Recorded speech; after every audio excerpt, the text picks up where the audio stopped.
I guess this computer got fixed. We will find out here shortly.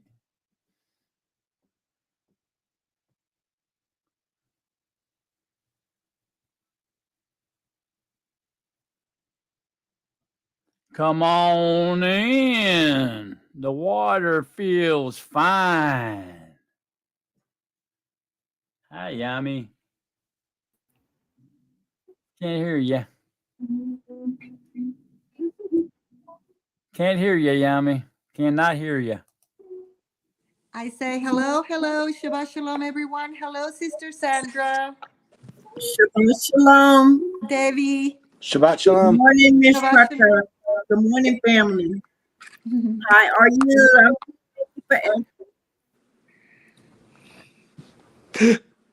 There she is. Good morning, Phyllis. I'm Hello, sorry? Sister. I said good Hello. morning to you. Good morning, Shabbat shalom. everybody. It's cold. Shabbat shalom, everybody. Love you too. Love you. Shabbat We love you shalom, too, Brother Chance. Ken. We're It having is- a winter weather notice. It is invigorating, Phyllis. Invigorating. Yeah. I know in Florida it's like 70 or something. Or 6. I'm just kidding. I'm joking. It's awesome. We woke up with 25. 25, Wow. yeah. 25? Wow. I thought 34 was cold enough. It gets colder when you're a little elevated in the mountains. But it's Yeah. sunny and blue sky, beautiful. Just crispy a little bit. It's so good to see you, Yami and Ro. I don't get to see Yami very much. Good to see you too. Well, no, I'm camera shy. You're froze. You're froze. You're freezing up sometimes. It must really be cold. I wonder if Mark's monitor's working. Is working better today, hopefully. Yeah. Hopefully. Maybe got cold. Do they? Yeah, I get tried to cold log. in He's Texas? pretty cold too. Yeah. Yeah, I tried to log on last night. He was already done. I was like, oh, and then I looked. I know that there are some issues or something. So Dave, your shirt kind of has that Star Trek look to it with the black rim at the top. And oh, it says faith. So It says what? faith. But Faith. Look, but look. Oh, because I'm collar wearing looks. long sleeve underneath. At least it's not red. Oh, you Me too. Well, I'm wearing layers. That's awesome. Hey, That's awesome. Miss Sandra, how are you doing this morning? I'm good. Thanks for asking. And how are you? I'm doing well. How cold is there in Colorado, Sandra? It was 24. So The pretty. high day will be 45. No snow. Right now, it's a balmy 40 here. I wonder what it is here. It was like 42 degrees this morning in Florida, and then Wow, that's cold. We are in our winter months. He's in and Tampa. our days are Oh, shorter. okay. yeah, now it's 60, so not bad. But Nice. it always gets a little chilly, and then it starts warming up the week of Christmas, which I'm like, because I like to feel, although we were talking about that, I'm not celebrating that holiday anymore. And we have to see it all around here in Chance, town. what's it They like have where it you all are? decorated. Oh, I know. They and the music. I've got these AirPods that I bought, thinking because they're supposed to give me a program to use as hearing aids, and so I think I'm going to wear those AirPods because they block out sound when I go shopping from now on. They even have a parade, one of those Christmas parades in town. So we know that we won't be getting close to it. Not even close. Yeah. What But town it would is that? what it is. Yeah, I 'Cause mean, I what just- town would that be? Huh? What town would that be? That would be downtown Murphy, but we are up in the hills. So we are very close to downtown, like 5 minutes. Speaking of the holidays coming up, Christmas coming up, be sure not to miss next week's broadcast. Our Christmas special, our yearly special, will What did I be miss out on? Uh-oh. next week on day 6. Don't Oh, miss it. Uh-oh. The yearly Christmas special. Don't forget you can celebrate the traditional Hanukkah. that's right. Do we celebrate Hanukkah as Natsarim? It's a choice. It's Yeah, a choice. you can yeah. if you want. Can if you want. It's mentioned in scripture. Yahusha honored Hanukkah. I figure Mhm. we should honor it Mhm. anyway. I thought about this. Yahuwah's gonna be at all of them anyway because they can't exist without him. My mom was joking about that because she's like, "Okay, Dave, we got to figure out what to do with you now but my mom's very supportive. She just, it's just awesome. She goes, "Now that you're not a Christian anymore," I'm like, "Yeah, I know, but it's awesome." I just, you know what? Like, I just like the smell of pine trees, and I like that type of thing. So it's like part of me. It's not that I'm in, denial. I sort of miss it. Because I always look forward to this time of year, but now it's like, it's almost like a big pagan ritual, and it's like, why would I want to be a part of that? You know what I mean? So it's just a reminder. Pretty soon, Davey, you'll be like Yami and me. You walk in these stores, you just get sick. I mean, literally ill from. Yeah, like it's fascinating. Even at circuses, like they have the Christmas trees up, and I'm like, I don't know, just. It's almost like once you know the truth, right? Like even if you don't want to know it, you can't not know it. You know what I mean? It's plus why would you not want to follow the truth? You know, because it's like it's everything he's done for us and provided for us. It's like why would you want to go against him? You know? So pretty cool. Like I don't know. When I was growing up, my mother and this would be like 65 years ago, my mother told me that churches would never ever put up a tree in their I said, Mom, why don't they have Christmas trees in the churches? She said, oh, they don't do that, that's pagan, they don't have anything to do with that. My mother knew, and she was a nominal Christian. Yeah, they're at everyone. The one that I used to play bass at has like a huge one, and even like the smaller ones that I went by, like they have them, and I don't know. Yeah, but yeah, it's just crazy. So I don't know. It's like you want to bring truth to them. That's why like I go to that one coffee shop and just sit, and people talk to me. It's pretty neat. But When you go back in history, even when the Puritans, if you read the history, they didn't celebrate this holiday that's coming up. right. They That's did why- not. They didn't even believe in it. That's what one of the reasons they came, Raul. Yeah. to But get here away. they started, and if you also read the only how do you call it? I'm gonna say state, but it wasn't a state back then. It was I guess remember the 13 colonies. Okay, the only colony that accepted Catholics was Maryland. All the other 13 colonies were really more Puritan based. Oh wow. Well, that makes sense too. That it's called Maryland. That's crazy. Yeah, exactly. That's why it's called Maryland. That's crazy. That's crazy. Mm-hmm. We had blue laws in Kentucky for as long as I can remember. I don't even remember when they stopped letting stores open on first day of the week, which was I don't know where I'm going with that. I'm sorry, I had a thought, but When I was in the service in North Carolina, you had blue laws, and that's 1975. I mean, it's a long time ago, 50 years ago, but there were blue laws back then. You couldn't even, the restaurants wouldn't. You would have to take, like, if you were going to a restaurant and you wanted like a mixed drink or something, you would have to take the liquor in, and they'd sell you the mix. Oh wow.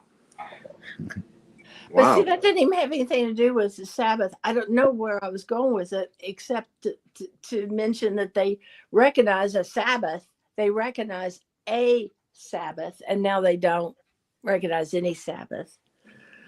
I actually had a long talk with a Christian friend of mine, and he was, you know what? Because he was like we were talking in Spanish. It's lunes, martes, miércoles, jueves, viernes, sábado, domingo. So it's like, why would they call it sábado? Because it's based on the Sabbath.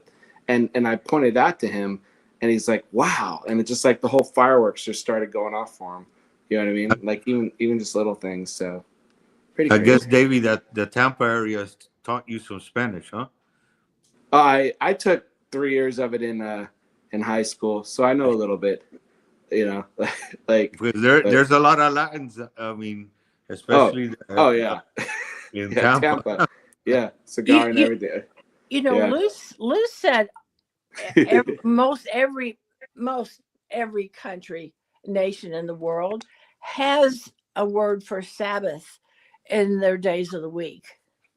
Right, and it's not like we all just hung out and said, okay, we're going to come up with this together. I mean, this is like spread. You know what I mean? Like that they all did that.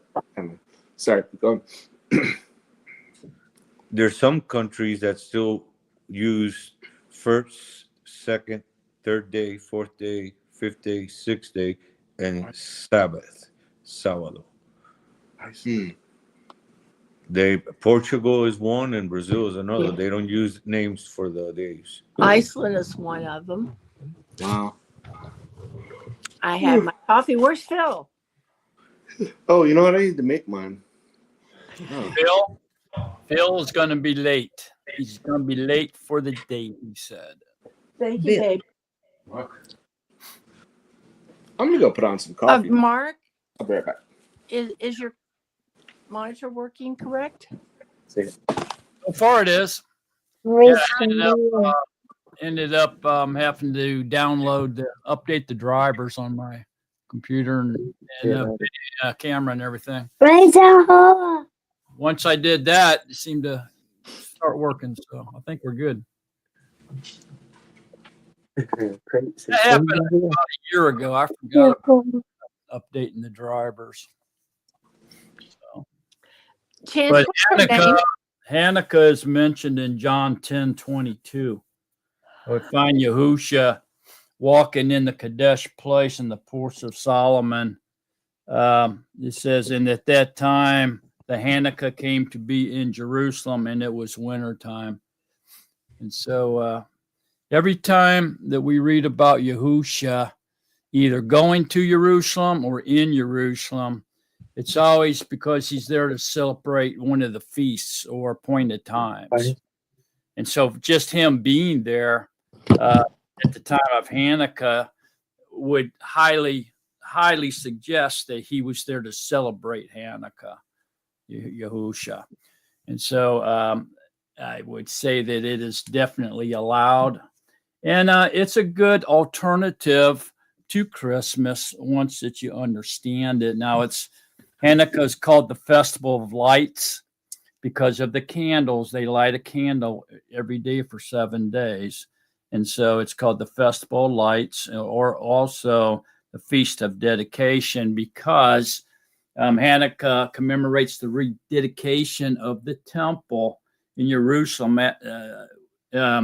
by the Maccabees after the Temple Mount was desecrated by the Greeks. And the Maccabees kicked them out and took it back, cleaned it up, and rededicated it to Yahusha. And so it also commemorates that as well. And so what they do is they light a candle or screw in a light. Some of them just have light bulbs, and they'll screw a light bulb in and light it up. Starting with the middle one, and there's 7 of them. And so they is there 7 or 8? There's 7, and then there's the servant candle, which is in the center. So Yeah. they take the one in the center and they start on, Yeah. I don't know the right or the left, but Yeah. they start that way. Right. I think it on the right. But anyway, Shemos light- is the same. I'm sorry. they light one each day, okay, until they're all lit. And also on each, what they generally do, and this is tradition, they'll buy 7 presents for their children, their family, and each day just light a new candle, turn on a new bulb. Then they all get to pick one of the presents out of the pile that belongs to them and open that present. So they get 7 presents, one for each day. I'm sorry. It's 8. It's 8, Mark. And the 9th one is the Shemoth. I'm so sorry. It's 8 days. Please forgive me. Yeah, that's what I thought. But it's hard to remember because we don't do it all the time. Yeah. We have This brain is getting old. children, and our brains are getting old. So, but anyway, I'll go over that much more on our coming up Christmas special coming up next week. So, it's a good thing to do. It's a great alternative. You've got children and wife and stuff that's giving you a hard time about not celebrating Christmas. You could suggest celebrating Hanukkah instead. And once they see how that plays out, they usually like it better. It's a lot more fun. They exchange gifts, some of them, right? Yeah, they'll get buy 7 gifts for each person in the family. And then when they light the new candle, they pick one gift out of their pile and open it. The next day, you light the next candle and you pick another gift. So you get to open up one present every day for 7 days or 8 days, whatever it is. And then on the 8th day is supposed to be the best one, supposedly. Right. And then they get to eat meals every day for 7 days, with a lot of goodies and stuff like that, specially made, I can't think of the word, like a pie or cookie or whatever. Latkes. Yeah, that type of thing. Yeah. Wow, no pagan deities dropping in and breaking into your house and trying to steal children or anything? That's crazy. I'm just kidding. Well, you think of what they do. It's the Festival of Lights. Look how they twist it and they put all the lights on the Christmas tree and everything like It's that. crazy. Yeah. And see how they twist it. Yahuwah is what Yahuwah allows, but they copycat it in a way that it becomes wicked. So we'll talk about that a lot more next week. Cool. That's awesome. But that's in John 10, 22 and 23. You want to find it, Hanukkah in Scripture. Cool. I know a lot of people that had trouble with their family because they wanted to stop celebrating Christmas, and they converted over to doing Hanukkah, and now I guess they like it a lot better. They look forward to it, It's a lot more fun because they get to do it for 7 days instead of just one day. That's awesome. Or is it 8 days? 8 days, yeah. I keep saying 7.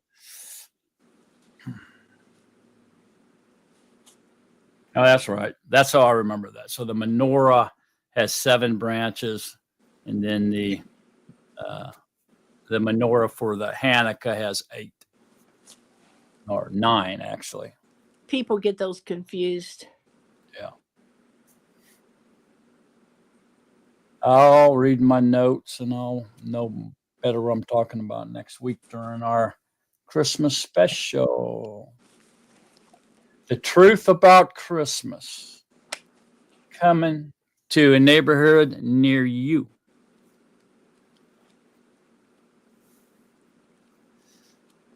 Awesome.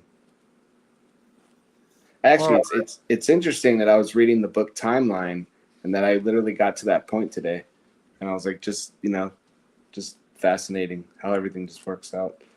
But Timeline. Blues book, yeah. That's like my last one to read. I've read them all.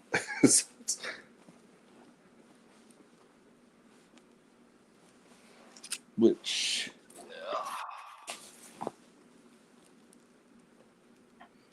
I hope historians don't look back and think people worship Lou White. nah.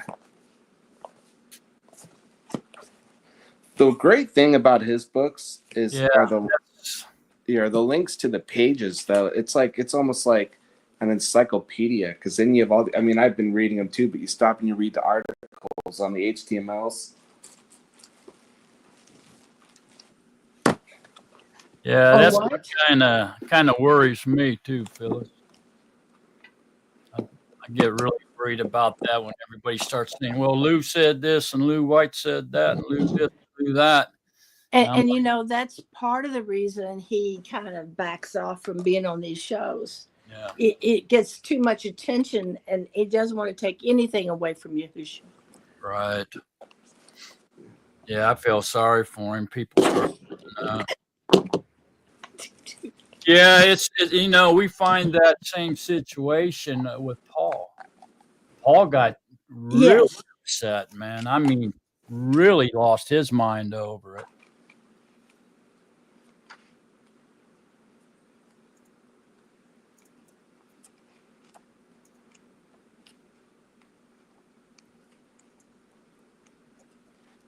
Yeah.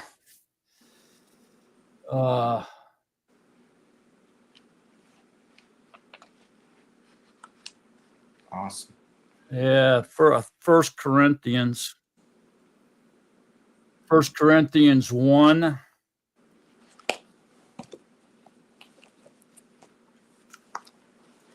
13 and 15.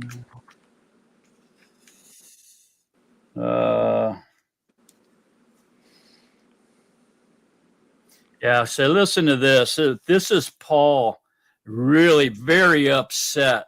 I mean, he was lashing out at these people because they were holding him to great esteem, almost to the point they were worshiping him. Even Paul even said at one point, these people would have plucked out their eyeball and gave it to him if he told them to. That's how much they were following Paul. Yeah, I mean, that's pretty sad. You think about that. Reminds me of Jim Jones when he went down there and made all those people drink that poison. Remember that? Man, they thought he was the Messiah, man. They were following him blindly. People are ridiculous. But listen to here with Paul, starting at 1 Corinthians 1, probably 10, I guess. And I appeal to you, brothers, by the name of our Master Yahusha Mashiach, that you all agree, and there be no divisions among you, but that you be knit together in the same mind and in the same opinion. For I have been informed concerning you, my brothers, by those of the house of Chloe, that there are strives among you. What I mean is this, that each one of you who says, I am of Paul, or I am of Apollos, or I am of Peter, or I am of Mashiach. Has the Mashiach been divided? Was Paul staked for you? Or were you immersed in the name of Paul? I thank Yahuwah that I immersed not one of you except Crispus and Gaius, that no one should say that I immersed into my own name. Now, I did also immerse the household of Stephanus. For the rest, I do not know whether I immerse anyone else. For Mashiach did not send me to immerse, but to bring the Basora, not with wisdom of words, that the stake of Mashiach should not be nullified. For the word of the stake is indeed foolishness to those who are perishing, but to us who are being delivered, it is the power of Yahuwah. So here we can see that they were taking sides and saying, I'm of Paul, I'm of Peter, I'm of Apollos, and they were all should have been saying, I am of Mashiach. See, they were putting their teachers in such high esteem and following after men that they forgot who the real teacher was and who they were supposed to be following. That was Yahusha, the Mashiach. You know, so we got to be real careful, man. Don't give too much praise to any man. That was Yahusha. That's why I beat people off, man. I beat them off the stick, and they start trying to give me any esteem. I say all esteem to Yahuwah. Yep. Because, I mean, human pride is deadly. It really is. It's a great enemy, you know, and you can get swelled up, you know, when people start praising you and patting you on the back. All of a sudden, you find yourself taking some of that esteem, you know, and you got to slap yourself back down. It's why Yahuwah sent a demon, and he poked Paul in the side. He had a thorn in the side to keep him humble because he had too much knowledge. He had learned so much. He knew so much about the spiritual and the literal things of Yahuwah that he had to send him a thorn in his side to keep him humble because he knew too much. Wow. And I can relate to that. So, heavy duty stuff right there.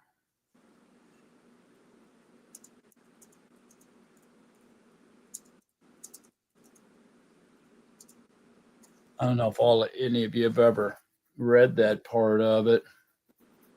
It's in 2 Corinthians 12. Cool. I was just going to ask. 2 Corinthians 12.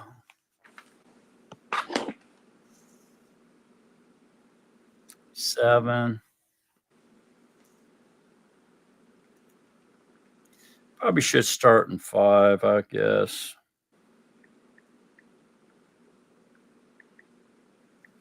Of such a one I shall boast, but of myself I shall not boast, except in my weaknesses. For I shall wish to boast. For if I shall wish to boast, I shall not be a fool. For I shall speak the truth. But I refrain, lest anyone should think more of me than what he sees in me or hears of me. So this means that's saying that Paul doesn't want to be esteemed or noticed, and to keep me from exalting myself because of the exceeding greatness of the revelations. See, the knowledge he had of scriptural things in Scripture. Exalting myself because of the exceeding greatness of the revelations, a thorn in the flesh was given to me, a messenger of Satan to hit me, to keep me from exalting myself.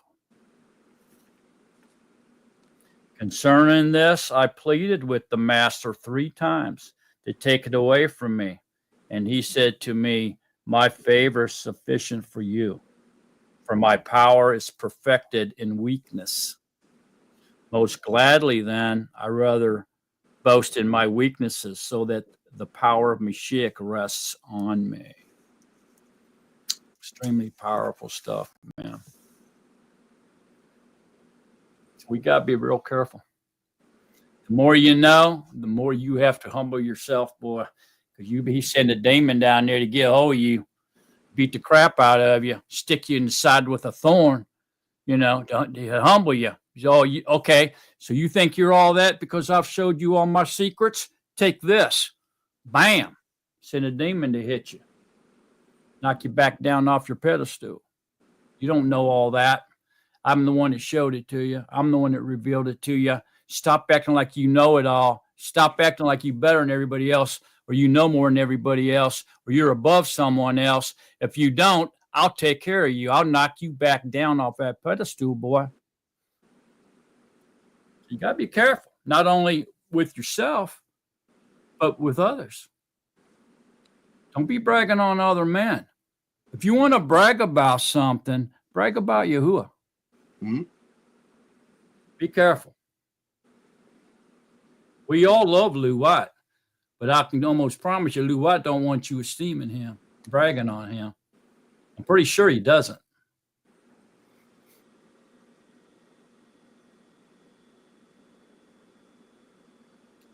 All righty. Is there any questions, comments, or thoughts before we get started today? If not, we are on Isaiah 24, and I need a reader.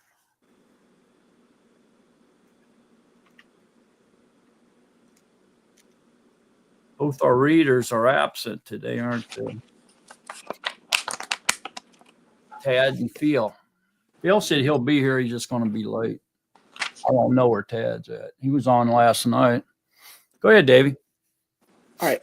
All right. Isaiah 24. See, Yahuwah is making the Eretz empty and making it waste, and shall overturn its surface, and shall scatter abroad its inhabitants. And it shall be, as with the people, so with the priest, as with the servant, so with his master, as with the female servant, so with her mistress, as with the buyer, so with the seller, and as with the lender, so with the borrower, as with the creditor, so with the debtor. The Eretz is completely emptied and utterly plundered, for Yahuwah has spoken this word. Okay, hang on. Okay, so what does all that mean?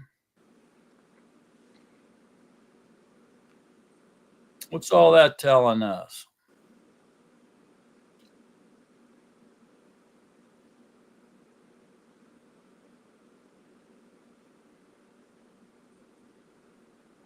What do you think it means? He has no preferences. Okay, elaborate just a little bit more, Raul. That to Yahuwah, we're all the same. There is no preference between one type of person. We're all brothers and we're all the same. Okay. All right, so the same fate is going to happen to everybody. It don't matter, right? From the least to the greatest, right? Don't matter. What's getting ready to happen is going to happen to everyone. Nobody's going to be singled out and prefer and give preference. Okay, so it don't matter if you're the buyer or the seller, if you're poor, if you're rich, if you're the priest, if you're the servant, if you're the master or the servant, it don't matter. If you're the creditor or the debtor, it don't matter. What's getting ready to happen is coming down on everyone. Okay? So your status, who you are, isn't going to save you. It don't matter. You know, it's coming on everyone. Okay? All right, let's go, Davey. The Eretz shall mourn and wither. The world shall languish and wither. The haughty people of the Eretz shall languish. For the Eretz has been defiled under its inhabitants, because they have transgressed the Torah, changed the law, broken the everlasting covenant. Okay, stop. All right. So what does this mean? The haughty people of the Eretz shall languish. What does that mean? What's haughty mean?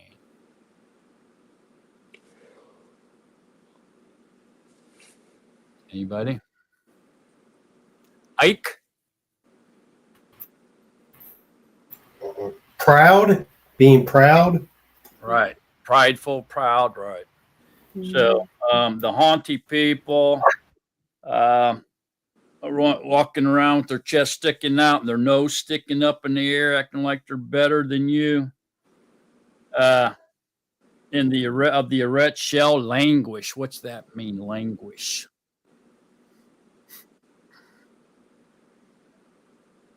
I don't know. Somebody. What's languish mean? Will they be humbled? Humble. Go ahead, Chance. Kind of like a leaf languishing would be like withering up and crumbling and like dying. Right. Yeah. Yeah. Withering up, getting weak. Yeah. 9. Okay. So their prideful behavior is going to wither up. Okay. And they'll be growing weak, and they'll be like a weak and feeble. For the earth has been defiled under its inhabitants. What's that mean? What's defiled mean under its inhabitants? Disgraced. Or I'm sorry. Go ahead, Raul. The inhabitants have not been able to keep up his covenant. They've destroyed his covenant. They've gone against his teachings. They defiled his covenant. The earth. Okay, the earth has been defiled under its inhabitants. What does that mean? That's pre-comma. So when we see a comma in a sentence, okay, nothing really matters except what comes after the comma. All right? That's what the important part is. But here we're going to look at what's pre-comma, before the comma, just to get an understanding of why. So the earth, not the covenant, but the earth has been defiled under its inhabitants. What does that mean? Raul? Could it be then that we've destroyed nature? We've destroyed his creation by not taking care of it? I guess with all the mining, all the deforestation, everything that man has done to the earth. Yeah. And so it would be, yeah, they right. They ruined it. They spoiled it. They messed it up. Okay. So the earth has been defiled under its inhabitants. What's inhabitants? What's that? Who? What's inhabitant mean? People. Raul? Population. Us that live on the earth. Right. Under the people that live on this earth. The ones that call it home, right? The inhabitants. Okay. Because they have transgressed the Torah. What does that mean? Transgressed the Torah. What does that mean? Ike? Without law, became lawless. Okay. So they broke. Yeah. Right? They broke, transgressed. They broke the Torah. They disobeyed the law. Is that what that means? Mm-hmm. So what would that be? What are we talking about here? What Torah? What law? This is important to know because we're all going to be in big trouble. We need to know why. Go ahead, Raul. Well, to start off, the 10 Debarim, Mhm. his food laws, everything that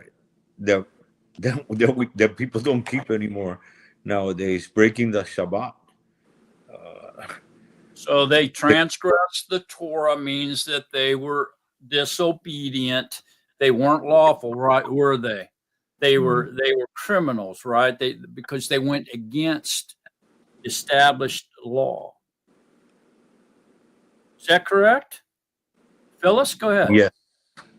I just wanted to mention one of the things that upsets me is that they're crossbreeding animals, wild animals, farm animals, and we were told not to ever do that. And crossbreeding plants with animals. What? That's terrible. Okay, so that would be violating or breaking the universal laws of creation that Yahuwah had put in place, right? So transgressing the Torah would not be that. So we got to figure out to transgress the Torah. What's the Torah? And here it says Teruth, which is just plural. And so that would be instructions. So what does Torah mean? Instruction. Instructions. Right. So Teruth would instruction. So Teruth would be instructions. It would be plural for instructions. So they transgressed the instructions. What instructions did we transgress? Ike? Well, at the beginning, Yah told us to be good stewards of the land, and we became not good stewards of the land. And so those were the instructions, or part of it.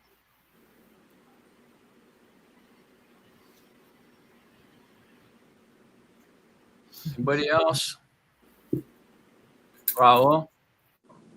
I think we've broken every single of the 10 commandments, really, as humans, all of them. We've never, I mean, there's people that take his name in vain. We don't follow the Shabbat. We worship idols, even though they're not carved or whatever, but we worship nowadays idols like people that sing, the players. We idolize a lot of things. We don't keep him as the one and only. A lot of people don't honor their parents. People murder. People break wedlock. Every single one. We break all of them. We break every single one of them. Okay, so transgress the instructions. Could this be not really talking about the 10 Debarim, which is a standalone marriage covenant, but can it be possibly talking about the instructions that define sin for us, the moral law? Is that what this is talking about, Raul? Yep. Are the 10 Commandments the moral law? Or are they a standalone covenant, standalone marriage covenant? When you and this is what you agree upon doing when you enter into the everlasting covenant or everlasting marriage through the oneness between you and Yahuwah through marriage. What is it, man? It can't be. It's kind of both. It's kind of both. It's kind of both. It is both. How is it both? Because the first four are considered more his marriage covenant, in my opinion. Could be wrong, and the latter 6 are more moral laws. Yet they both the first 4 teaches you how to love Yahuwah. The last 6 teaches you how to love others. Your neighbors, your brothers. It's the same covenant. Are we to split the covenant? No. Are we to split the everlasting covenant in half and say half means this and half means that? No, we can't do that. No, because even when Yahusha gave us the 2 greatest covenants, it's all together. It teaches you love. Love Yahuwah and love your brother and sister. Okay, so the transgress the instructions or the truth. Could that include the dietary laws? Could that include the moral laws? Could that include the universal laws of love? Could it? Okay, so this is not necessarily then the 10 Commandments. I always stand a little bit perplexed at people when they seem to say 10 commandments, 10 commandments, 10 commandments for everything. You know what I mean? And it kind of perplexes me on why they do that. Because they want to eat pork. Because they want to eat pork? Is that what you said? Exactly. There's a lot of people that even when they tell you the 10 Debarim are inside the ark, and all the other ones are outside, and a lot of people use that as a way that that they don't really have to be kept. That they can eat anything. Was the violation of the dietary laws or the moral laws carry the penalty of death? Or did the breaking of the 10 commandments, the 10 Debarim, they carried the penalty of death, but did the ones outside the ark? Did they carry the penalty of death, the death sentence? Did they?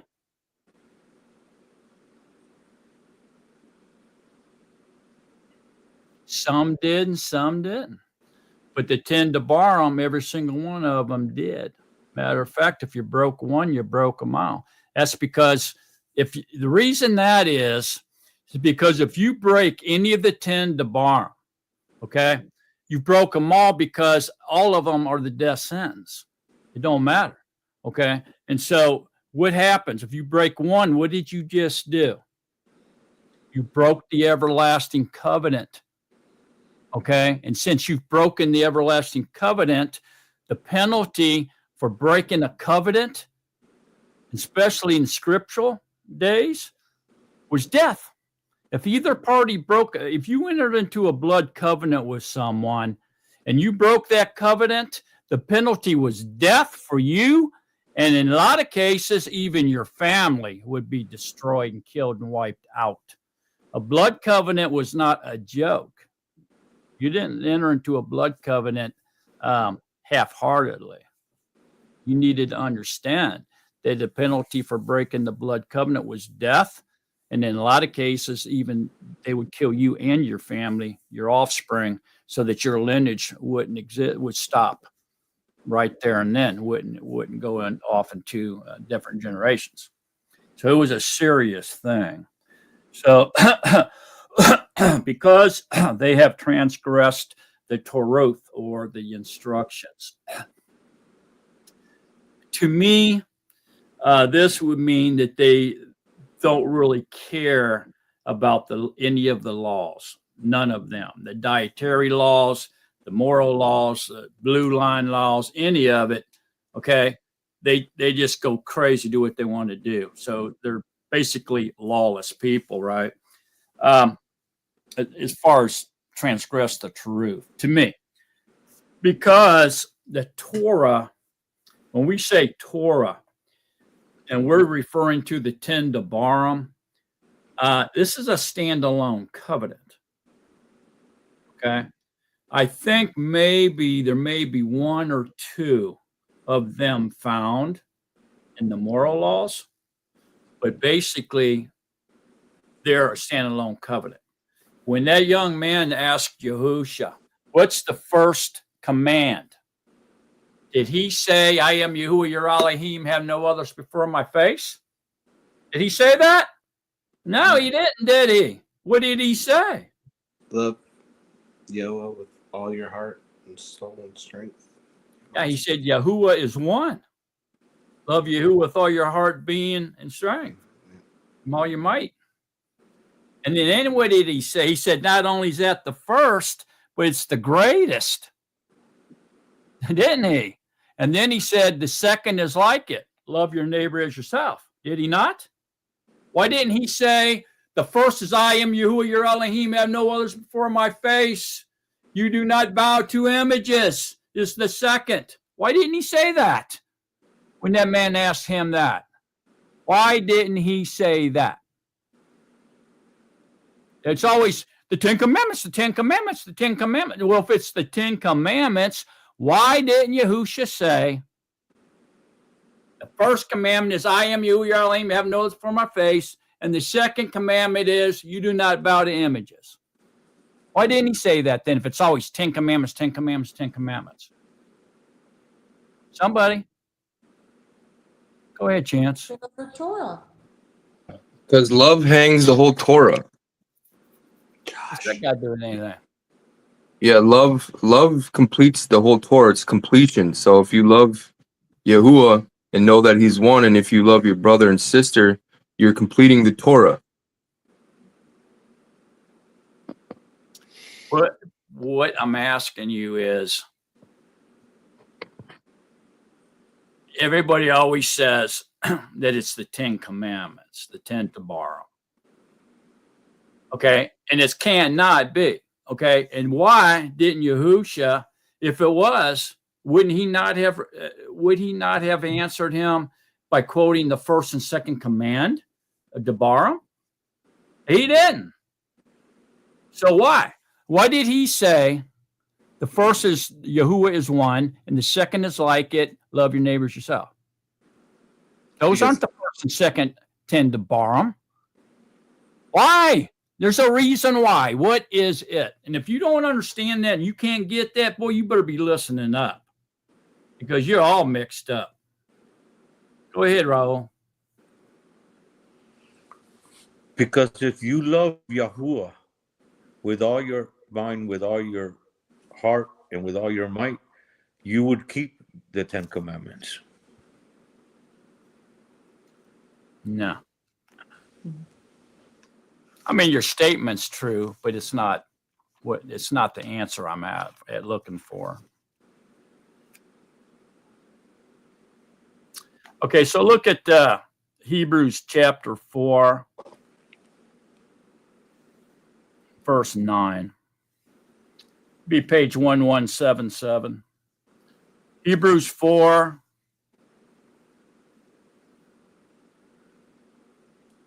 9.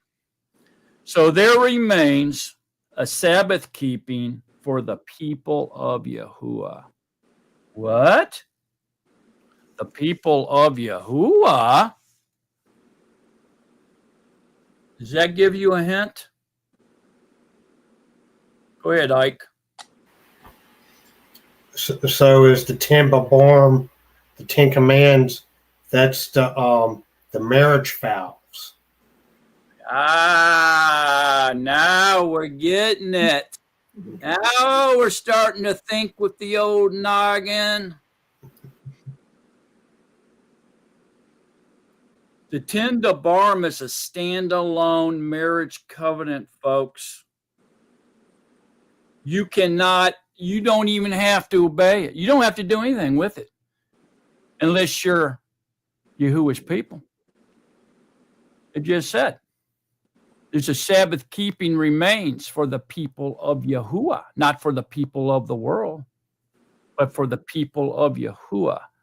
What is the people of Yahuwah? It's his chosen race. It's who he has brought into an everlasting covenant. It's who he has made a blood covenant with. If you have entered into the everlasting covenant, you are now bound by the universal marriage vows of Yahuwah. And you must obey your marriage vows. If you break the marriage vows, any of those 10 Debarim, you've just committed adultery on your husband. And if you've committed adultery, he's going to hand you a certificate of divorce, and there's not going to be a second chance for you. He's not going to marry you a third time. It ain't going to happen.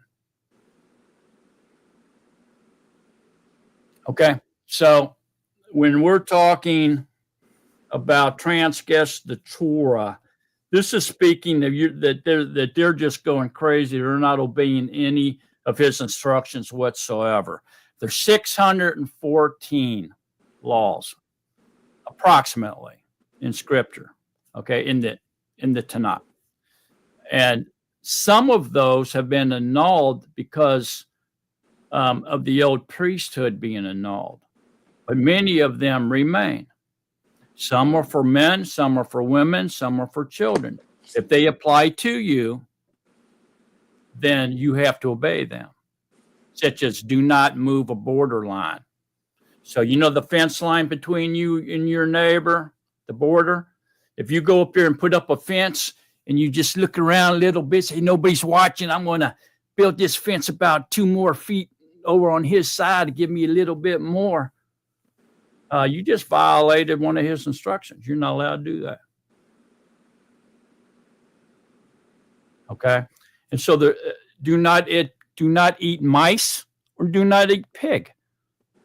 Okay. If you do either of those, if you eat a mouse or you eat a pig, you just transgressed one of his instructions. But did you transgress the 10 debarim? Did you break your marriage vow? No, you did not. It's a standalone covenant. It's an everlasting marriage. Get me? So, eating that mouse or eating that pig or moving that border fence, cheating your neighbor out of 2 feet of property, are those death penalties? No, they're not. Is breaking one of the 10 debarim a death penalty? Yes, it is, because you just committed adultery, and he's going to give you a certificate of divorce. And when he does that, you're out of the everlasting covenant. And guess what's going to happen to all those who are outside of the everlasting covenant? They're going to die a permanent death in the second death, permanently, because they're not in the everlasting covenant. Either they never married him to begin with, or they committed adultery and he handed them a certificate of divorce, threw them out. Does everybody understand what's happening here? Are you picking up what I'm laying down? It's not always 10 commandments, 10 commandments, 10 commandments, 10 commandments. It's a totally different thing. We need to stop blending that. Okay, so because they have transgressed the instructions or the truth, so they broke Yahuwah's moral laws or dietary laws, whatever law remains, it wasn't annulled by the annulling of the old priesthood. Now there's a comma, changed the law. What does that mean? They changed the law. Joshua? Added to or taken away? Yes. Mm-hmm. Added to or took away. Go ahead, Raul. They changed the day of the Shabbat. That's one of the changes. That could be. I think we can include that here. Okay, even though they attacked the everlasting covenant, okay, in this instance, I think since they changed it, not only did they change the sign of the everlasting covenant, okay, but they also removed number 2, and then they took and divided number 10 and made 2 commands out of number 10 and totally threw number 2 out, didn't they? Yes, they did. Okay, so can we say changing the law, although that had to do with the everlasting covenant? Not really. Not really. But I can go along with it. I can say, okay, I can accept that. You know, and this is just my opinion. Okay. Go ahead, Phyllis. They've changed the laws about sexual orientation and promiscuity. It used to be against the law to be promiscuous. Adultery was against the law. And this other thing that homosexuals do, that used to be against the law. That's right. And now it's all accepted. Anything. You could even marry an animal now. That's right. Exactly. So this is what to me, this is way better of an explanation. So yeah, sodomite used to be illegal. Now it's not.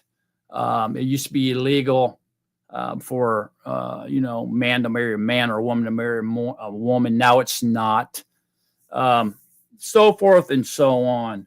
So we can probably come up with a lot of other examples of this, but they change the moral laws. So this, again, is not specifically pointing to the 10 Commandments. Everybody wants to say 10 Commandments on everything. And it's not. Give it a break. The poor 10 Commandments. They get the rap for everything. So because they have transgressed the truth, that means that they were disobedient to Yahuwah's moral laws that he set in the Torah. There's 614 of them, people. Hello. Change the law. They've changed quite a bit of them. Men are wearing women's clothes now, running around in women's dresses, man, with high heels on. Matter of fact, I had a friend of mine tell me, he said, Mark, I'm going to tell you something. He said, you ain't going to believe this, man. I said, what's that?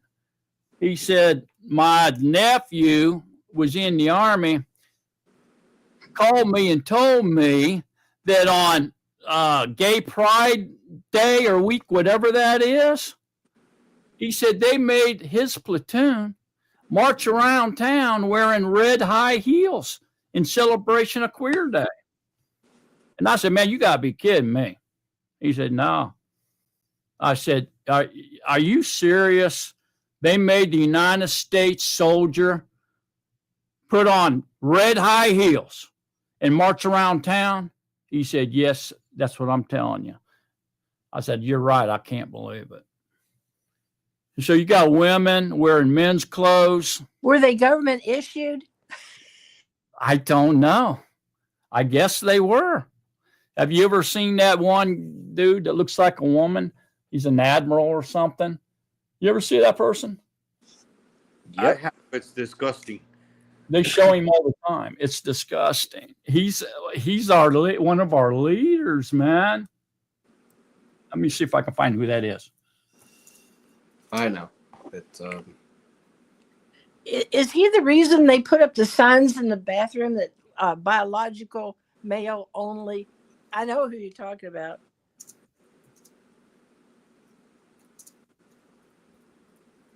They're having that fight, Phyllis. They're having that fight in Congress because there's a transgender.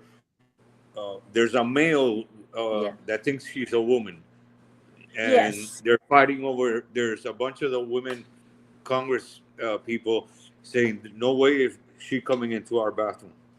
Right. That's what I heard about that. Yeah, she's or he is an admiral. Rachel L. Levine, highest ranking openly transgender government official in U.S. history. Disgusting. She is head of our military somehow, doing something. I can't remember what her actual position is. I think they should treat psychosis instead of embellish it, but that's just my opinion. So anyway, it might be ending soon with the new guy that they want to put in charge of the military. Oh, she's the 17th Assistant Secretary for Health for the U.S. Department of Health and Human Services. That's who she is. I mean, if you think that's bad, in Canada, it's like 2 times worse. The situation with the transgenderism in the military. Like my friend Ken, he's in the Navy, and so if you find out that you feel that you are a woman or you're a woman that feels that you're a man, the military will pay for the surgery. They will not pay for your laser surgery for your eyes that you can't see. They will pay for changing your gender and your sex. So you go, like, I live here very close to an Air Force base. And they have, you pass by the Air Force base and there's like rainbow flags everywhere. In the schools, the rainbow flags are instead of the Canadian flags now. That aggravates me to death, man. Look, I was just talking about that the other day. If you go buy a T-shirt down there at Walmart or somewhere with a rainbow on it, on the front or the back, whatever, and you go walk around, everybody's going to look at you and say, oh, he's a homosexual, because you have that rainbow, the sign of the everlasting covenant. And they're going to say you're a homo because you are displaying the sign of the everlasting Noahic covenant. That's what they're doing. That's part of changing the Torah. Yeah, that's part of changing the law. Did Yahuwah say that men ain't supposed to wear women's clothing and women ain't supposed to wear men's clothing? Did he give us that law? Yes, he did. And so you can see here what I'm saying now. Okay, they've transgressed the Torah, the instructions or the laws. They even changed them. They've even changed his laws. Everybody with me on this? This isn't all 10 commandments, 10 commandments, 10 commandments, okay? Now look at the comma, and then what comes after the comma is always the most important. Go ahead, Davey. No, I was gonna say, because I mean, ever since I started studying with everybody, there's so many different law. I just didn't know if we had like a place where we could reference all the things that we need to follow and we need to do. You know what I mean? Like, because I like to just sort of review and make sure that I am following everything. So I didn't know. Well, Leviticus is the book you want to go to. Okay. Leviticus and Deuteronomy, really. It's a hard read, but I guarantee you will be bereft by reading it. Okay. I can remember when I had read I read everything over and over and over and over again. And then I got to Leviticus. I said, I guess I'm going to have to read this because I'd been putting it off, putting it off, and putting it off, and putting it off, And then I heard Yahuwah pretty loud and clear saying, read Leviticus. And so I did. And it's a big blessing. It really is. Cool. So that's where you want to go. Okay, so here we got comma, and we have the broken, the everlasting covenant. Uh-oh. What's that? Somebody. Broken the everlasting covenant. Oh, the marriage vows. Sorry. Go ahead, Davey. The marriage vows? That's right. There it is, finally. The 10 Debarim. They've broken the everlasting covenant to pieces, man. They took it and just ripped it up and shredded it, or they threw it down and they broke it all over the place, kicked it around and spit on it, didn't they? So here we go, broken the everlasting covenant. So what's the everlasting covenant, y'all? And what covenant are we under right now?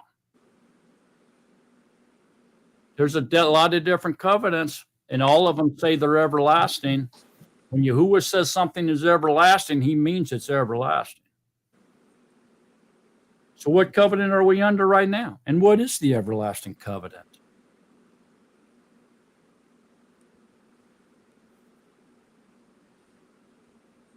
Anybody?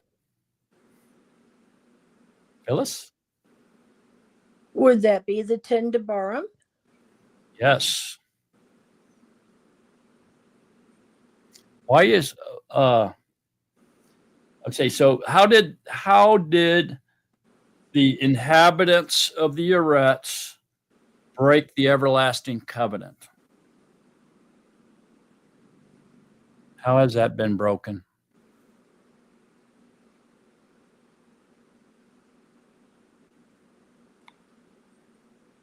Davey?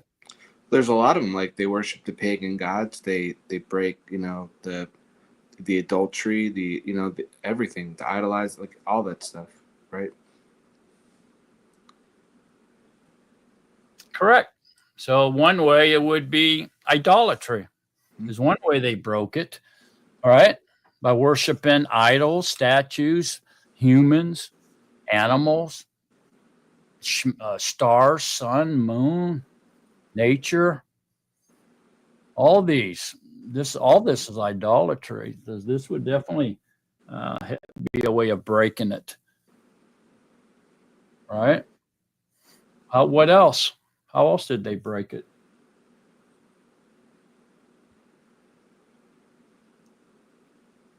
Raul? One of them is murder. Well, murder's one. We can go back down the line, all of them. Adultery, murder, idol worshiping, judging. We're not supposed to judge people. I mean, it's everlasting. There's a bunch that the humans have broken. Mhm. Right. So if you broke any of them, you've broke them all. But what's some of the major ways the Catholic Church broke the everlasting covenant? Go ahead, Chan. I'd say by changing the law and replacing it with tradition, so it's constantly being broken and people are learning the traditions of what they're teaching versus what is really in the truth. Okay, is the Ten Debarim, should we say law when we're referring to the Ten Debarim? Is that the law? No. No, no, no, no, no. Instructions. Oh yeah. What does Ten Debarim mean? 10 words. Yeah, 10 words that make up the everlasting covenant that we are bound by. Is it called Ezereth Ha-Debarim? Ezereth? Hebrew, 10 Yeah. words? Not that I know of. I think it just refers to them as the Ten Debarim. Sandra? Esareth is the number 10, and Debarim means words.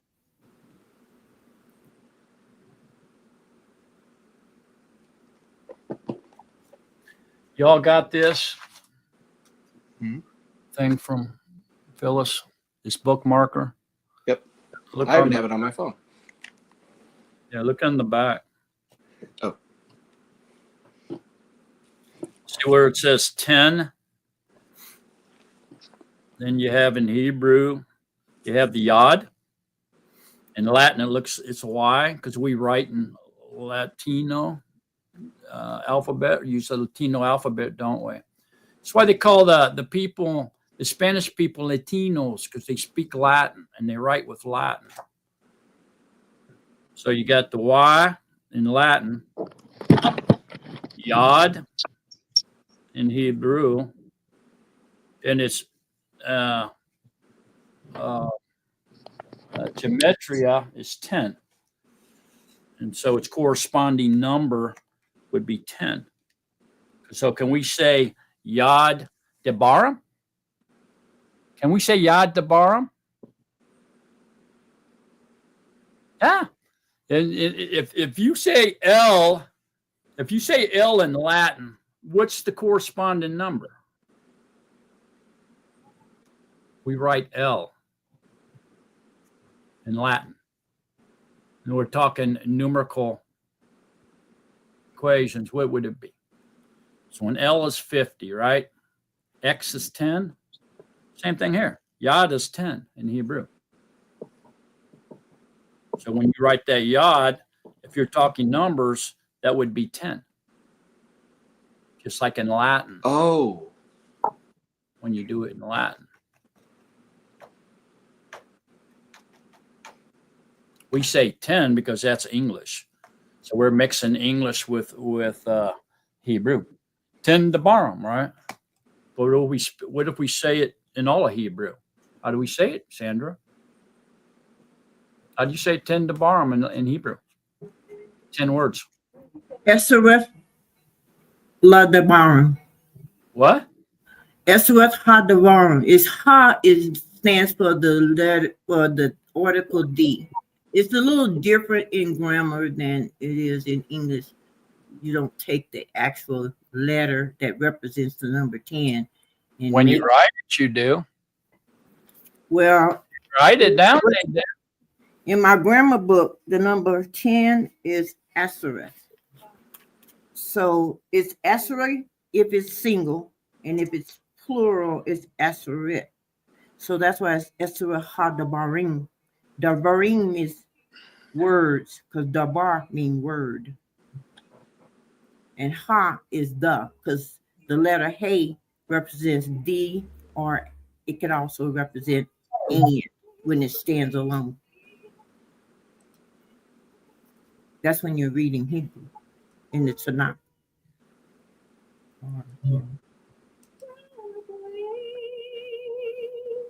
So it's a little bit different. So how do you write it? ESERARESARETH,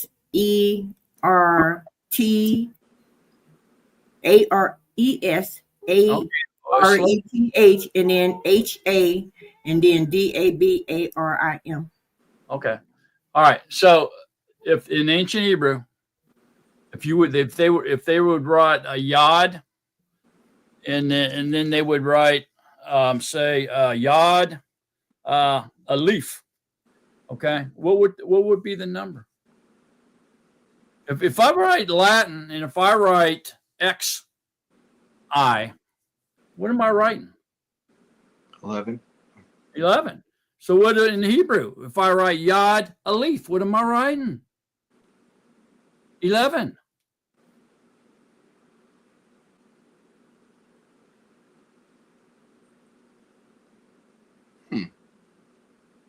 It depends on the context, brother, because Yod actually means hand, and although it represents a number 10 because it's the 10th, it's saying it's the 10th letter. Alif means first because it's the first letter of the 22 letters. But okay, so let me see if I can make it simple. Hand. It depends on the context that Yod is being used in. Because when Yod stands alone, is Kaf the 20th letter in the Hebrew alphabet? Then Sandra, Kaf is the 20th. They don't number like we number. No, it's not. It means the number 20. It's not the 20th letter. No, it's not the 20th letter, but its number. It represents the number 20 as alphabet. Right. But it means Alif because it's the first letter. And the yod is the 10 because it's the 10th letter. That's not true. And it means bent hand, among other things. Yeah, it means so hand. It depends on the context it's being used. It means ox. But that's just the picta. What I'm saying to you is the yod, okay, is the 10th letter in the Hebrew alphabet. Yeah, but Kaf is the 20th. It's not the 20th letter, but it means 20 when you're writing it. See what I'm saying? You got to think of like how the Latins do it, man.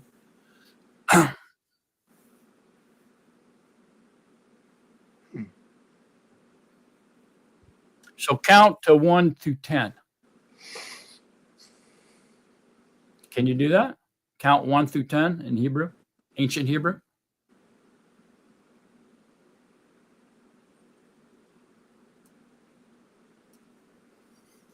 Aleph, Beth, Gimel, Dalet. I have Rishon, Sheni, Shelishi, Rabi, Kamishi, Shishishi, Shebi, Shemini, Tesha, Asheri. That's 1 through 10. Right. Ikad is 1, right? Right? Ikad is 1. Akkad also means 1. Yeah. But do they write that? When they write the letter 10, what do they write? They write A? Or do they write Yod? The Yod. When they write it, the letter. Okay, so what letters are we using? Okay, if we're using the Latin alphabet, what number system are we using? What's our number system? Okay, so 1 through 10, those numbers I just read were 1st through like 10th. No, I'm not talking about that. I'm saying in Hebrew, okay. Okay, so 1 through 10. When we write letters in Hebrew words, we're using the Latin alphabet. When we write our letters 1 through 10, like we do, that's not Latin. or English? What is it? It's Arabic, no? Roman. Not Rome. They're not Roman. No. So in numbers, it says that 0, 1 through 10 is the numbers. 0 is Apa. The number 1 is Akad. The number 2 is Shanayin. The number 3, Shalish. Yeah, hang on. 4, Oz, what did you say, Oz? Arabic. Yeah, that's what we write in.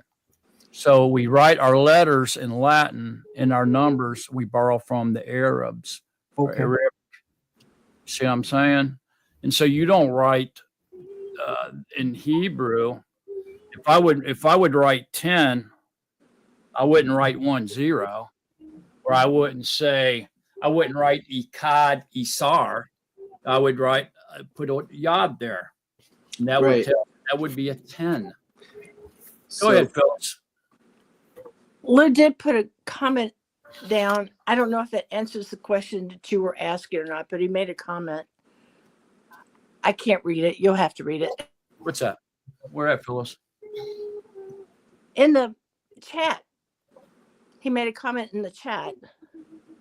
The public chat.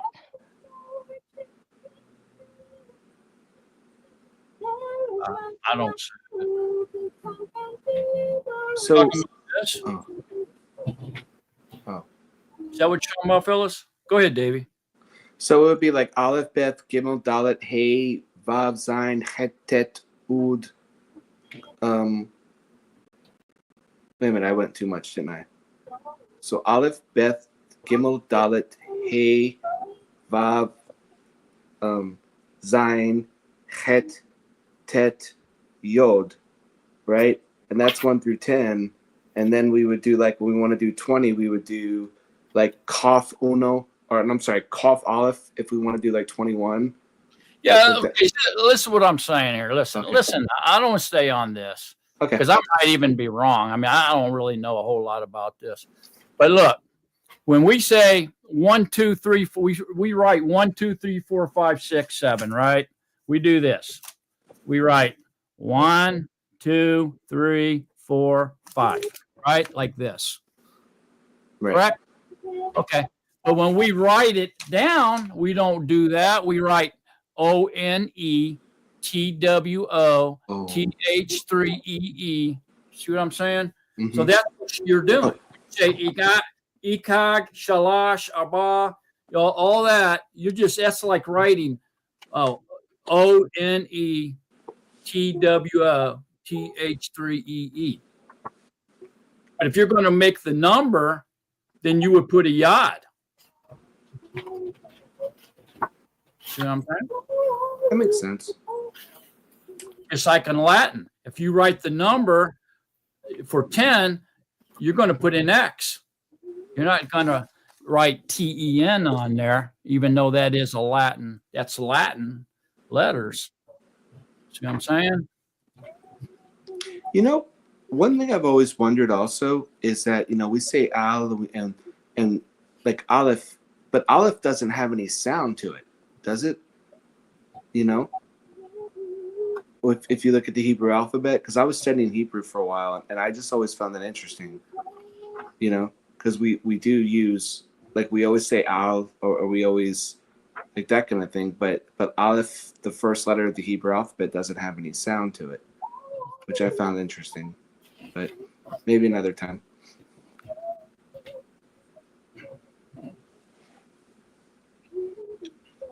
Okay. Let's get back to what we were doing here. All right. So we're back to the broken the everlasting covenant.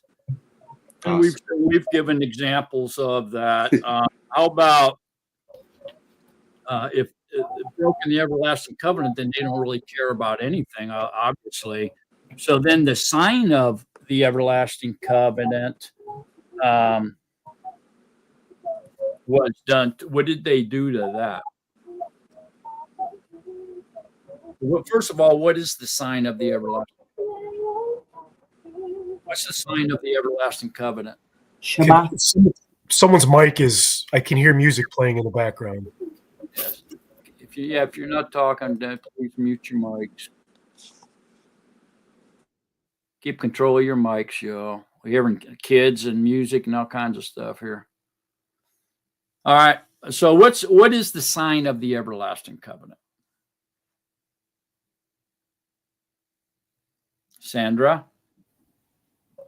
Your Catskill 20, I think, is the Shabbat. It's keeping the fourth commandment, right? The fourth Debarim, right? So keeping Yom Shabbat is those who do that are Yahuwah's. It's a must thing for Yahuwah's people, and so the sign of the everlasting covenant, or that you're in the everlasting covenant, is that you're keeping Yom Shabbat. That proves that you are in the everlasting covenant, right? Or is that proving that you're obeying the moral laws? Which one, Davey? Well, no, I was going to ask, where does it say that, like, that commandment is the most important out of all of them? Just for reference. Because I know that we talk about that all the time. I know we've covered it. I just can't think of it when so like when I talk to people about that. I mean, I know we've gone over it a lot, and I know Lou goes over it a lot too. I just it's almost like saying that takes precedence all over the other commandments. But I was just always curious about that.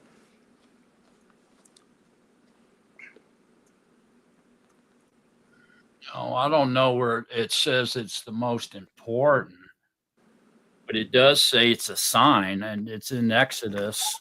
Oh, I remember that. Okay. It's also your Catskill 20 and 12. And Exodus 31:17 says, between me and the children of Israel, it is a sign forever. Cool. So if you back up here, it says, say the 6:15, 6 days work is done, and on the seventh is a Sabbath of rest set apart to Yahuwah. Everyone doing work on Yom Shabbat shall certainly be put to death. So it's a death sentence to violate it. And the children of Israel shall guard the Shabbat, to observe the Shabbat throughout their generations as an everlasting covenant. Cool. Between me and the children of Israel, it is a sign forever. What verse was that? That one? I'm so sorry. That's in Exodus 31. Cool. Mark, will you let Phil in, please? 16 and 17. I don't see Phil. Thank you. Oh, he needs a link. Oh. Appreciate that. Okay, Sandra, you said it's somewhere else?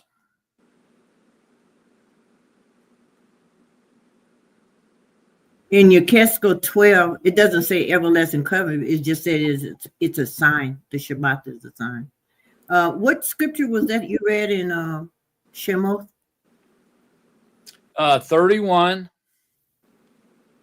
Chapter 31. It's in 17, 31:17, 16 and 17, 31. Thank 16. you, brother. Thank you. Yeah, seriously. But that whole chapter really kind of talks about it. But like I said, I don't know where it's the most. I wouldn't say it's the most important one. I think they're all pretty equal. Cool. But it's the sign of the everlasting covenant. Just like the rainbow is the sign of the Noahic everlasting covenant. Circumcision is the sign of the everlasting Abraham covenant. So the sign of the everlasting covenant would be keep Yom Shabbat, keeping Shabbat. So what is the everlasting? What covenant are we in right now, somebody?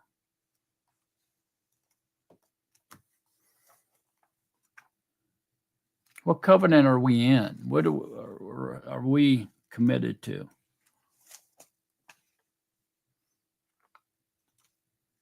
It's a tricky question. Watch out now. Go ahead, Sandra. So we're in the marriage covenant, the 10 Debarim right now, the covenant of love. Phil. Right. Hey, everybody. There's Phil. Yeah, welcome. Hi, Casper. What chapter are we on? Isaiah 24. 24. Okay, thank you. Go ahead, Davey. We're in the everlasting covenant, right? Correct. Go ahead, Ike. I was going to say the same thing as Davey. Okay. Has all the other ones been annulled? Are all the other covenants done away with since we're in the everlasting covenant? Go ahead, Raul. I don't think so. And plus, I think they're all everlasting. I think you said that before. Correct. Yeah, they're all everlasting. So, and basically, we're in all of them because the everlasting covenant brings them all together into one, makes them all one covenant. So, through the everlasting covenant or through YashaYahu, all those covenants have been brought together into one covenant, and they're everlasting. And so, the descendants of Abraham, Yitzchak, and Jacob is going to inherit the promised land forever.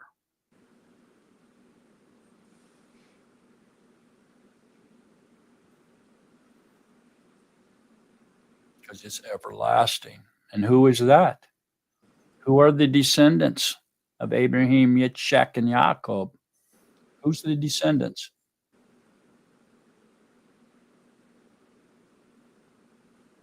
Us. YashaYahu. Hmm? YashaYahu. Okay. What's this right here? Let's get this straight right now. I see this come up quite a bit too. The renewed covenant. Okay. So we can call it renewed covenant. Some people prefer to call it new covenant. But is this renewed covenant here or the new covenant? Is it the same thing as the everlasting covenant? I mean, no and yes. Like yes, because it still is the everlasting covenant is everlasting, therefore it cannot be voided, with the exception that is added a new promise into the covenant by Yahusha to give us eternal life. No.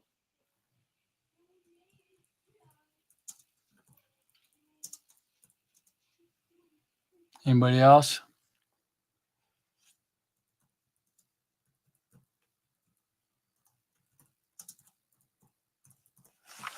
Anybody else? Is the new covenant or the renewed covenant the same thing as the everlasting covenant? That's the question.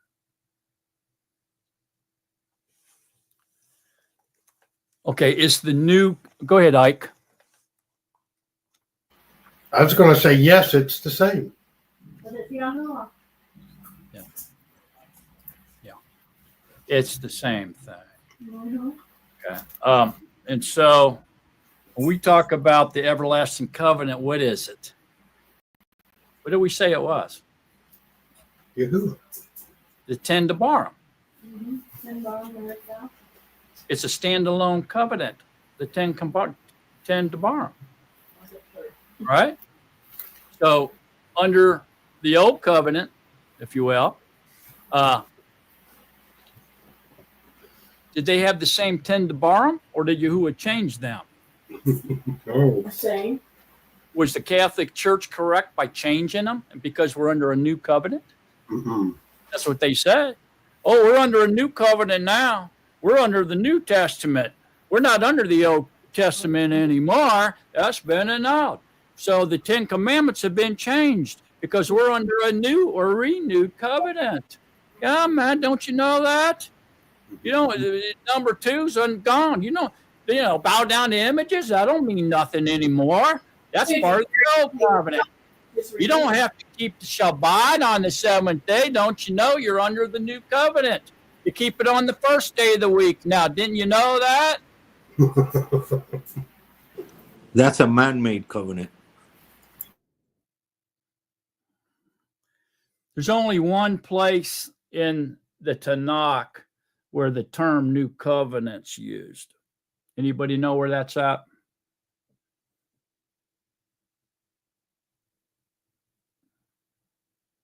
It's in Paul somewhere. What's that? I think it's in Paul somewhere. I can't remember which. No, I said in the Tanakh. Oh, Isn't it YashaYahu 31? Yeah. Jeremiah 31:31. It's pretty easy to remember. Jeremiah 31:31.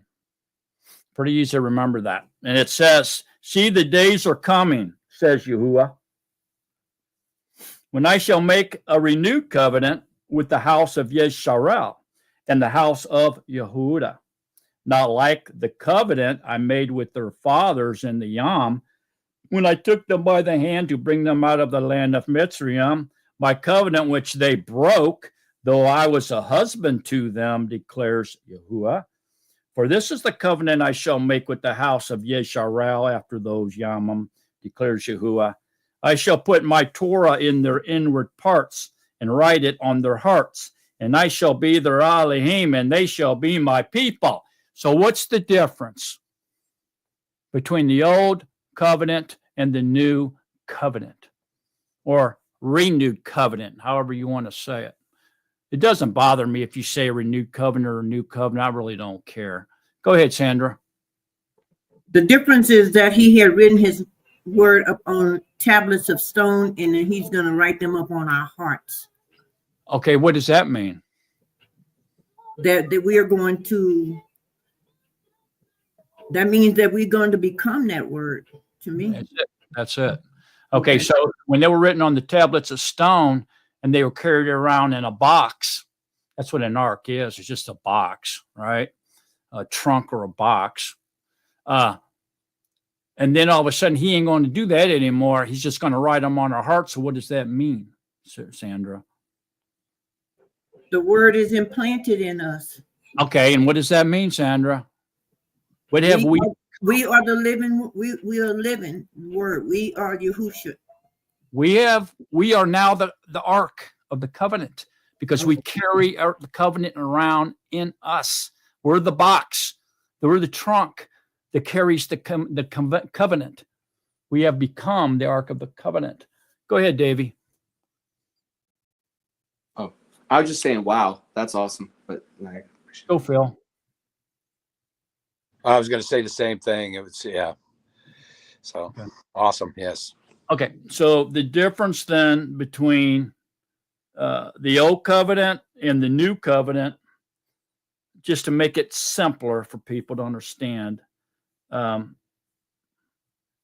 he's putting he's writing the covenant in their inward parts and write it on their hearts. And so the difference is are the words different? Did Yahuwah change the words, the Debarim? Did he? He did not. They're exactly the same words. He never changed them at all. Not the sequence, not the words, nothing. Not one little letter did he change as far as the written covenant. But the difference is instead of writing them on tablets of stone, which is cardinal, that's cardinal. Think about that. Okay? And carrying them in a box around with them, now he's writing it on their inward parts and putting it in their inward parts and writing it on their heart. And so now we become the Ark of the Covenant. Our bodies are his temple. Our hearts have become the Ark of the Covenant. And our being is his mercy seat. Go, Davey. I wonder if that's why, like, the past, like, 4 years, like, after, I started really studying, like, as I sat there in, like, services and stuff, that I would feel, wait a minute, why is the New Testament written in Greek? And I started questioning things, you know what I mean? Almost like he sort of put it on me to seek, out. And then even coming across the Natsarim, it just felt like it happened so naturally, I guess, Just Yeah. just amazing. Just crazy. Yeah, and so so now we have become the walking Torah. See, I'm saying in the simplest form to people to say that. And so the commandments, and now we're putting our inward parts, they're written on our hearts. Our hearts have become the Ark of the Covenant. Our bodies are the temple of Yahuwah. Wasn't the ark kept in the temple? Yes, it was kept in the Holy of Holies, in the inner sanctuary. Okay, and so it's kept in the temple, which is our bodies, into the inner chambers of our hearts. Why can we say, or how is it we say that our being is His mercy seat? Okay, so in the Holy of Holies, the lid of the covenant had two angels with wings on it, and this is where Yahuwah sat. That was His throne. Okay, that was called the mercy seat. So how is it our being is now the mercy seat? Can anybody explain that? Our being is the mercy seat because Yahuwah has sealed us, our being, with His Ruach HaKodesh I was just gonna, yes. for the day of redemption. So therefore, He sits on our being. It actually totally encompasses it. Everybody on board with that? His Ruach HaKodesh has got our being sealed. So therefore, He sits on His mercy seat, okay, protecting our being. Go ahead, Phyllis. I was just going to say it another way, or just to be, because I wanted to say it. We are the living, breathing vessels of the Ruach HaKodesh, which contains all the commandments, all the knowledge of the entire universe living inside of us.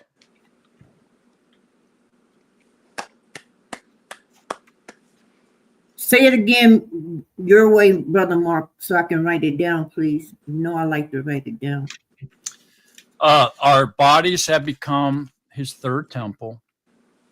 Okay, so within the temple, if you look at the cardinal temple, okay, in this carbon copied world we live in, it's just a copy. Everything's a copy and a foreshadow of what the real thing is, what reality is. Reality is in the spiritual realm, okay?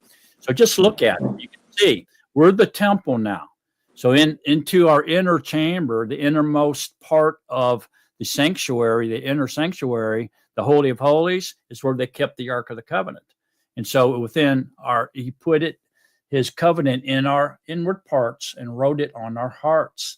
So our hearts have become the Ark of the Covenant because it carries the 10 Commandments around. Okay? So our bodies is the temple, our hearts the Ark of the Covenant, and our being is His mercy seat because the Ruach HaKodesh has sealed our being for the day of redemption.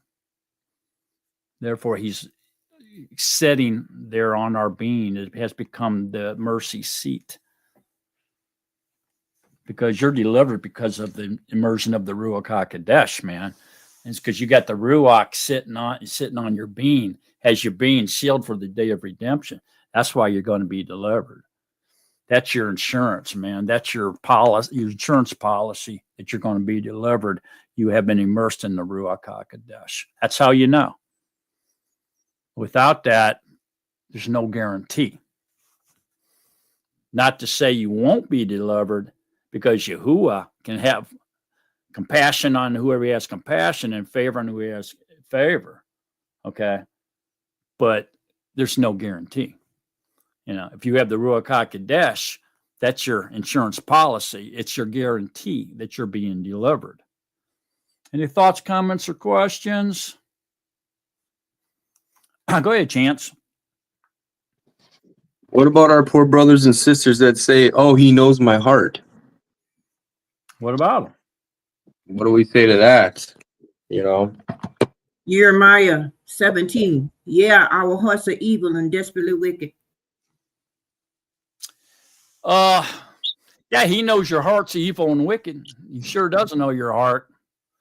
Okay, Well, so like let's say we're talking to some people, right? And somebody's like, "Well, I don't need to do all that because he knows my heart. He knows I'm a good person." yeah, You right. know, how do you Sure, he just does. kind of just rub that one off, huh? Pretty No, tough. look, it's common sense, Chance. Think really hard about what you're asking me.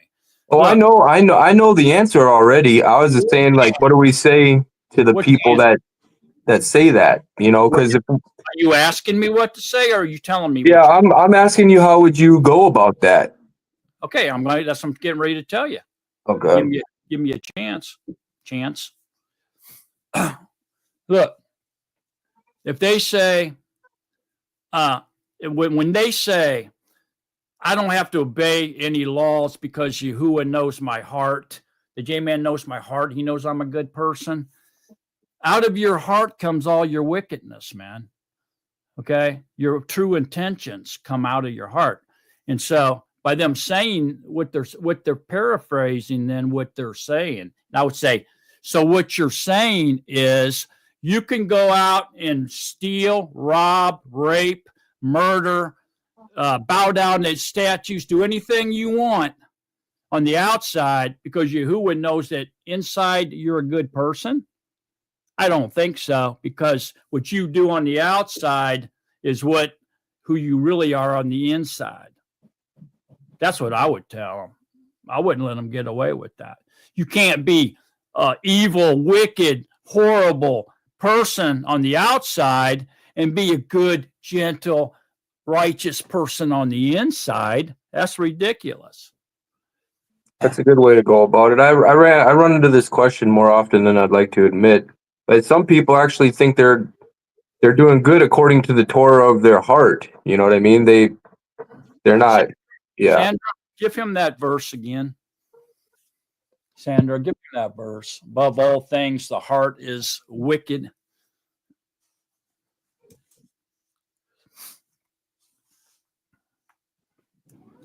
So Ezekiel 20. YashaYahu 17:9. The heart is crooked above all and desperately sick. Who shall know it? Our Yahuwah search the heart. There you go. Yeah. Yeah, he knows your heart all right. He knows it's desperate, wicked, and sick above all things. Yeah, he knows your heart all right. And he knows it ain't good. Correct, Sandra? Give it to him again. What's the verse? YashaYahu 17:9 and 10. I'm sorry.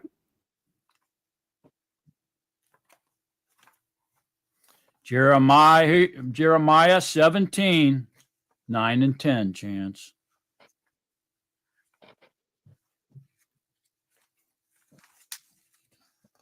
Yahuwah doesn't look at your heart and know that you're good. Yahuwah looks at your heart and says, your heart is crooked above all and desperately sick. Who shall know it? I, Yahuwah, search the heart. See that?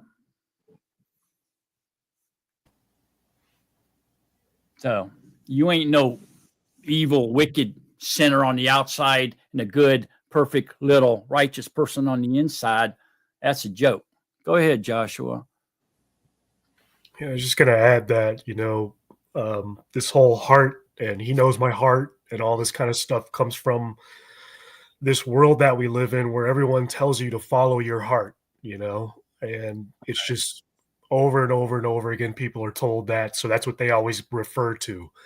Well, my heart, but scripture says otherwise. Yeah, Lou brought up a pretty good verse there, back to what we were talking about. Ezekiel 20:20. Ezekiel 20:20, page 557. And set apart my Shabbats. Let's go to 19. I am Yahuwah your Elohim. Walk in my laws and guard my right rulings and do them. And set apart my Shabbats, and they shall be a sign between me and you to know that I am Yahuwah your Elohim.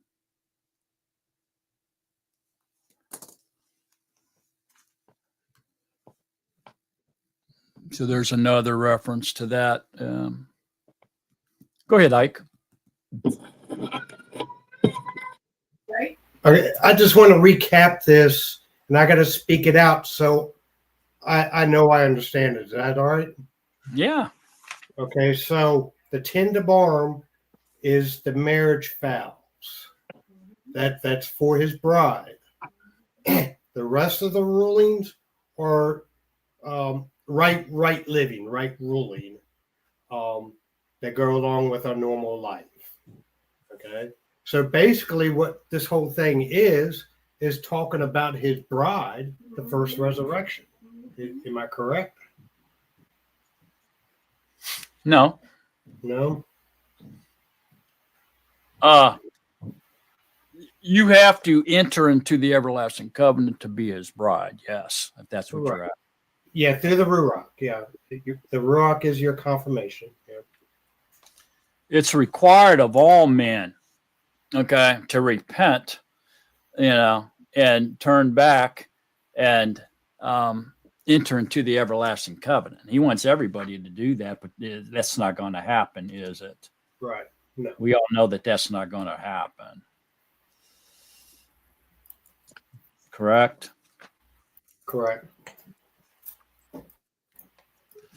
So go to and I want to get back to what we were reading, discussing, but for right now, everybody go to Ecclesiastes, page probably 777, something like that.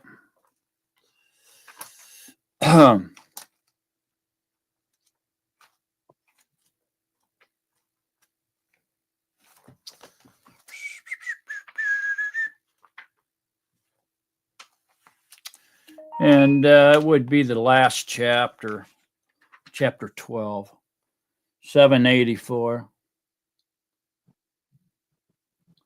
And it says in 12:13, let us hear the conclusion of the entire matter. Fear Elohim and guard his commands, for this applies to all mankind. For Elohim shall bring every work into right ruling, including all that is hidden, whether good or whether evil. So what does that mean? Fear Elohim and guard his commands, for this applies to all mankind. What's that mean? What's it mean, all his commands? Is that the 10 to barm? What would it be? Somebody? Yes. It would be all his instructions. I think it's all of his instructions. Don't forget, the 10 to barm is a standalone covenant.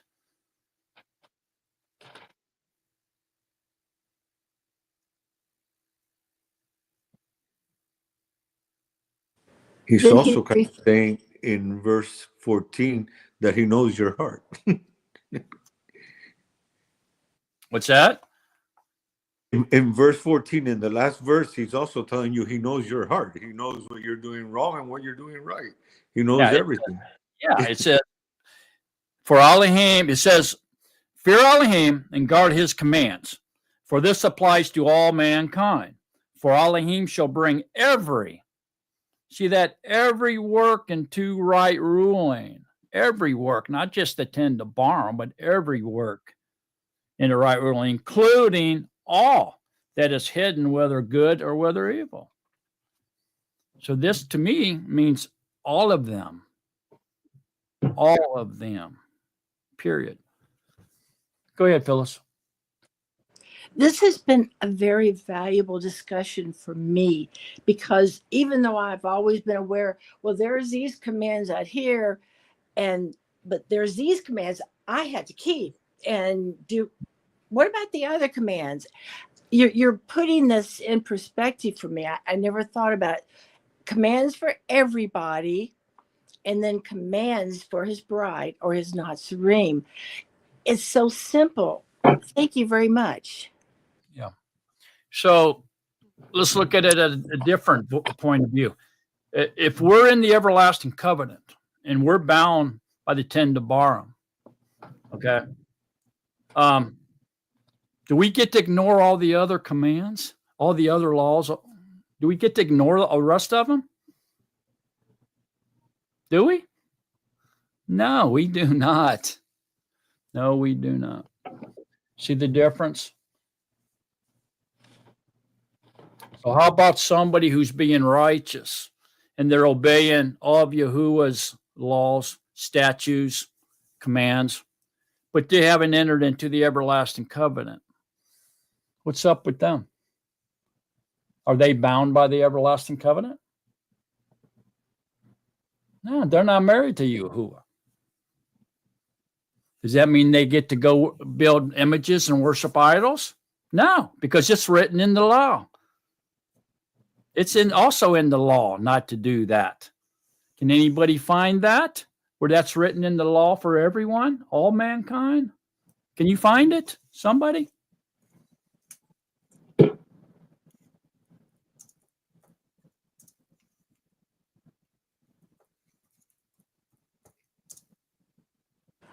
I know somewhere it says he hates the Asherah trees. Yeah. He kind of says it right here. It applies to all mankind. How about going to Deuteronomy 12:31? Maybe we can find one there. So Deuteronomy 12. We just can't get off of this subject, can we? Go to Deuteronomy 12. 31 here. It says, do not do so. Well, let's back up. I better back up to 30. Guard yourself that you are not ensnared to follow them after they are destroyed from before you, and that you do not inquire about their mighty ones, saying, how did these nations serve their mighty ones? And let me do so too. Do not do so to Yahuwah your Elohim, for every abomination which Yahuwah hates they have done to their mighty ones, for they even burn their sons and daughters in the fire to their mighty ones.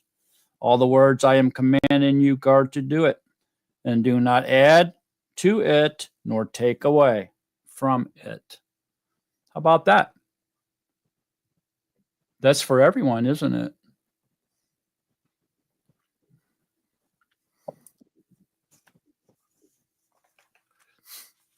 Anybody else find anything else on that where it pertains to everyone?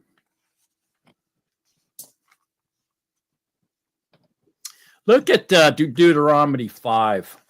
I'll show you one more thing, then we're going to get back to this. Deuteronomy 5.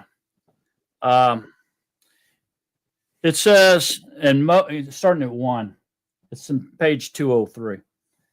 And Moshe called all Yisrael and said to them, hear, O Yisrael, the laws and right rulings which I speak in your hearing today, and you shall learn them and guard to do them. Yahuwah our Elohim made a covenant with us in Koreb.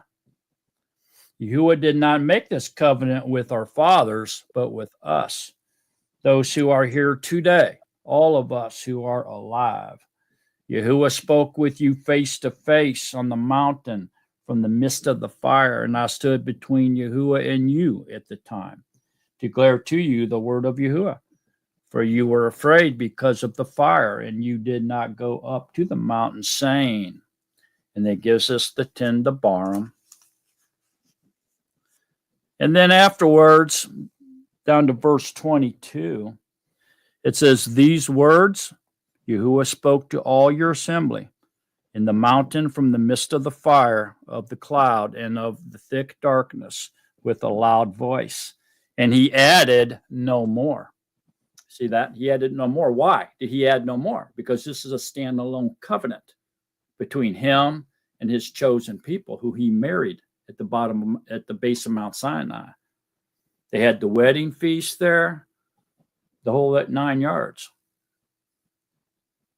See, so this here on Shabuath or Pentecost every year is a anniversary celebration of marriage. Anniversary. It's not a birthday. You know, Christianity teaches you that this was the birth of Christianity, the birthday of Christianity. It's what they say, but it wasn't, was it? And see, after he gives you this covenant, he talks about this covenant, and then he added no more to the covenant, okay, of love or marriage, if you will.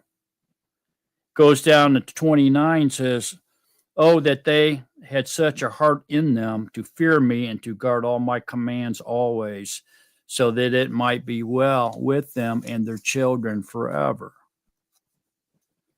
And then it goes on and on and on, and then down into 6. Listen to this. And this is the command, the laws and right rulings which Yahuwah your Elohim has commanded to teach you to do in the land which you are passing over to possess, so that you fear Yahuwah your Elohim, to guard all his laws and his commands, which I command you, you and your son and your grandson, all the days of your life, and that your days be prolonged.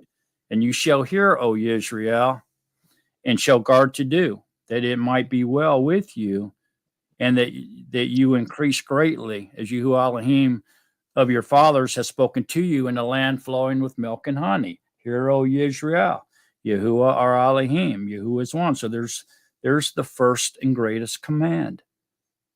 Okay, and then if you keep reading, you'll see where he starts giving more commands, more laws, more statutes, and he continues on. And now look at 7:25.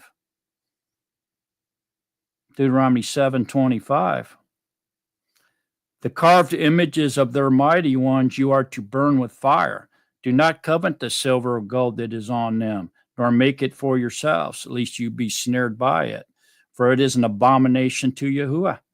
And do not bring an abomination into your house, lest you be accursed like it, utterly loathe it, and utterly hate it, for it is accursed.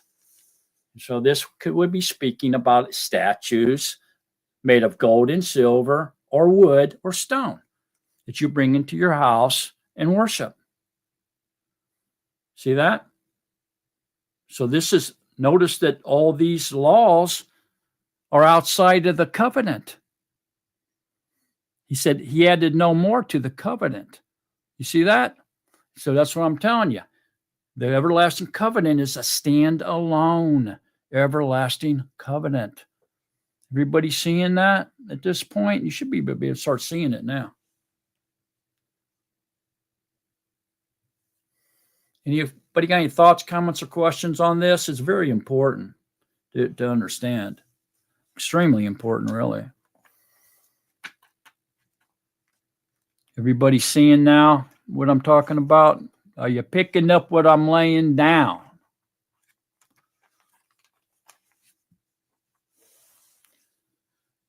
Okay, well, no questions or comments. Back to it now. Okay, so here we're seeing that everybody, no matter who you are getting ready to fall under this judgment. So this prophecy is about world judgment. World judgment and everybody in this world. Everything. Okay, and the reason that this punishment, this judgment punishment's coming down is because the Eretz has been defiled under its inhabitants. They have transgressed the Torah or transgressed the instructions. They've changed the law or the instructions, and they've broken the everlasting covenant. See that? So why would he repeat himself? Why would he say, because they have transgressed the Torah, if that's the 10 Devarim, changed the law, if that's the 10 Devarim, and broken the everlasting covenant, if that's the 10 Devarim? He would just be repeating himself. It would be ridiculous. So what this is 3 different reasons, not one reason expressed in 3 different ways, but 3 different reasons why the earth is going to be judged and punished. You see that? And so the third reason is because they've broken the everlasting covenant. That's their marriage vows. Okay. And we've already come up with the reasons how they've done that. And they even changed the sign of the everlasting covenant. It was deleted, was it not? The sign of the everlasting covenant was basically deleted or annulled by them, and moved to the sun's day of worship. This is an abomination. This is a direct violation of the fourth commandment, and an abomination that they did that. Okay, so these are three distinct reasons that the curse, the judgment, the punishment is coming down on the inhabitants of the Eretz. Let's continue on now, Davey. I think you're on 6.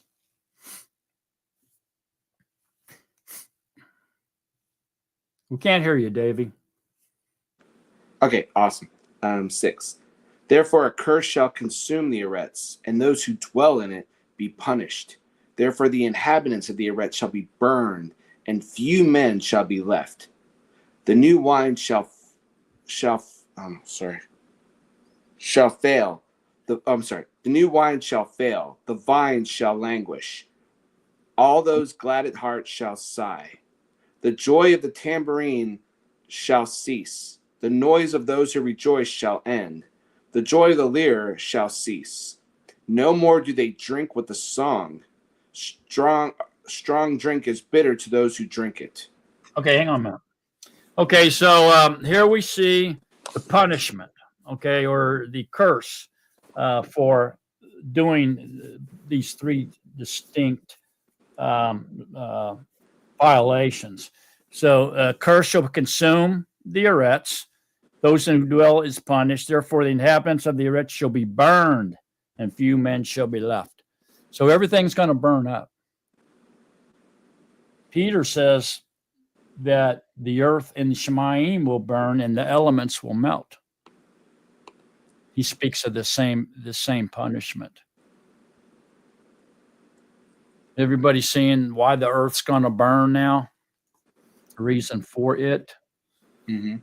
So if it was true that the Old Testament is annulled and that we're no longer under the law, we're no longer bound to the marriage vows, the everlasting covenant, then why is the earth going to burn? Because they violated. Why? If that's true, then wouldn't that make it annul the punishment as well? But obviously, it's not going to. And they say, well, that's not in the New Testament. And, oh, yes, it is. It's in quite a few places, but, Matthew 24. It's also in 2 Peter very strongly. So go to 2 Peter. 2 Peter chapter 3, verse 10 through 12, page 1033.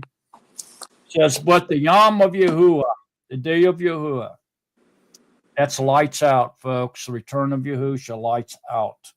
The day of Yahuwah shall come as a thief in the night, in which the Shemayim shall pass away with a great noise, and the elements shall melt with intense heat, and the Eretz and the works that are in it shall be burned up.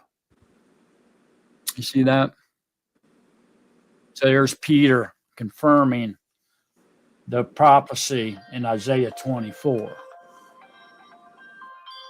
Any questions, thoughts, or comments?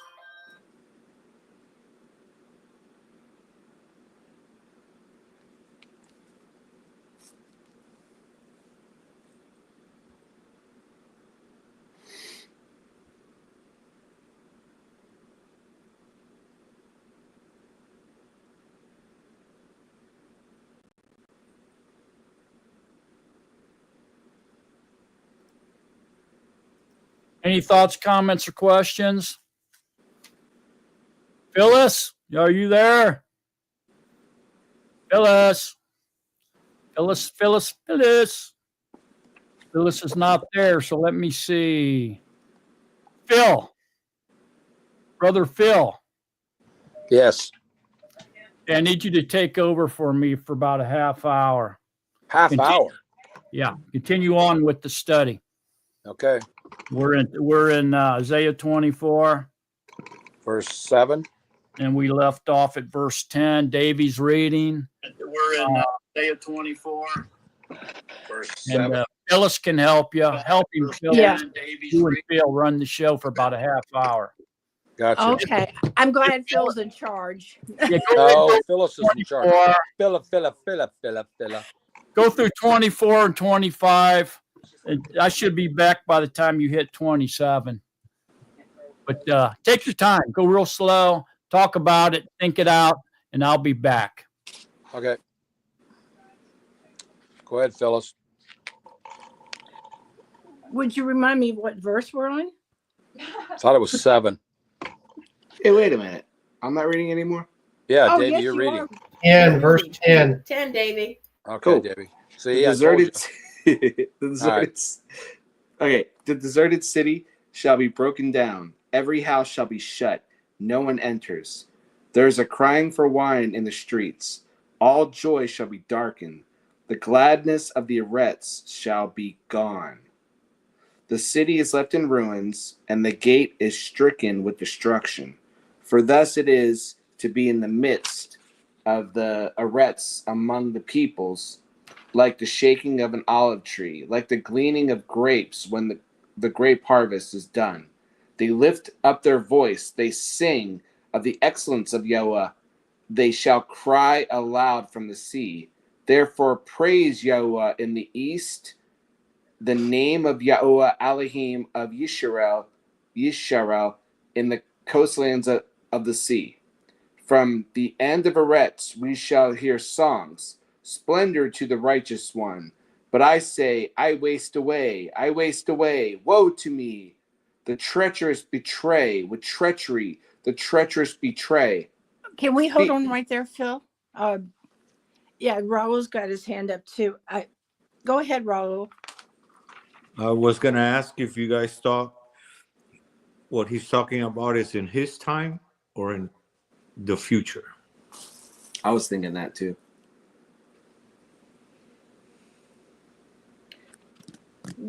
When did we get to the future? I mean, I'm kind of lost. I'm sorry. I was trying to make. Well, he talked lunch. about destroying a city and all that. Right. And is he talking about the Babylonian conquest, or is he Babylon, talking yeah. about what's going to happen in end times?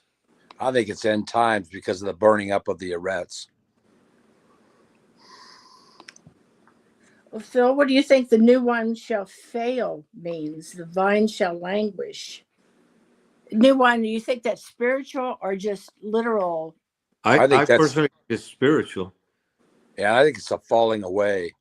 Exactly. Those who chase after the strong delusion that he's released to try and test those who claim to be his chosen ones. And I think where he sent a little bit before, way before, where he says only a few survive is because he makes it short. He says that he shortens the times. If not, no one would survive. I remember that, Ro. Where did he say that? Did he say that in this text? Yes. It's in verse 6. Yeah. Therefore, a curse shall come and consume the Aret, and those who dwell in it be punished.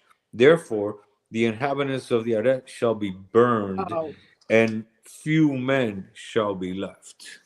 okay. Remember that he's talked about that also, where a few men, and that there's going to be more women than men, and all that he's brought that out a couple of times when we've talked. Right. And then the next Because chapter. war. Yeah, go ahead, Phil. Well, I'm sorry, I didn't mean to interrupt. The next verse, the new wine shall fail. So this new message from the beast shall fail, and the vine shall languish, because those who believe in that will not work. And then no more do they drink wine with a song. I'm sorry. I'm having to reread it over again. Okay, so that takes, where does that take us, Phil?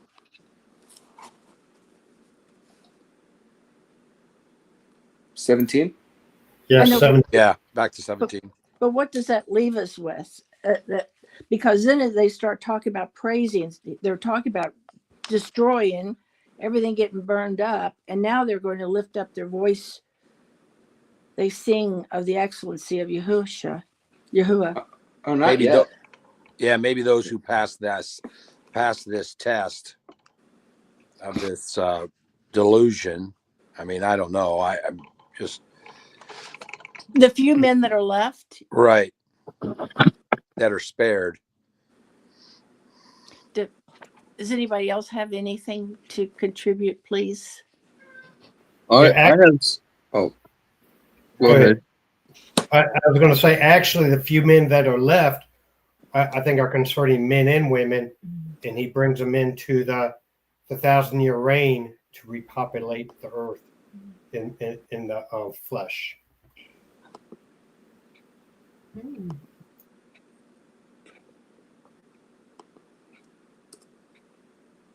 And they probably are the ones that rejoice and call upon him. And the rest are ashes under their feet. I was thinking about all this wine. Do you think the wine has something to do with dry out for the words of Yahuwah, the wine? Because it says on verse 11, there is a crying for wine in the streets, and all joy shall be darkened. The gladness of the erect shall be gone.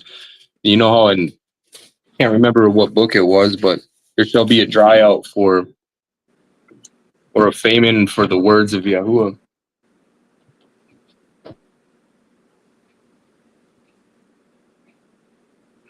I think that's in the book of Amos. Wine's always been kind of spiritual and physical.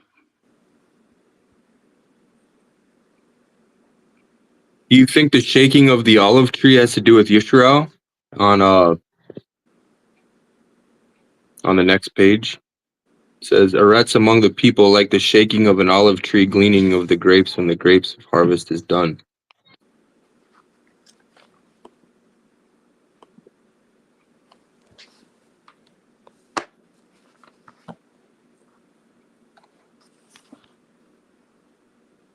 I think it's still in the middle of what it's explaining. You know, like if I kept going. Yeah, exactly. Because down here it talks about the foundations of the Eretz will be shaken. So yeah, why don't you continue? It's like fear in the pit and the snare are upon you, O inhabitant of the Eretz.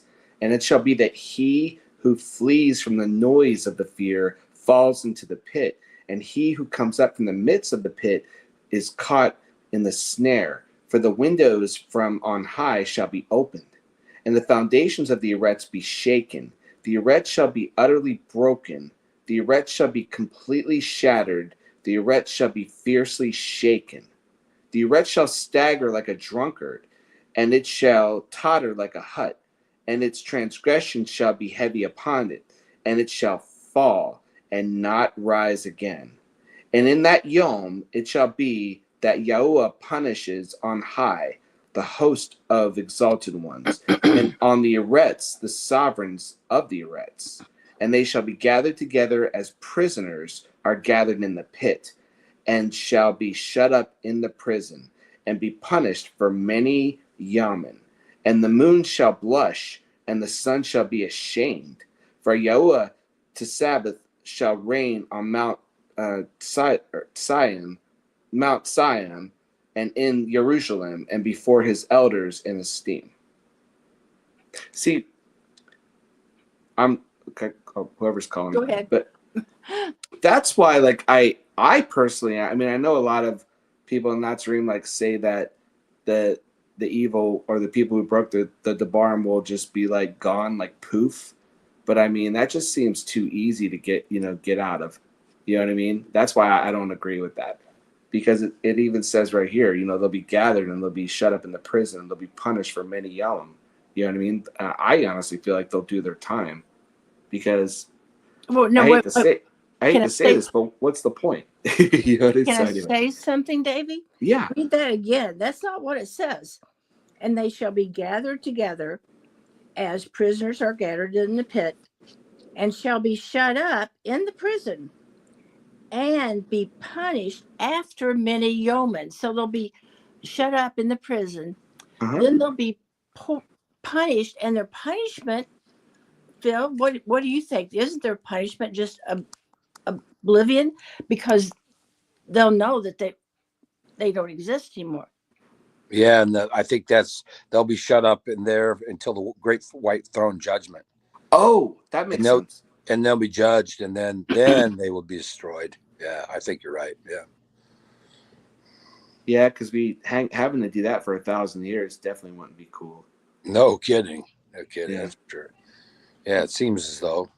I don't know. What does anybody else think? Ike, what do you think? Aren't they talking about the fallen angels and Satan? He gets locked up for he's bound for 1,000 years. And, I don't know. That's kind of what I got out of it.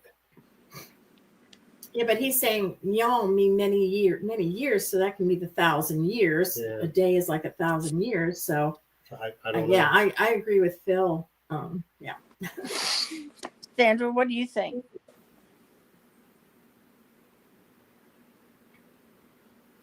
I'm trying to reread this. I was thinking it was the date. This coincides with YashaYahu 24. It's talking about his to me, I'm not sure. Talking about his second coming in the day of Yahuwah, where he's gonna burn the rest. He's coming because they say, "Behold, a day burns like an oven." That's in Malachi chapter 3 or 4. Behold, a day burns like an oven. This is what he's talking about. And he's talking about when he come with his judgment, he's gonna put that sword down. He's gonna put one foot on Mount Sion, and he's gonna be very, very angry. That's what it sounds like a little. Yeah, we're talking about the return of Yahusha here, aren't we? I think we're talking about Phil, would this be the millennium reign? The beginning of it. Yeah. Yeah, the removal of the exalted ones, the ones that have been ruling over and claiming that they have jurisdiction and the word of the Most High, which they're all frauds and all, they're going to be punished for leading so many people astray. And then that first shall be last, and that last shall be first comes to mind here also because of the way this is worded. I'm just speculating there. I'm trying to ask Yahuwah for wisdom here. Well, I'm not trying. I shouldn't say that. I am asking him for wisdom. Yeah.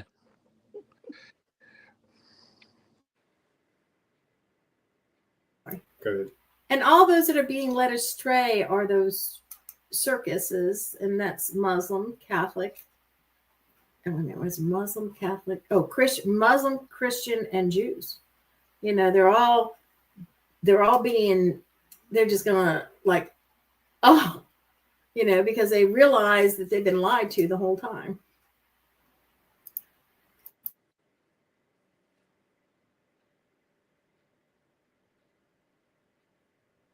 Well, it's interesting because a lot of people are coming out of those things, but they don't know why they're coming out of those things. But they've been so, disappointed with the outcomes of all this pageantry and everything. But so they're really ripe to hear the word when Yahuwah decides to let them have the ear to hear it. So they're coming out of it, out of disgust and out of a lot of different things. And now they're jaded. So it's hard for them to listen. So we can't do it. He's got to do it, of course, but we're there to provide, maybe plant a seed or whatever. And that's it. You know what I mean? I'm so excited. I got praise I got to praise Yah because I've waited so long for the Muslim people that I've been going to at Baghdad's. They started asking questions and the Ruach just poured out and they are so excited. And of course, I gave my BYNV to them and all the brochures. And it's almost like they could see it like that it's happening, like, oh, and so I'll meet with him again after some time and ask y'all when I can speak to them again more about it, because I've stayed away a long time and they've asked me where I've been. So I said, well, I've been reading the word and talking to people about Yahuwah and Yahusha. And see, I didn't really talk to them much about our understanding because I didn't want to offend with them. So they asked me and I was like, oh, this is so exciting. That's great. And that they're ready for the gardener now, right? They're ready for the pruning but the plant has got to sprout first and get a hold before it's ready to be pruned, right? If you go in and mess with the seed too soon, then it can destroy it. So yeah, that's awesome. That's a great example. Davey's got his hand up. I think Raul had first before me now. Ro. Sorry. I have a question for Sister Sandra. Would you read 17, 18, and tell me what you gather from that?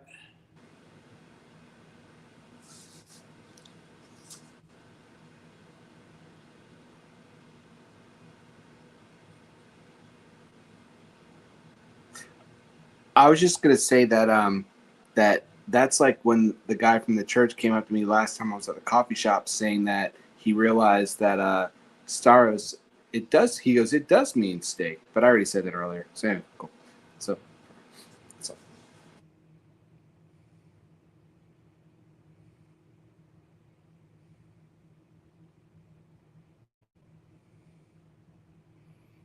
I remember when you said that, Dave, and Lou was amazed. that's awesome. Sandra's got something. I'm not sure, but I was thinking about what it says in Revelation, where he's talking, it says, fear and pit and the snare are upon you, O inhabitants of the earth. And it shall be that he who flees from the noise of the fear follows. It sounds like to me the same. You know how he tells us not to fear? Yeah. And if you fear, you might fall into that pit. That's what I was gathering. I was wondering. And if you read the next one, it says like somebody's coming out of the pit.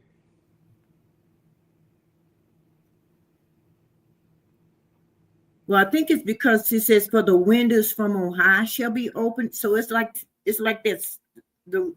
It's like when what he said in Revelation, Matthew 24, he said the sky gonna roll back like a scroll. And when Yahuwah comes, he's gonna be angry. He's coming forth with his anger. It's like the Day of Atonement to me, sort of like after the last day that you can repent. And they're gonna be afraid then. Those that haven't repented. Because it says the rest shall be utterly broken, shall be completely shattered. Your rest shall be fiercely shaken. When you say he coming born like that's Yahuwah coming with his judgment, sound like to me. That's what I kind of thought. Yeah. The window is not the door. The window is a very small opening. So what's coming through and on the windows, like what came through when the floods came, the windows were open so that something's coming, but it's going to come. It's not going to be able to go back through a door. It's only going to be able to come down and remain. Go ahead, Ike. Also, I was just reading it too. Now, since their arets are being shaken, but it seems like here's some people that are coming up.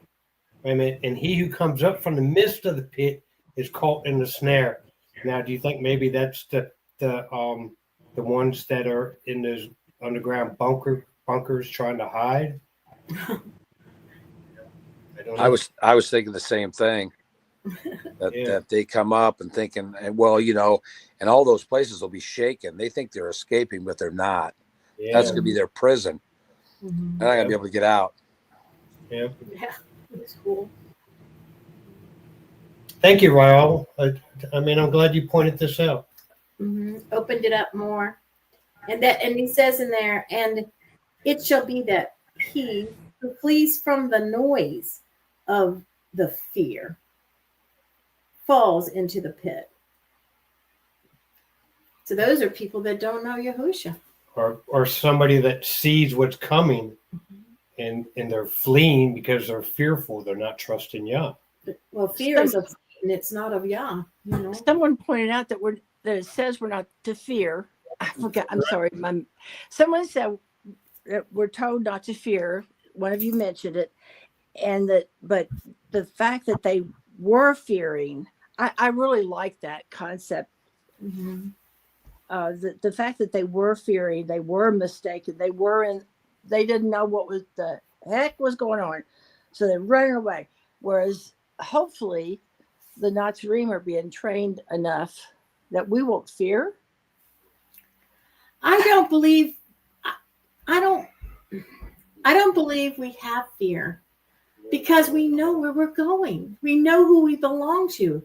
If you know who you are and know who you belong to, you have everlasting life. You can't have both. One side or the other. What? It says in the word, some will fall away. Well, that's true, but they didn't have that understanding in the first place. He's talking about some will fall away. And they don't have the understanding that this life is temporary. We're just walking this journey out for our assignments.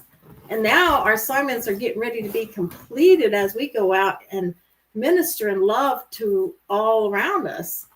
And which brings our Father great joy because I had so much fun and joy and they were so happy. So anyway. Did you have something to say, Chance? I'm kind of waiting for Phil to come back. Your mic's off, Phil.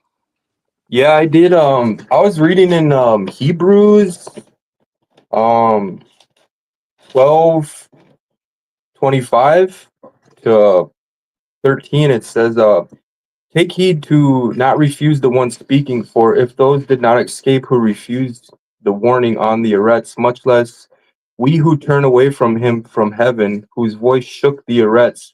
Then but now he has promised, saying, yet once more I shake not only the arrets, but also the heaven. And this yet once more may clear the removal of what is shaken, as having been made, so that the unshaken things might remain. Therefore, receiving an unshakable reign, let us hold favor through which we serve Yahuwah pleasingly with reverence and awe, for indeed our Yahuwah is a consuming fire. Thank you. Yeah, it just came to me.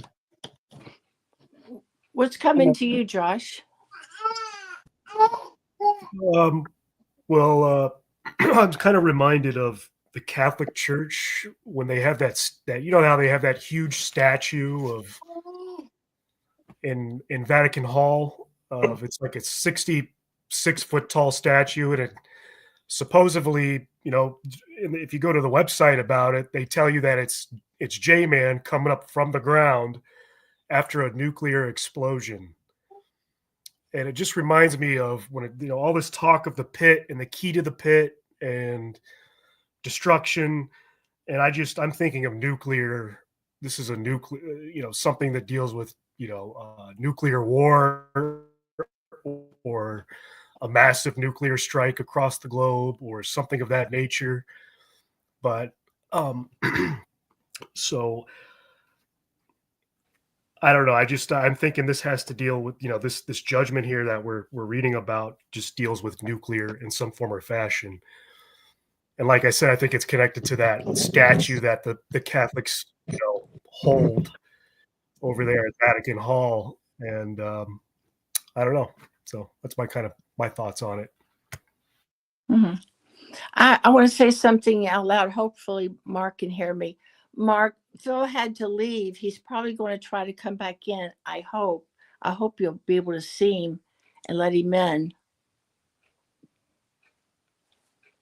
Did we want to go ahead and read chapter 25? Or does anybody else have questions about 24 or comments they want to make?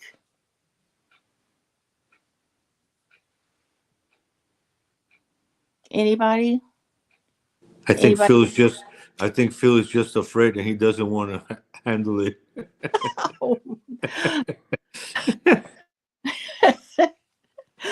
We were asking too much of him, huh? Who wants to read? Sandra? Oh, Yahuwah, you are my Elohim. I exalt you. I praise your name. For you shall do a wonder. Counsels of long ago, trusted truth. For you shall make a city a heap, a walled city a ruin, a palace of foreigners to be a city no more, never to be rebuilt. Therefore, a strong people praise you. The city of the ruthless nations fear you. For you shall be a refuge to the poor, a refuge to the needy in his distress, a shelter from the storm, a shade from the heat. For the spirit of the ruthless is like a storm against a wall. You subdue the noise of foreigners as heat in a dry place, as heat in the shadow of a cloud. And the singing of the ruthless is subdued. And in this mountain, Yahuwah Sabaoth shall make for all people a feast of choice pieces, a feast of old wines, of choice pieces with marrow, of old wines well refined. He shall swallow up on this mountain and the surface of the covering which covers all people, and the veil which is spread over all nations. He shall swallow up death forever, and the Master, Yahuwah, shall wipe away tears from all faces and take away the reproach of his people from all the arrests. For Yahuwah has spoken, and it shall be said in that Yom, see, this is our Elohim. We have waited for him. He saves us. This is Yahuwah. We have waited for him. Let us be glad and rejoice in his deliverance. For the hand of Yahuwah rests on this mountain, and Moab is trodden down under him as straw is trodden down in the water of a dunghill. And he shall spread out his hands in their midst as he who swims spreads out his hands to swim. And he shall bring down their pride together with the skill of his hands, and the high stronghold of your walls he shall bring down and lay it low, leveled to the ground, down to the dust. Thank you, Sandra. Wow, that was a whole chapter.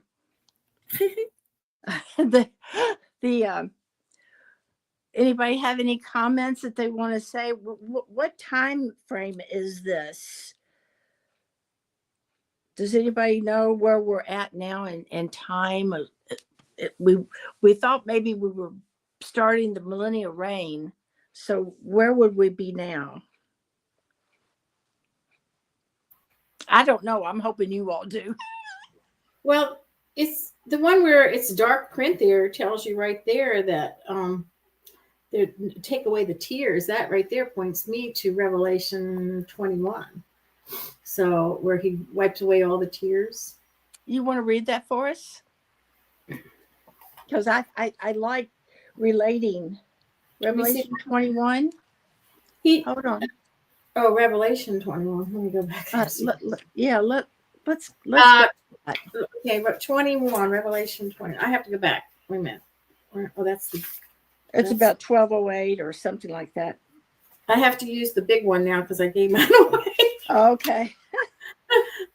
So it's 21. So it's 11:53. So let me see. Wipe away the tears. Where is it? Are you talking about Revelation chapter 21? In Revelation. Huh? Yes, where he wipes away the tears. There be no more tears. Yeah, I'm looking for it. Mm-hmm. Oh gosh. I do know that he says that he'll wipe away our tears, and here up here, the first resurrection, the second death shall possess no authority. Wait a minute. Okay. Here it is, verse 4, 21:4. And Yahuwah shall wipe away every tear from their eyes, and there shall be no more death, no mourning, no crying, and there shall be no more pain, for the former things have passed away. Okay, now look, see back right across this to prior verse, it says this was the millennium reign. He's talking about the millennium reign. Well, he goes into the pit 1,000 years, and then he has what is it? Okay, then he comes out, and then that's where Bahima. Okay, This is the great throne. Great White Throne is in 2011. Yeah. So that's the wrath right there, judgment, and then he comes into 21 is the renewed heaven and renewed Eretz. From the former heavens and the former Eretz have passed away, and the sea is no more. So I'm thinking that who's coming into 21 are those who are in the rewarded. eternal reign. The eternal reign. The eternal reign. I'm sorry. Yeah, the eternal reign Okay. are the reward right there. I mean, we won't have any tears, no pain. I mean, to me, this is showing me we're in our new bodies, and we're Day to day. yeah. I think that's an what does everybody else think? I think that's an excellent conclusion. She compared 25, so this would take us into this after the second resurrection, right? This would take us on into the eternal reign. Yeah. I agree. Joshua, what do you think? So you're thinking that 25 is describing the eternal reign or the millennium reign? If the conclusion she drew, if there's a parallel between 25 and the bold print in 25, and if we jump over here to Revelation 21, everybody with us? Yeah, Davey? yeah. Raul, what do you all think? Because he says I'm sorry. What, Raul? So I just want to say, well, he says that he'll take all the tears away in the millennium reign, so it could be that. But he said. So I want to say something real quick. Go ahead, Josh. In 7, and it says, and he shall swallow up on this mountain the surface of the covering which covers all people, and the veil which is spread over all nations. So I think this is the creation of the new heaven and the new earth right here is what he's talking about. He's swallowing up the old and creating the new. But then in verse 9, 25:9 in Isaiah, he's saying, and it shall be said in that Yom, see, this is our Elohim, and we waited for him, and he saved us. This is Yahuwah, we have waited for him. Let us be glad and rejoice in his deliverance. and then it says, for the hand of Yahuwah rests on this mountain. What mountain? Because it describes a mountain again. Up on 7, he says, and he shall swallow up on this mountain. So what mountain are they referring to? It mentions this mountain twice. I'm backing up. it mentions the mountain again in verse 6. What mountain are we talking about here?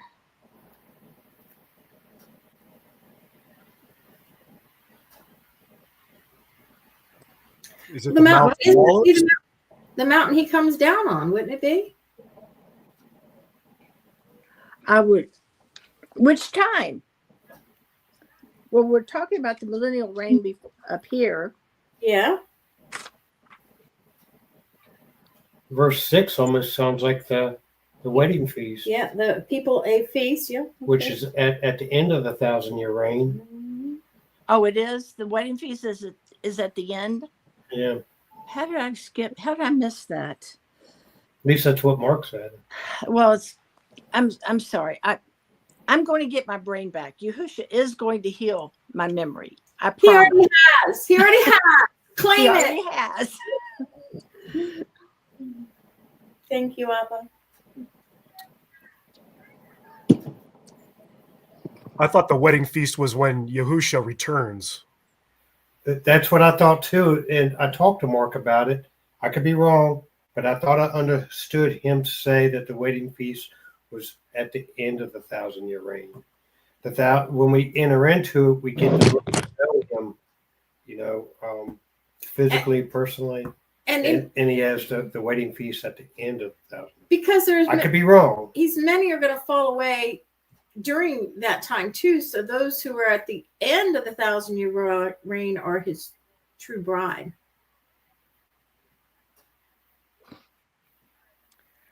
I mean, if you have a wedding feast prior to that 1,000 years, and people are going to fall away then. Because I think the reason I brought that up was because I had the question about asking, like if I wanted my daughter to be saved and she didn't live, I petitioned for some of my family, but that would have to be at the great day of judgment when I would see her being judged. I would say, Yahusha, I petition for my daughter. I could I could be wrong. And then they would be at the wedding feast. Okay, yeah, that makes sense. Yeah. That'd be a good question for Mark to clarify all that again. Someone in the chat was saying Mount Zion. Yeah. Okay. I'm sorry. I can't look at it, listen to you all too, but I'm trying. You're doing good. Okay, there's somebody in the chat said mountain. What is it? Subfib. I don't know how to say that. Mountain metaphor. Mount metaphor, and then Dick. Phil's trying to get in. By the way. Yes, Mark. Can you hear us? Let Phil in. Go ahead. I'm sorry. Okay. If we read on 10, for the hand of Yahuwah rests on this mountain, and Moab is trodden down. Mount Nebo is right next to Moab. What is next to Moab? Okay, I looked it up. It says Mount Nebo is the biblical mountain in Moab. So if he's and Moab is trodden down, and right before he says his hand rests on a mountain, it could be Mount Nebo.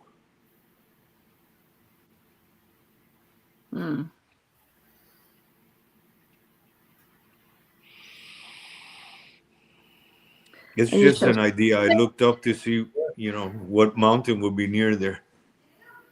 But is he saying that mountain, is he saying that it's going to be trodden down under him? A straw is trodden down in the water of dunghill. So he's showing you that this will be rejoicing, and all this is going to be, his hand's going to take it down. Yeah, I see what you're saying. It could be spiritual because it also says that like Moab stands for everything non-spiritual, everything worldly. So well, he says he's going go ahead. No, I'm just rereading. Make a shall make for a people a feast of choice pieces, a feast of old wines, of choice pieces with marrow of old wines, and he shall swallow up on this mountain the surface of the covering. So he's going to give them the feast and then take them back up again, or swallow them up. And the veil which is spread over all the nations. No, he's going to swallow up the covering. What, Sharon? What do you think? No.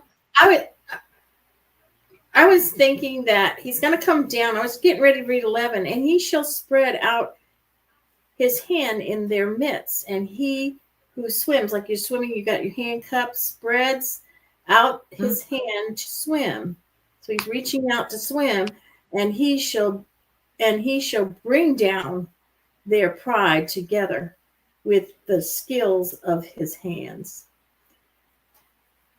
And the high stronghold, so he's going after the world, the strongholds of your walls. He shall bring down, lay it low, level to the ground, down. So he's gonna plow it on, or he's gonna get rid of it, because he's telling you what the Dark Prince telling you what we're gonna be rejoicing about and delivered, and then he's showing you what he's gonna do to those who are lawless.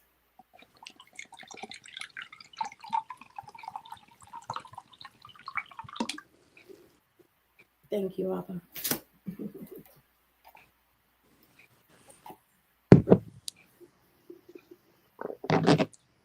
Anyone else have ideas?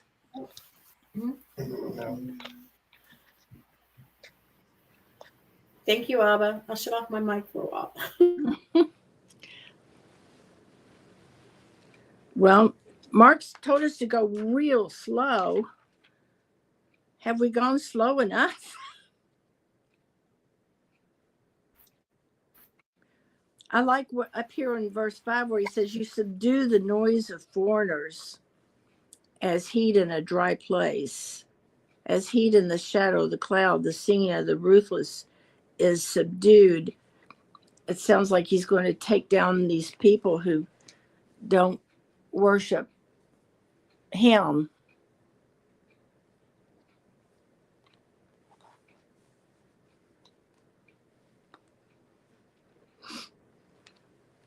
Do you all want to go on to the next chapter?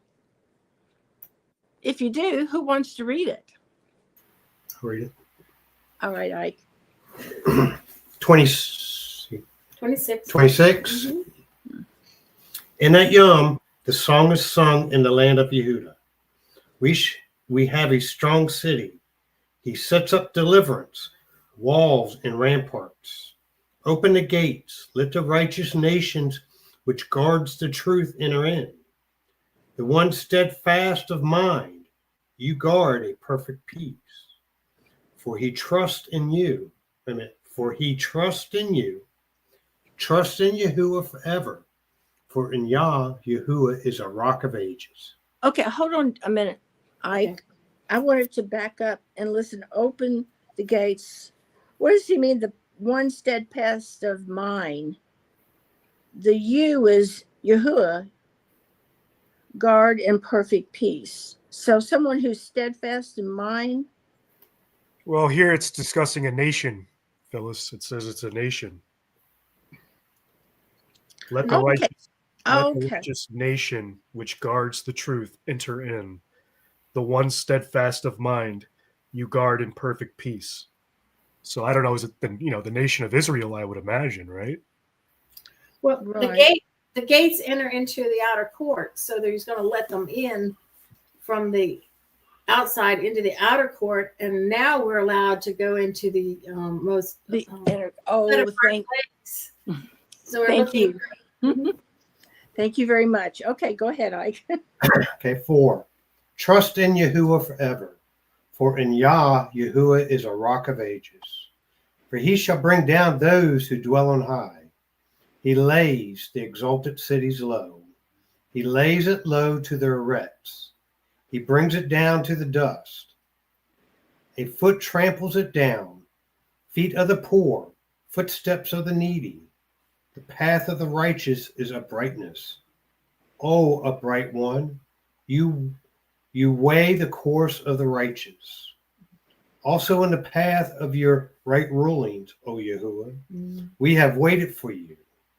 The longing of our being is for your name and for the remembrance of you. My being longs for you in the lilah.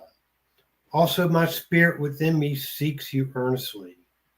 For when your right rulings are in their arrest, the inhabitants of the world shall learn righteousness. The wrong find favor, yet he shall not yet he shall not learn righteousness in the land of straightforwardness.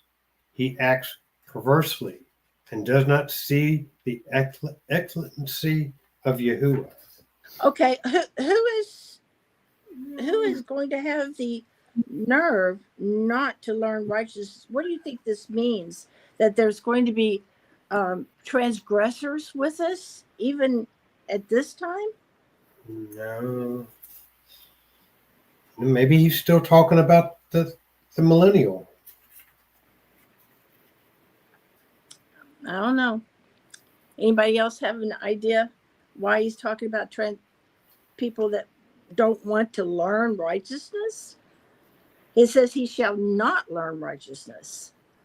In the land of straightforwardness, he acts perversely. But in the millennial, there's not supposed to be any.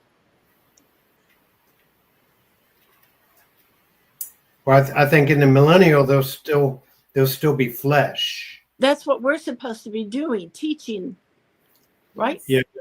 Some will take it, some won't, I guess. You know, those are the ones that fall away at the end. Oh, okay. Okay, go on. I was going to tears with this. This is just, where he's talking about us as well. I don't know about y'all, but I was like, oh. Do you want me to read on? What do you mean? Wait a minute. I need to know what Sharon's talking about. When he's talking about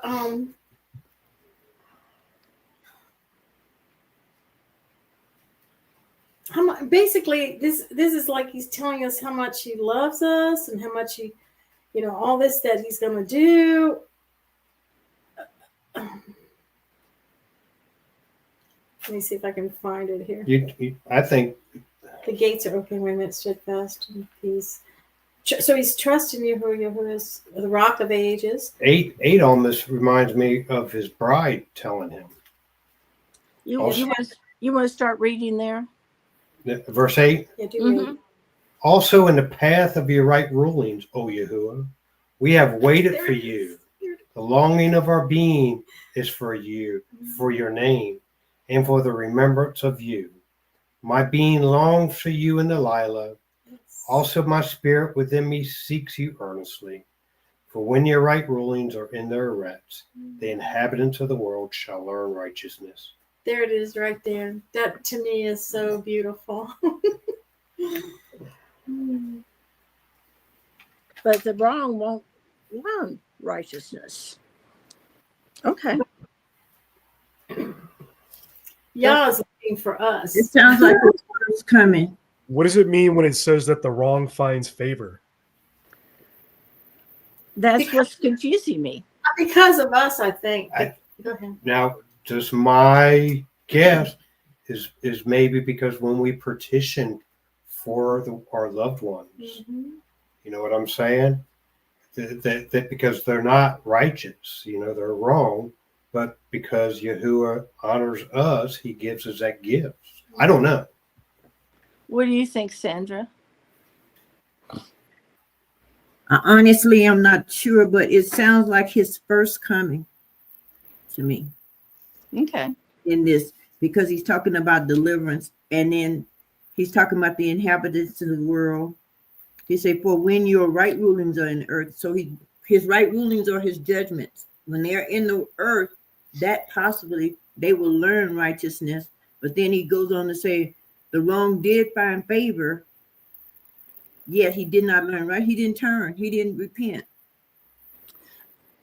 I think I know what that means. They found favor because, like, even today, there are people that, don't even do what we think they should do.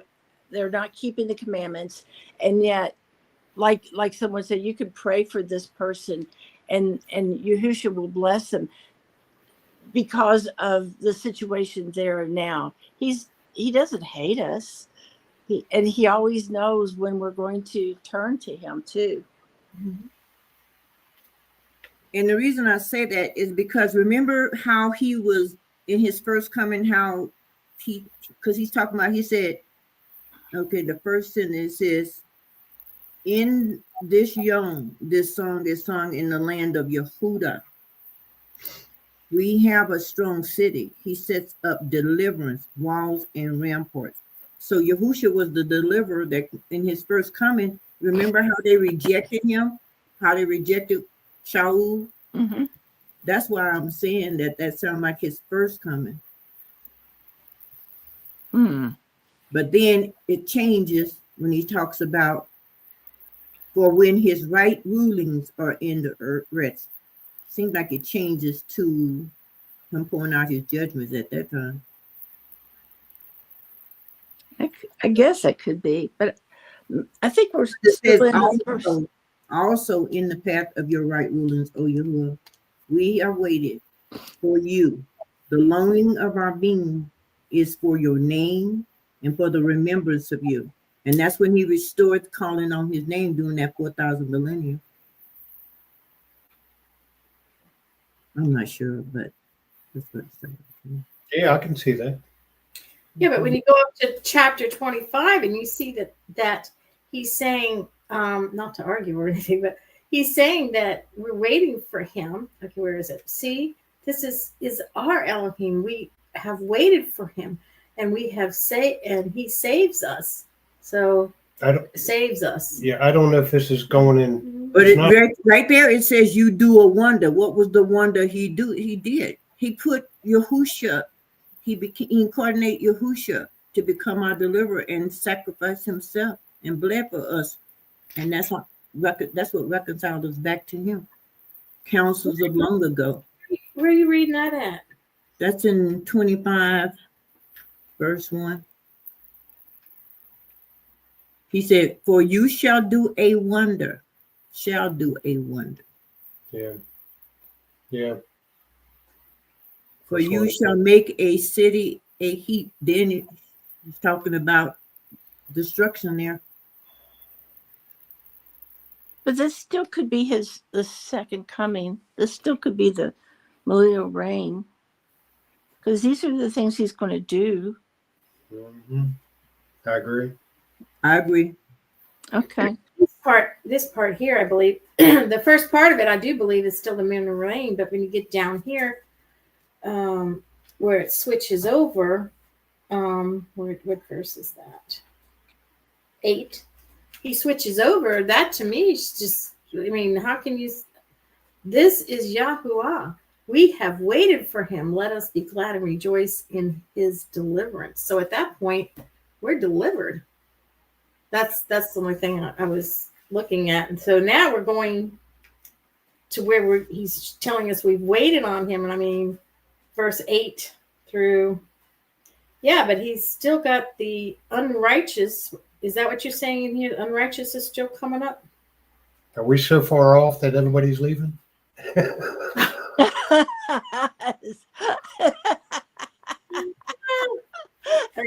I don't want to be associated with this nonsense anymore. They still don't. I mean, it don't matter. I still think that this is the millennial reign, because there's still unrighteousness, and there's not going to be any unrighteousness. There's not going to be any wrong to be found in favor. It's just not going to happen, folks. When he comes back the last and final time, we're not even going to be here. We're going to be in the new Jerusalem. So this has to be the millennial reign. We also have the gathering, so we could be looking at the gathering as well. And this is, but again, that verse up there where he's deliverance, his deliverance. Like, I don't know. Sometimes I look at things and it goes, Sharon, they're going to blend. They're going to blend together. World War III and Armageddon are going to blend. So you see, I'm just kind of like, okay, at what point do we realize they're blending? You know what I mean?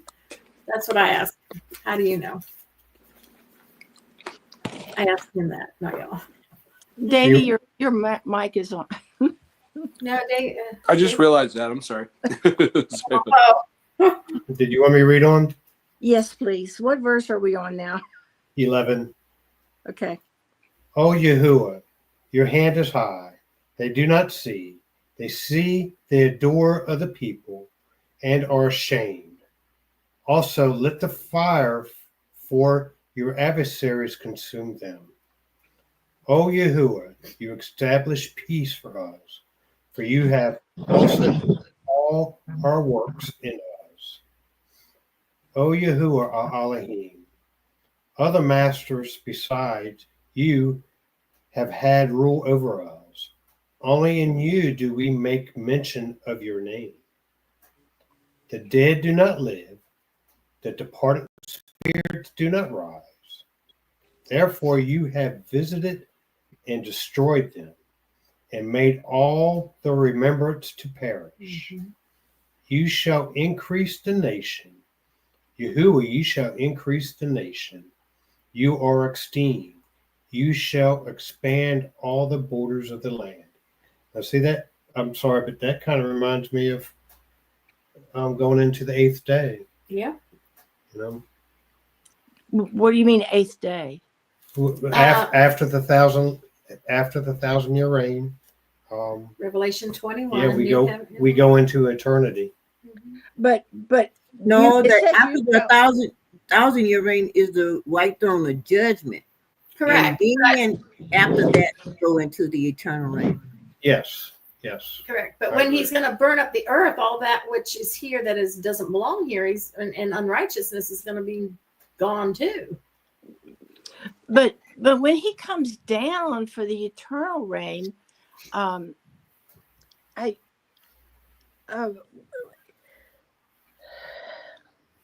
there won't be any. We won't be here. We're not going to be here. We're not going to have borders to expand. We're not even going to be here. We're going to be in the New Jerusalem. There's going to be a completely new heaven and a completely new earth. Yes, Exactly. He So said- there's a cleansing going to be happening when he burns up the earth and tills the tills the ground under.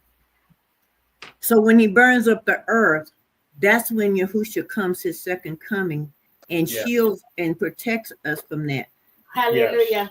He Yeah. protects us from that. But then Well, after that, he reigns for 1,000 years because the New Jerusalem comes down Yes. and we are in there, and there's no day or night there. Wait a minute. She's in Revelation 21. Okay. Yeah. Okay. But the 1,000 years has already taken place because the wrath is going to come. And then he's going to go ahead, Davey. I'm sorry. Let me think. Go ahead. Here are some, but don't you think during that 1,000 years that it's our job to help teach the people and bring them? You know, that's what we're training for now. You know, that we're going to be saved from it, but he's training us to be the teachers to show people the right way. Don't you think? Yeah, no, you're right. The only reason I'm saying is that we're going into after the grand day of judgment is because let me read 13 again. O Yahuwah, our Elohim, other masters beside you have had rule over us. Only in you do we make mention of your name. The dead do not live, the departed spirits do not rise. Therefore you have visited and destroyed them and made all the remembrance to perish. The dead and gone. Yeah. I mean, I could be wrong. You know? Can I just say that I love seeing you all today? I love you too. I love you I all. love you too. That's awesome. You bring such joy because you know our Father's name and you're willing to lift him up and praise him. And Raul, what did you think of this? Where's Hallelujah.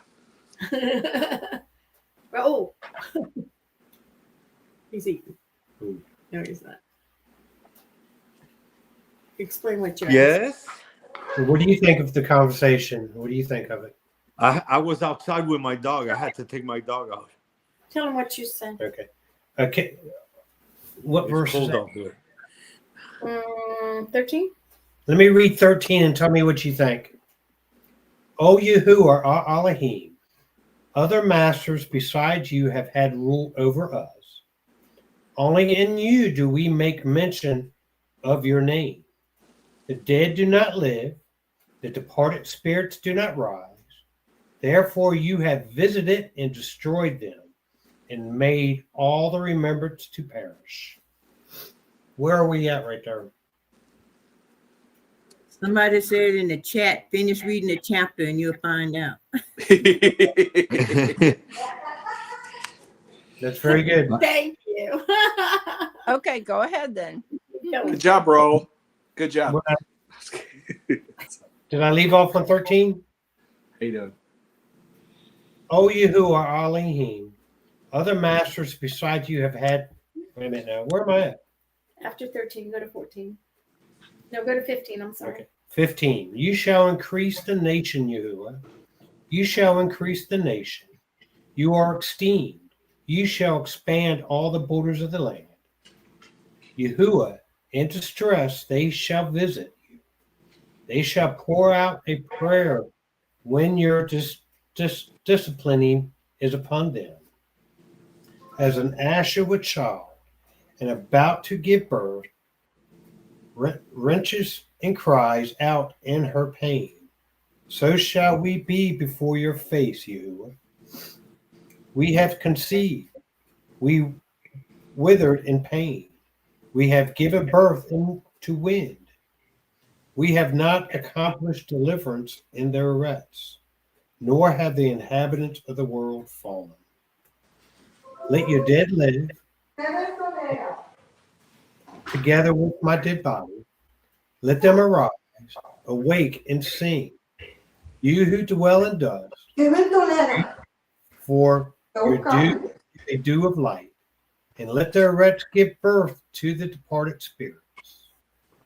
Go, my people, into your room, and shut your doors behind you. Hide yourself as it were for a little while, until the displeasure is past. For look, Yahuwah is coming out of his place to punish the inhabitants of their wretch for their crookedness, and their wretch shall disclose her blood and no longer cover her slain. This is the second coming. Yep. This sounds like the day of Yahuwah, right? Yeah. Mm-hmm. Yeah, definitely end times. Yeah. Yeah. Okay. Thank you for whoever said finish reading. He was in the chat here. Yeah. I think that's when the reapers come down and take the tares. That's why he tells you go and hide for a little while. Yeah. So you By the don't way- have to. So you don't have to watch all that or see all that, because it By the might way, be I was- distressing to a lot of us. Yeah. If you have family members and stuff that are taken away. Yeah. I was just thinking that, I've been thinking in my mind, like, when the day of Yahuwah comes, what should I do? Like, what do I physically do? And here it kind of tells you what to do. It Yeah. says literally go in your room and shut the door. Yeah. Yeah. Yeah. I hear you. Don't go around running around with with its head cut off and freak out and this and that and the other. Just It should be a great day of sadness and joy for us. Yes. Yes. Your mic, Davey. Davey, Mike. Yeah. There goes the whole poof. Everybody's gone and up in heaven all of a sudden, right? Yeah. And the rapture. Yeah, the rapture. I was thinking of that word. That's awesome. That's awesome.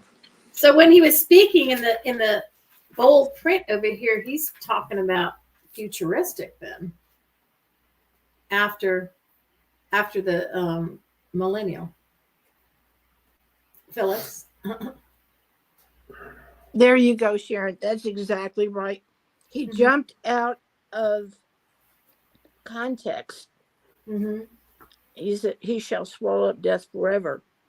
That so we went time traveled for a little bit. Yeah. And I do believe that. Isn't it crazy that he's discussed that, he's discussing this, and this is hundreds of years even before Yahusha? You know what I mean? Like, I find it fascinating that it's being. That's why you always hear that phrase, the prophets would want to be in our day at this time, because they got it, they understood it. And yeah. And we're just now coming to what the realization as we're seeing the world doing what they're doing. And I mean, it probably always has, but now it's kind of like at the finish where now we understand more about Revelation than we ever had. Go ahead, Sandra. I'll be quiet. No, I love it. Thank you for saying I agree with what you're saying, sister.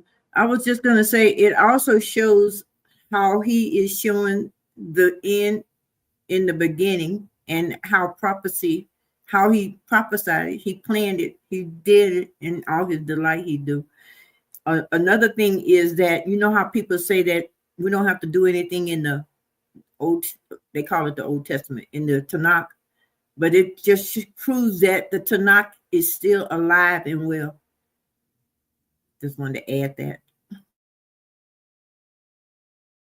Very good, Sandra, because like Mark was pointing out the difference between the general commandments and the covenant. The general commandments are still effective. Amen.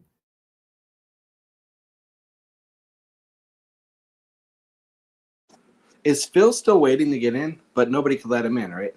No. He needs a link. Mark, Tell if him to you're go into the listening, live chat. If you scroll up, he can find the link. I think Mark took a phone call, so I would imagine he's busy. I think it disappears, Sandra, because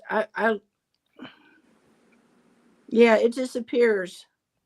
There's no Even link if he has the link, somebody has to bring him into the thing, because he answered me. I told him, go find the link. He goes, yeah, but I need to be brought into the yeah. The door has to be opened. Like I told you, Mark juggles a lot with that thing.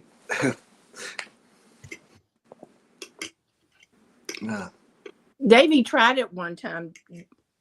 Some of you all were there. Tried as an underline.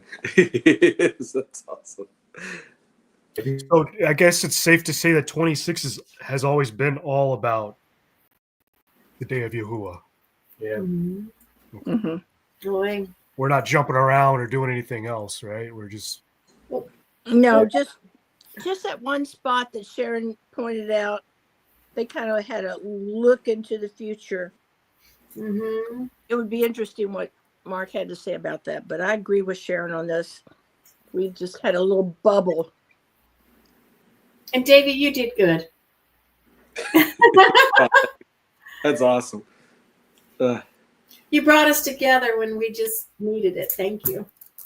I missed y'all. Thank y'all for being there. That was awesome. I was glad. Because I remember I was sitting the week before going, my life is missing something right now. You know what I mean? It's like, okay. So that was great. That's awesome. Yeah. Do y'all want to hear the Phyllis song again? I can bring it What? What? Oh no.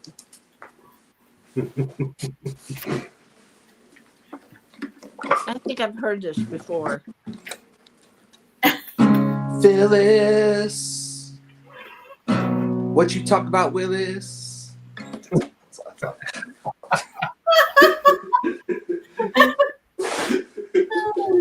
I don't even get it, but okay. You guys want to hear something awesome though? I mean, I'm not going to talk about anything secular, but getting the Natsarim song out is going to be really easy. And it's going to, when I'm finished with that New Life Just Begun song that I played for you, and I'm going to put it like everywhere. like iTunes and all the other stuff. It's going to be pretty awesome. So I'm stoked. Yeah. And I think it'll be like a big eye opener for people, hopefully, to ask questions about it. So who knows? Cool. May I try to sing a song for you? Please. Oh, please. Psalm 100. Praise the excuse me. Praise the shout for Yahuwah. All the rest serve Yahuwah with gladness. Come before his presence with singing. Know that Yahuwah is our Elohim. He has made us, and we are his people and his shepherds of his pasture. Enter into his gates with thanksgiving and into his courts with praise. Give thanks to him, bless his name, for Yahuwah is good. His kindness is everlasting, and his truth to all generations. Thank you. Beautiful. That was excellent. Hallelujah. Thank you. And when I said I couldn't sing it because of before, it was because I didn't have the breath to sing. I'm still working on my lungs. Okay. Not that I couldn't sing it, I just didn't have the breath to carry it through. That's what I meant by that. That was great. Thank you. It was awesome. Yeah, thank you for allowing me Absolutely to beautiful. I thought Dave was going to get his guitar and accompany you on it. Oh yeah, Dave. Get that Zoom or whatever you had up and let us all come in there singing. I learned something the other day about the gates that we go through, and we carry Thanksgiving through those gates in this temple setup, and the courts of praise is inside the going through the gates from into the inner court. So you're praising him, and then you give thanks to him, blessing his name. So you go through that, and then you enter into the set apart place of the veil being rented. We can enter in, and so yeah, that's where now he's in our temple, and we can enter in all the time. But I found that interesting, and this is kind of like Thanksgiving, and we do that every day. Awesome. You know, I was going to ask, since we have a little bit of time while we're waiting for Mark, is Can't mute this thing. I've been sick the last couple of weeks, and I didn't get a chance to read along with you guys the rest of Isaiah before I got to this. What's the context with Isaiah? Was this a vision that he had? Is this what's going on in Isaiah, I guess, essentially? Prophecy. Mm-hmm. It's a prophecy of Mm-hmm. Mm-hmm. He's actually going back and forth.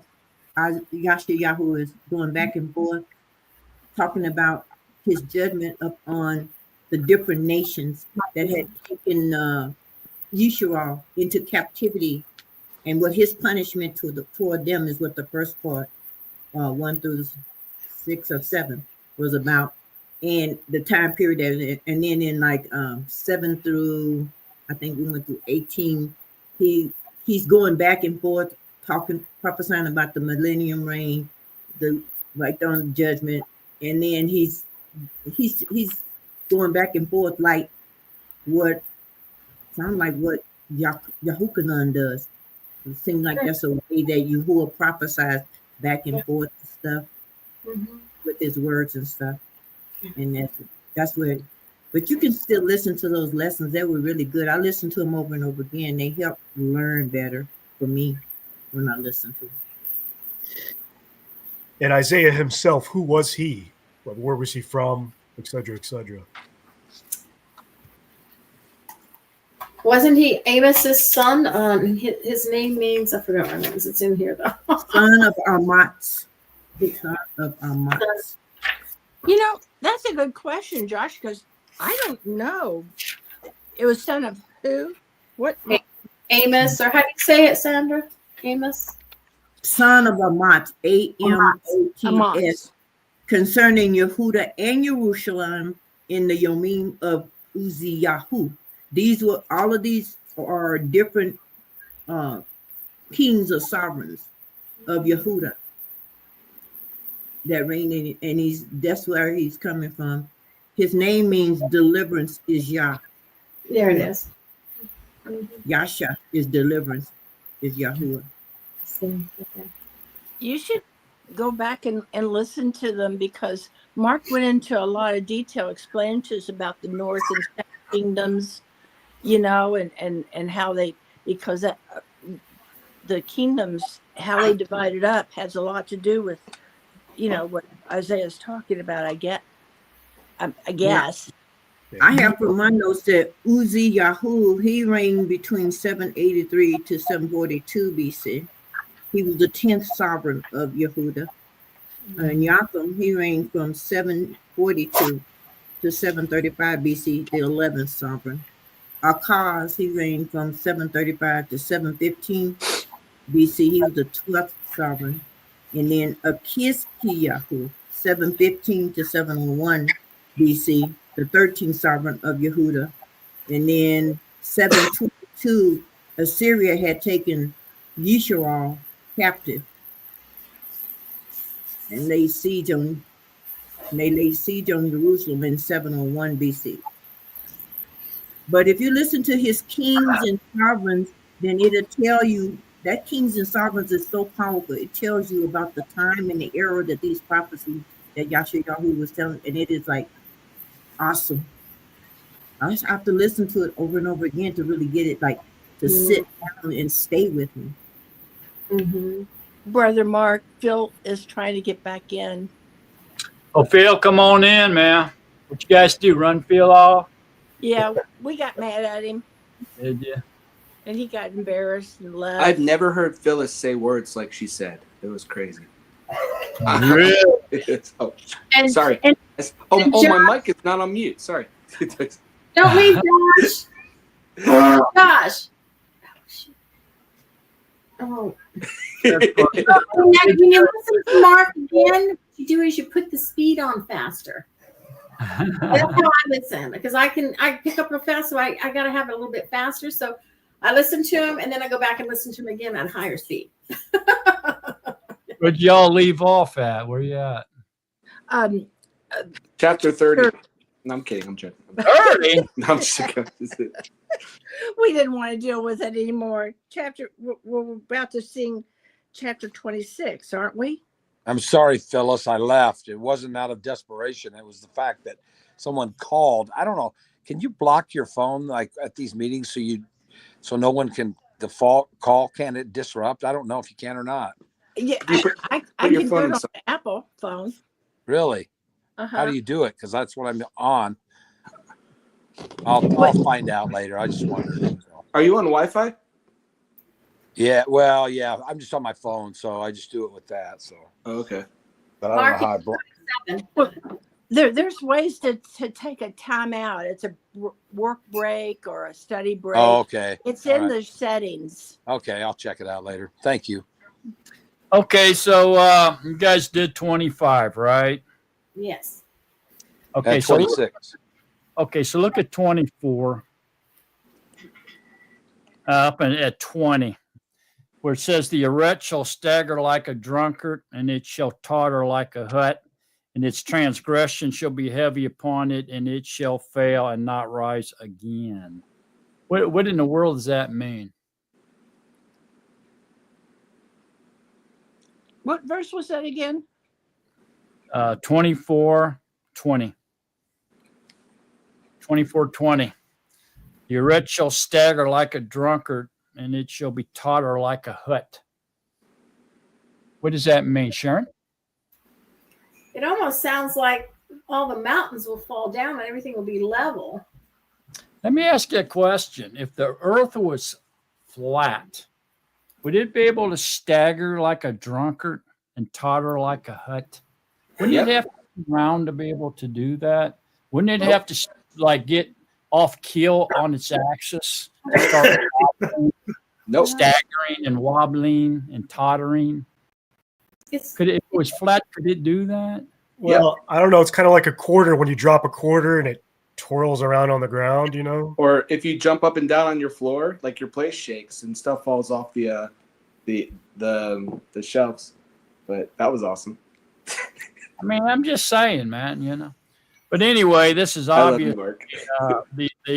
The Earth, if it's round and if it's spinning on an axis, would wobble. It'd be off sync, right? And it would sort of be wobbling and moving around like an awkward way. Is what it sounds like to me.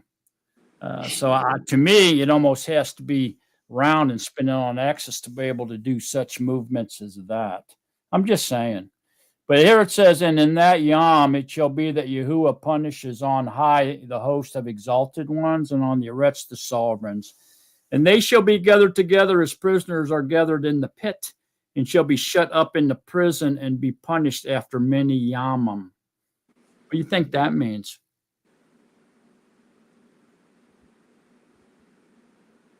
Anybody? Phyllis? We actually discussed that. Yep. What did y'all say? Well, we decided that these are the ones that are going to be held together and not be allowed out until the end times.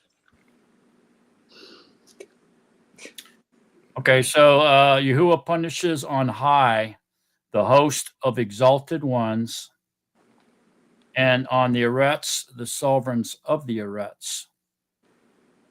So, in that Yom it shall be that Yahuwah punishes on high the host of exalted ones, and on the Eretz, the sovereign of the Eretz. So this seems like in the Shemaim, and then on the Eretz. So in the spiritual realm, and then in the literal realm, it seems to be. Seems like these like mini gods, and then those who follow them, right? It seems to be like fallen angels. Yeah, Satan and his demons, the fallen messengers, and Satan are gathered in the pit, which would obviously is Sheol, and shall be shut up in the prison and be punished after many yamim. Okay, so probably referring to the 1,000-year that the devil and his demons are going to be locked up in a pit in prison, is what I would say here. And of course, the Eretz, the sovereigns of the Eretz would be men, and then their pit would be the grave. We were talking about this, and I thought about this. Is this like the period where, like, we're going to be here to help teach people the right way, you know, as the Natsarim, so that they can be ready? Well, I think this is after that, because look at verse 23.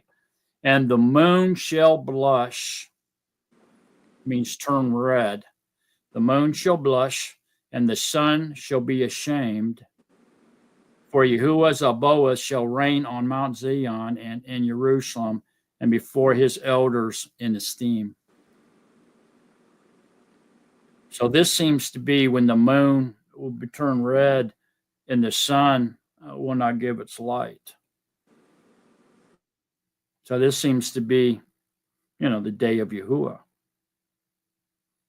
And so all the demons, they shall be gathered together as prisoners are gathered, and shall be shut up in the prison and be punished after many days of being in prison. So, and then the moon, so then it looks like the day of Yahuwah. And so it seems like to me it's at the end of the tribulation years, and then the day of Yahuwah, which ushers in the millennium reign. That's what I think it's speaking of here. Go ahead, Joshua.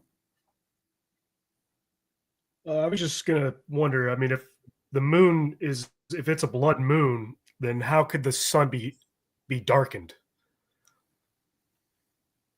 Because in order for the moon to turn red, the sun would have to be still shining on it or reflecting. You know, it's still reflecting some sunlight. Well, if the moon would go out, say go nova, then that's called a red dwarf, and it shines red. And so the red dwarf sun star, okay, would reflect red onto the surface of the moon. So you think that's maybe what it's referring to as the sun being ashamed? It also turns red? That could be, yeah. Mm-hmm. Right. The sun's red, so therefore the moon has to be red as well. Because it would reflect that red light on the surface of the moon, right? So this is no doubt the day of Yahuwah. After everybody's locked up. So the Satan and the demons all get locked up after the tribulation years, just prior to the millennium reign. So between the end of the tribulation years, then the day of Yahuwah, it says, comes immediately after the tribulation days. Okay, so somewhere between the tribulation years ending, the day of Yahuwah, and the start of the millennium reign, the Satan and his messengers are going to be locked up in the pit for 1,000 years. It ain't just going to be Satan. It's going to be his followers too, the demons.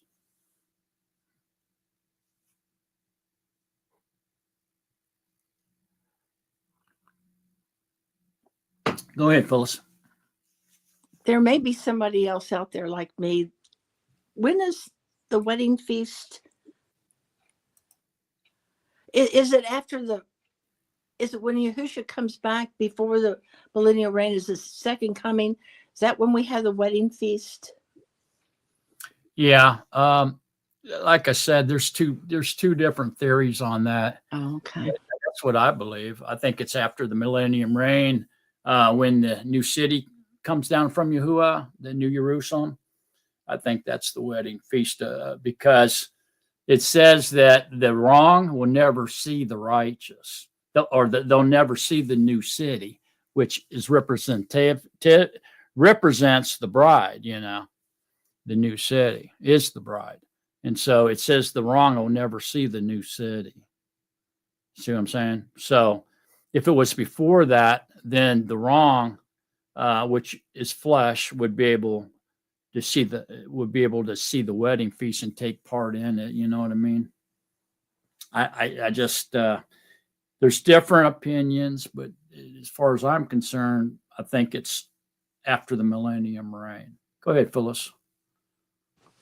I don't know if you're ready to discuss this yet, but we were discussing chapter 25, and Yeah. Sharon had a wonderful thought that what's in the bold print, it doesn't actually fit with everything else. It's the rest of chapter 25 seems like it's is pertaining to the millennial reign, but then Sharon pointed out in the bold print matches perfectly in Revelation that would be the eternal reign.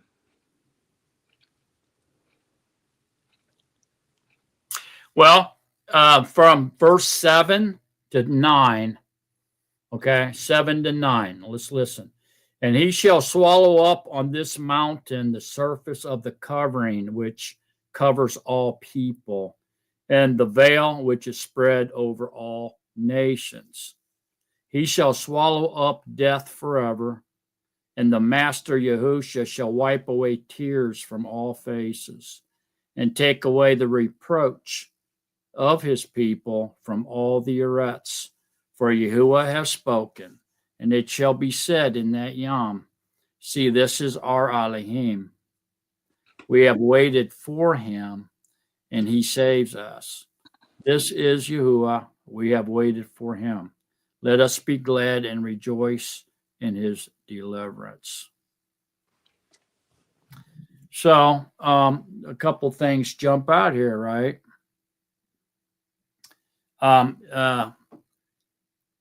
It says he'll wipe away all the tears from all the faces and take away the reproach of his people from all the arrets. Will there be crying in the millennium reign? Will people cry in the millennium reign? Somebody. I think you said yes. Yeah. Because there's people that will do wrong, and so I would say yes. The only time there's not crying is in the eternal reign. Right. Yeah, because the millennium reign is cardinal, but the eternal reign will be spiritual. So there will be no crying once you receive your immortal body. Everybody, during the millennium reign, the bride will be eternal, but everyone else that is going to repopulate the restored earth are going to be flesh. And so they'll be crying there. Not a lot of it, but it's possible because they're going to be people be there in the flesh. So then we have waited for him, and he saves us. This is Yahuwah. We have waited for him. Let us be glad and rejoice in his deliverance. So when will his people be saved and delivered? When does deliverance come? When you go into a church and get baptized into the church, is that when you get saved in December 5th, 1962? When do we get saved? When does deliverance come? Davey? Well, I felt it during my immersion. However, I'm thinking it's during the second coming, right? After the millennial reign.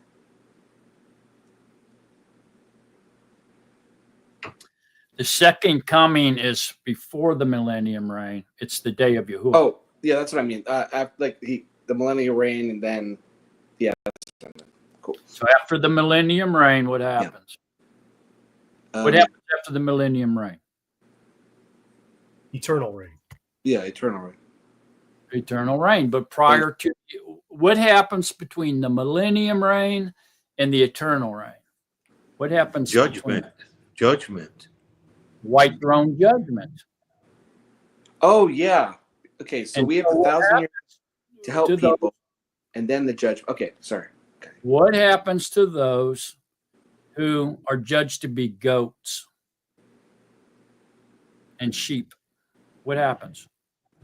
They were thrown into the lake of fire, where they just go. I mean, there's no remembrance of them. Okay, so they get thrown into the lake of fire if they're goats, right? And if they're a goat and they get thrown in the lake of fire, that is the second death, which means it's a permanent status. No coming out of that. You're just gone. And so if you're a sheep, what happens? If you're judged to be a sheep, what happens? The white throne judgment, if you're judged to be a sheep. We go into the eternal. And you gain everlasting life with Yahuwah. Right. So you get he puts you on his right side and says, "Come into the reign," right? And so you're allowed into the reign of Yahuwah. So you get immortal body and you get to live forever, right? Okay. So where are we delivered? When it says, "Let us be glad and rejoice in his deliverance," when does that happen? No, No, when you.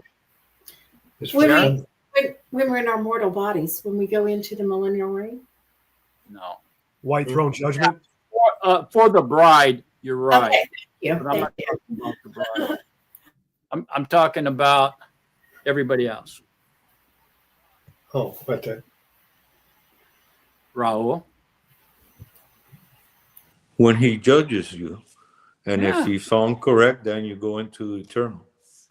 Yeah, when you're delivered from the lake of fire, and then you can say you're delivered. Until then, you ain't delivered. Even if you're immersed, even if you're in the everlasting covenant. Can you lose your deliverance, your salvation? If you do not endure, can you lose your salvation? Can you? And Davey? And that's where accountability comes into this. And that's how Yahusha spoke to me when I was still playing bass at the Baptist church, because it's that whole word repent that everybody just takes for granted. And it's like he just kept pushing that in my face. And you know, repent, and the importance of not stop sinning. You know what I mean? It's like telling your parents you're sorry, right? If you're a kid, and eventually they're gonna get sick of grounding you. You know what I mean? It's off to military school or whatever. You know what I mean? If you do the same thing. So that's just my thought on it. Anybody else? Can you lose your deliverance? Mm-hmm. Yes, you can. Yeah. Yes, you can. Okay, so if we can lose our deliverance, then we can't say that we're delivered for sure, but those who endure will be delivered. We know that. So as long as you endure and you stay obedient to your marriage vows and to your husband and true to your husband, then you will eventually be delivered. Okay. And that happens at the white throne, because once except for the bride, okay, which the bride is judged while they're walking here in this carbon copied world before the millennium reign, okay. But I'm talking about everybody else. So at the white throne judgment, you're either judged a goat or a sheep. Okay, if you're a sheep, you've been delivered. If you're a goat, you're going to the lake of fire, which is the second death. So that's where the deliverance comes in. So taking those two, looking at this then, and considering that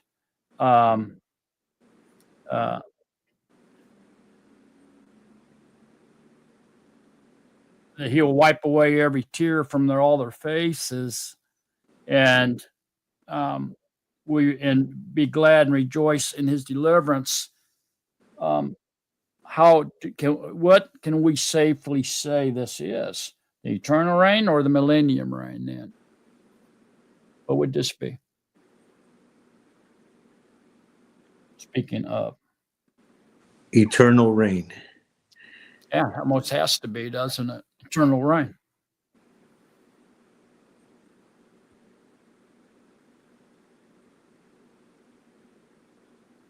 All right. Anybody else? Any thoughts, comments, questions?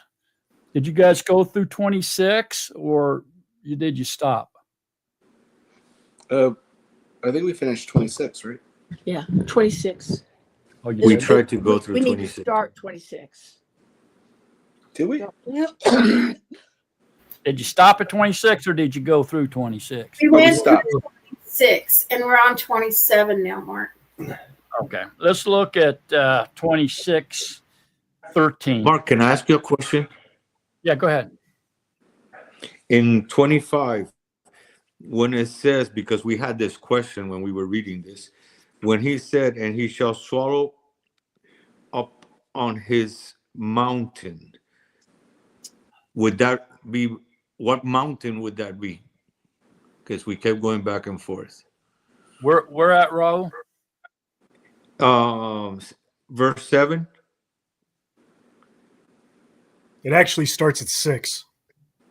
Oh, and in this mountain, Yahuwah Zaboah shall make for all people a feast of choice pieces, a feast of old wines, of choice pieces with marrow, of old wines well refined. And he shall swallow up on this mountain the surface of the covering which covers all people, and the veil which is spread over all nations. Now, that mountain would be Mount Moriah or Jerusalem. The Temple Mount is.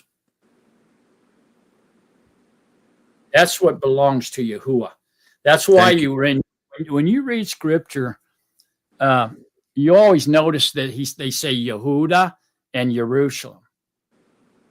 So although Jerusalem is the capital of Yehuda, it always talks about it like it's a separate area, doesn't it?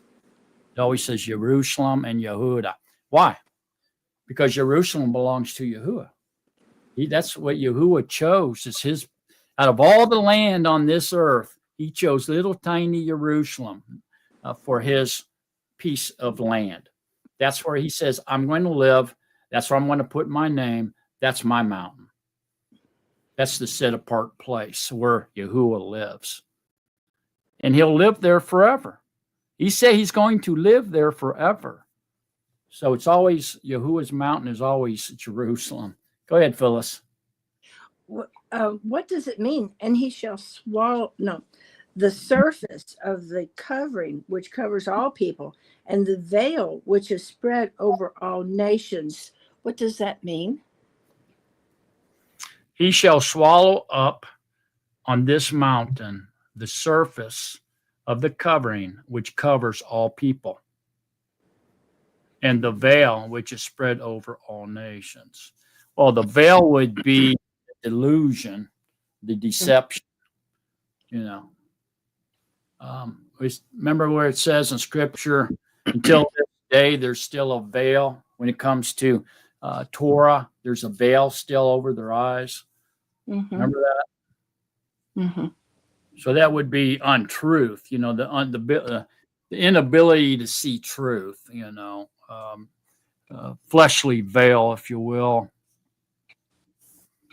And swallow up on this mountain the surface of the covering, which covers all people, would be evil. The knowledge of sin. Knowledge of good and evil. He's going to swallow up on this mountain the surface of the covering, which covers all people. Unless it means that he's going to be the covering, but I really don't think it means that. Because it says, and the veil, which spread over all the nations. He shall swallow up death forever. See that? And the master, Yahuwah, shall wipe away their tears. So he's going to swallow up death. He's going to swallow up the surface of the covering, which covers all people, and the veil, which is spread over all the nations. So to me, this would be blindness. This would be, the flesh, blindness. Death, sin, the covering which covers all people would be sin and death, or the knowledge of good and evil, if you will.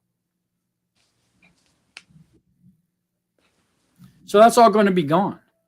There's not going to be any knowledge of good and evil. There's not going to be any sin and death. There's not going to be evil and wickedness. All that's going to be gone. Yahuwah's getting rid of all that.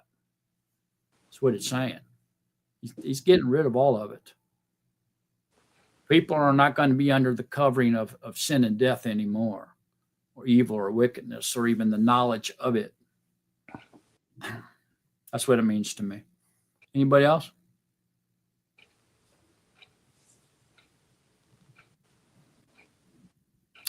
Okay, look at 26:13. O Yahuwah our Elohim, other masters besides you have had rule over us. Only in you do we make mention of your name. The dead do not live, the departed spirit do not rise. So does our spirit sleep then? Departed spirits do not rise. I thought when we died, our spirit went to heaven. No. Somebody lying to me? What do y'all think of that? Did you talk? You said you were going to talk about it next week. No, I'm just kidding. Sorry. Oh, that was the truth about Christmas. Oh, my bad. Sorry. Yeah, if we look at John 3:13, it says, and no one has gone up into the heaven except he who has came down from the heaven, the Son of Adam. The dead do not live. The departed spirit do not rise. They're asleep. Yeah, sounds like when your body turns to dust, your spirit sleeps.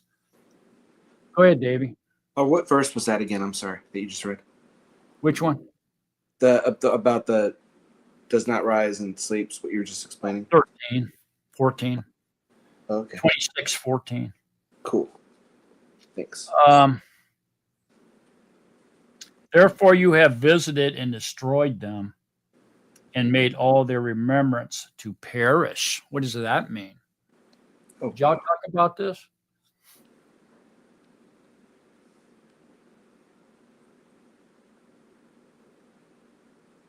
Ike? No, we did not talk about this part. Okay. Go ahead, Ike.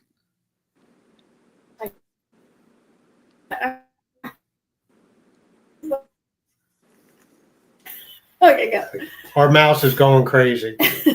But anyway, since see what verse was that again? 15.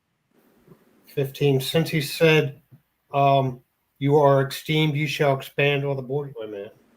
Therefore, you have visited and destroyed them and made all their remembrance perish. Now, I was saying, since he's made them perish and no more remembrance, that's isn't that Judgment Day? The White Throne? I think it's saying that those who are not in him are the walking dead. Yeah. You know? And so therefore they perish in the end. Yeah. The dead do not live, the departed spirits do not rise. Therefore, you have visited and destroyed them and made all their remembrance to perish.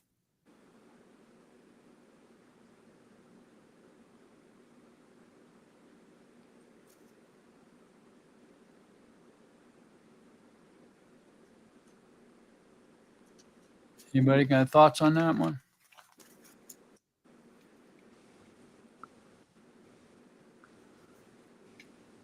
It looks like to me there's a literal and a spiritual message here.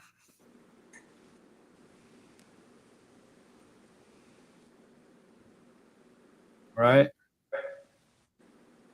Looks like there's a literal message and a spiritual message here. I think Raul wanted to say something, Mark. Oh, go ahead, Raul. Wouldn't that be the lake of fire, since they perish, no remembrance? Yeah, I think it's it is spiritually. Just saying that you've destroyed them means to me it would be the second death and made all their remembrance to perish, no more, wiped out their memory. Nobody will ever even know they existed. The way this is worded, it reminds me of Yahusha talking about the dead burying the dead. Remember, let the dead bury the dead. Well, if you could remember your loved ones in the eternal reign, it could make you sad and cry. But it says that he's going to wipe away all tears from your eyes.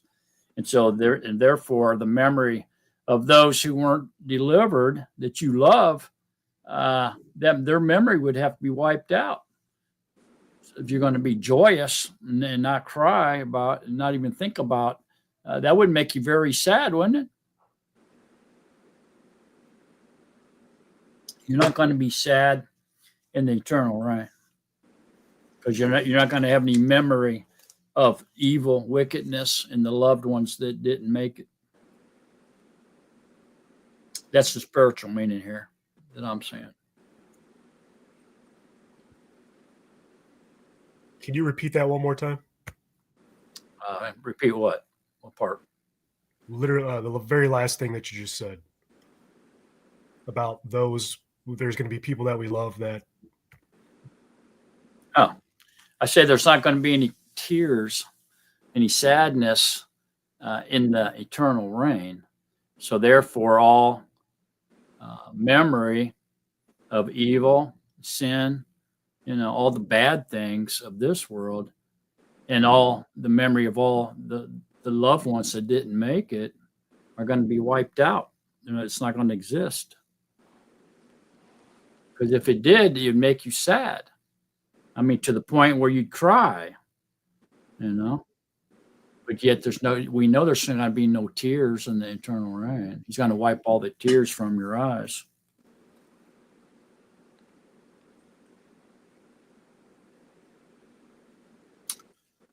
All right, so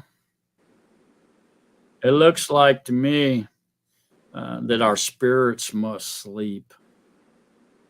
You know, do we need to talk about that a little bit? Or are you guys remembering what we talked about when it comes to that? What happens to you when you die? Y'all comfortable with that, remembering that, or do we need to go over it? Please go over it. Okay. All right. Get your BYNB out here. Let's see now. Go to 1 Samuel 28:13.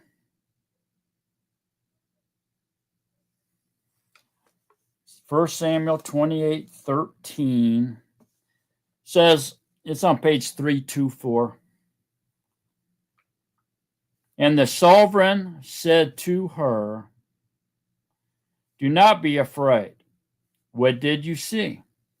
And the Asha said to Shaul, I saw a spirit coming up out of the Eretz. So this is the witch, the medium, calling Samuel's spirit out of the dirt, out of the Eretz, to talk to the sovereign Shaul. And then we find out later on that it's Yahuwah that did this. It wasn't her, but it was Yahuwah who made that happen. And Yahuwah can do anything he wants, right? So I saw a spirit coming up out of the Eretz, implies that your spirit is resting in the Eretz, in the dirt. Now let's go to Isaiah 26. We'll jump ahead a little bit here in Isaiah. Actually, you guys already went through that. So Isaiah 26:14. The dead do not live. The departed spirit do not rise. That's what we just went over. Mark. Yeah. Sandra wants to come back in. I'm not seeing her. Where are you at, Sandra? Oh, there you are. Oh, you got it? See her now. Okay. Sorry, Sandra. Okay, so you guys should mark all these, or at least write them down.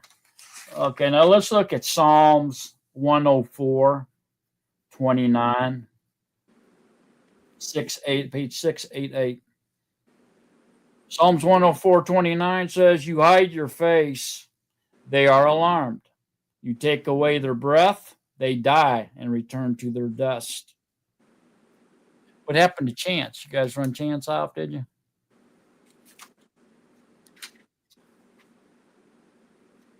All right, so 115 Psalms, 15, 16, 17. You are blessed by Yahuwah, who made the Shemaim and Eretz.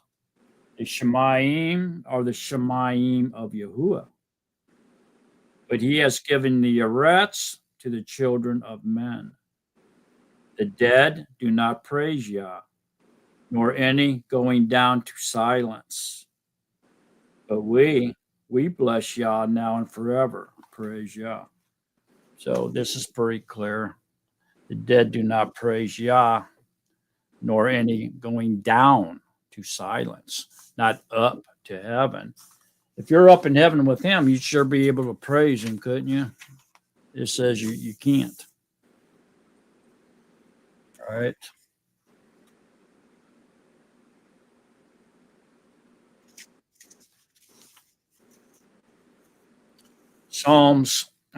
Job 34, 753 says, 34:14. If he sets his heart on him, should he gather to himself, his ruach or spirit, and his breath, all flesh would expire together, and man return to dust.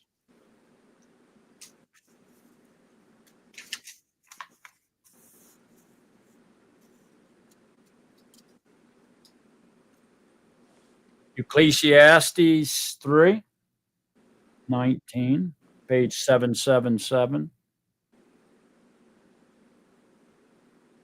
3:19. For the circumstance of the sons of men is also the circumstance of beasts. One circumstance befalls them. So the same thing happens to both humans and beasts. As one dies, so dies the other. So here then that means that the beast is talking about animals, not devils. Beast can be referring to a demon or a devil, but not in this context because they die. You know, a demon cannot die, not yet anyway. As one dies, so dies the other. So it has to be talking about an animal. Indeed, they all have one breath. Man has no advantage over beast, for all is futile. All have one breath. That means we all breathe air to live. All are going to one place, humans and animals. All came from dust, and all return to dust.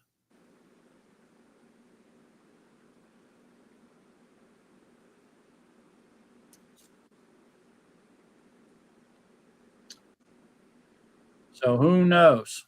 The ruach of the sons of men, which goes upward, and the ruach of the beast, which goes down to the arats.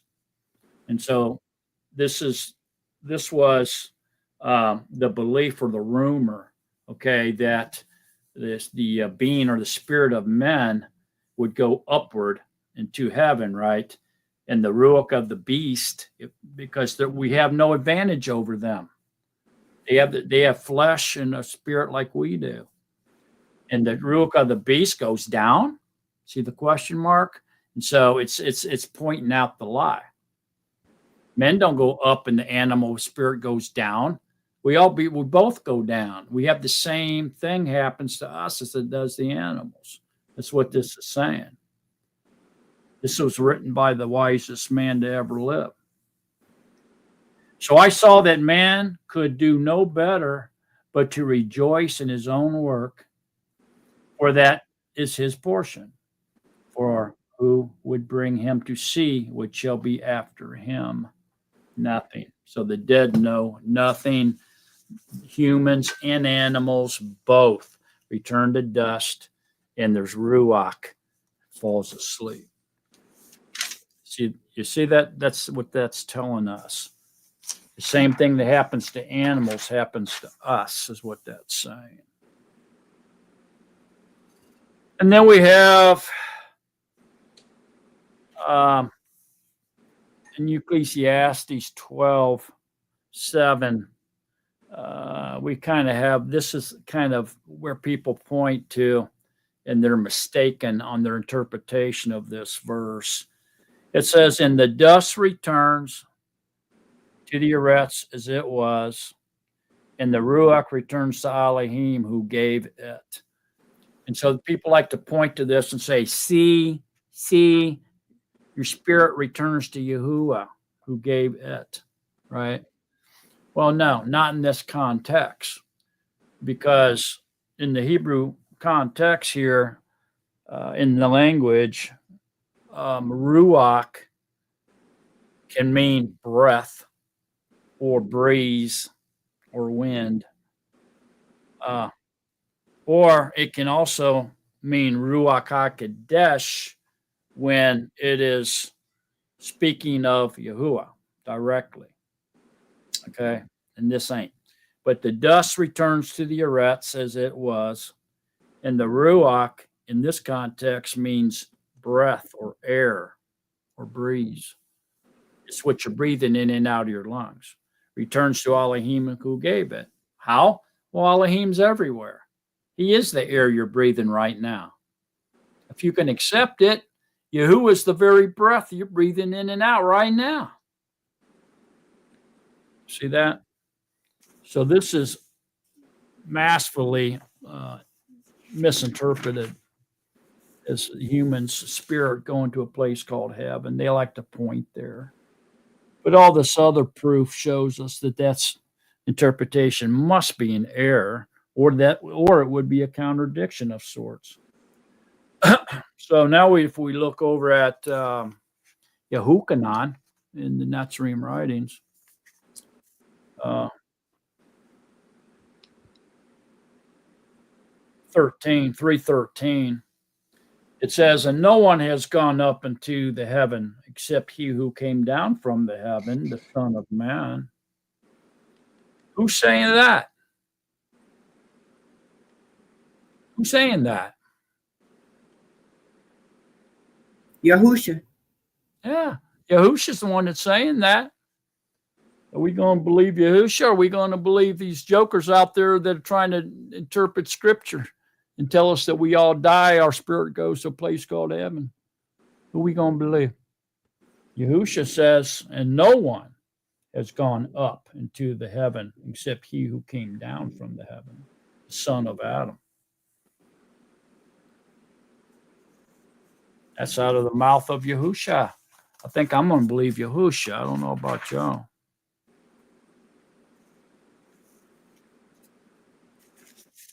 And then we have Acts. So we can go to Acts 2:29. It's on page 988. So Acts 2:29 says, men and brothers, let me speak boldly to you of the ancestor Daud, King David, that he died and was buried, and his tomb is with us to this day. Now look over 34, same chapter. For Daud did not ascend into the Shemaim, but he himself said, Yahuwah said to my master, sit at my right hand till I make your enemies a footstool for your feet. So it's pretty clear that David died. He's in his tomb to this day, and he did not ascend into the Shemaim. Verse 34. I think very clear there. And then last but not least, and I'm sure there's lots of other references here, but I think I've given you enough to where you can get it, is Daniel, the Daniel 12. It'd be page 907.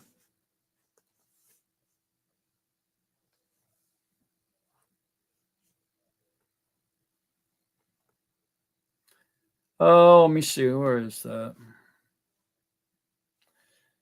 Verse 8 and 9, Daniel 12, page 907. It says, and I heard, but I did not understand.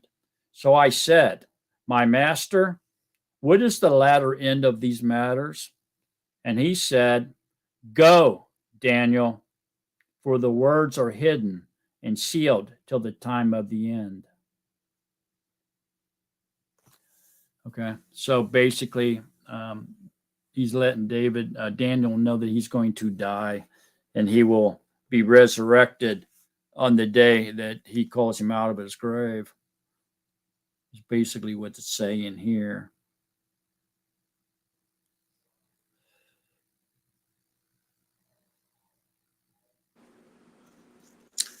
Mark? Go ahead, Bill. Oh, sorry. Well, in chapter or verse 2, it says, many of those who sleep in the dust of the Eretz wake up, some to everlasting life and some to reproaches, everlasting abhorrence. That's good. Yeah, correct. Good, Phil. Anybody else, Stevie? Oh, I was gonna say that I can share and are trying to get in. I'm sorry. Yeah, I saw him down there. Cool. Yeah, let me know when that happens, because a lot of times I'm not paying attention to that. I'm thinking about other. Mark, let us back in. I'm sorry I didn't see you, brother. Anybody else? Thoughts, comments, questions? All right. So back to what we were talking about there then, that the dead do not live, the departed spirits do not rise. So what happens then? So obviously the body goes back to being dust, returns to the dust, right? And our spirit, which is sealed with the day of redemption, has the seed that is the power that raised Yahusha from the dead, is the same power that's going to raise us from the dead. Okay, it's Yahusha's seed in us. Okay, so he sleeps with us. Scripture says, I can go to the grave and you are there. He doesn't leave you. He says, I'll never leave you or forsake you, even in the grave. Go ahead, Phyllis. Weren't there many times that Yahusha said he or she is not dead, but only sleeping? Like Yes. the girl that he resurrected. And I know they could have said, well, he thinks they're in a coma or something. But when he raised Lazarus was wrapped in robes and had been there for 4 days. So his flesh was dead, but he was only sleeping. Yahusha spoke to him, told him to wake up. All right. Yeah, good point. Psalms 139, page 706. Page 139, 8. For you possessed my innards. You have covered me in my mother's womb.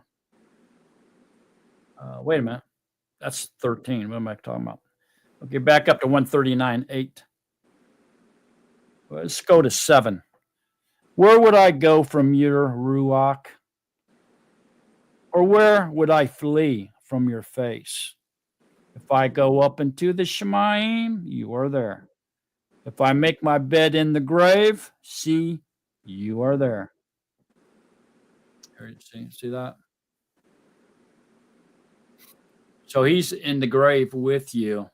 And then when he calls you to wake up, then the same power that raised Yahusha from the dead will raise your sleeping Ruach from the grave.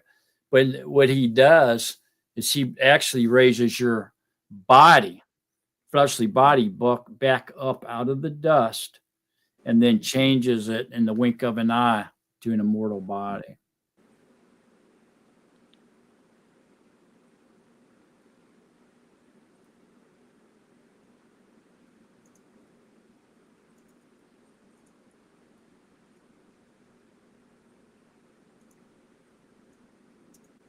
Anybody got any thoughts, comments, or questions at this point? Thank you for going over that, Mark. Okay, so let me see. Yeah, probably 1 Corinthians, I think. Let me look real quick. Be 15.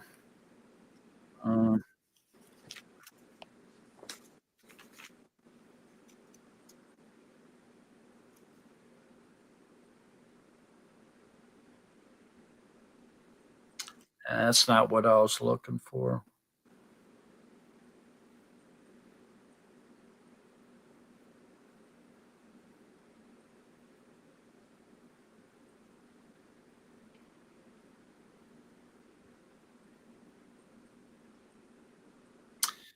It kind of tells us in 44, 1 Corinthians 15:44.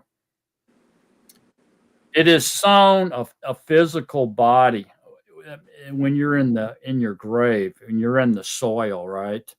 It's basically like you've been planted like a seed. So your body's in the dust, turned back to dust, right? It is sown a physical body. It is raised a Ruach-like body. See that? There is a physical body and there is a Ruach-like body. See that?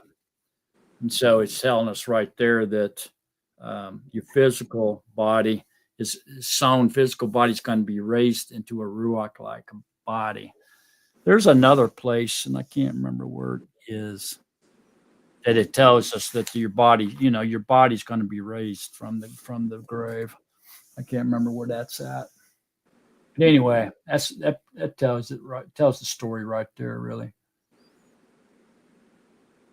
Anybody else? Any thoughts, comments, questions?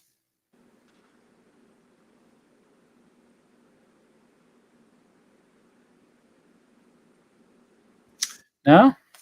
Okay, so let's go back to Isaiah. I know that's a hard one because we've been taught all our lives that when you die, your spirit goes either up into paradise or down into Hades, where Satan meets you down there and grabs you by the throat, sticks you in the butt with his pitchfork, and throws you into the fire, right? Where you burn forever. But yet somehow, Yahuwah brings you up out of the Hades, out of the fire, and down from paradise and to judge you again, a second time. I don't know. I'm not real sure how that's supposed to all work. But that's the rumor. Yeah, I know it's a hard thing to grasp, isn't it? There we go, Sandra. Wide-eyed. Sandra, be wide-eyed.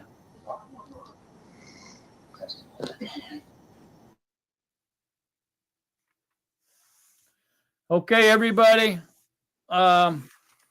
Is there any thoughts, comments, or questions on all that we just talked about? Okay. So then, let me see. Is there anything else here?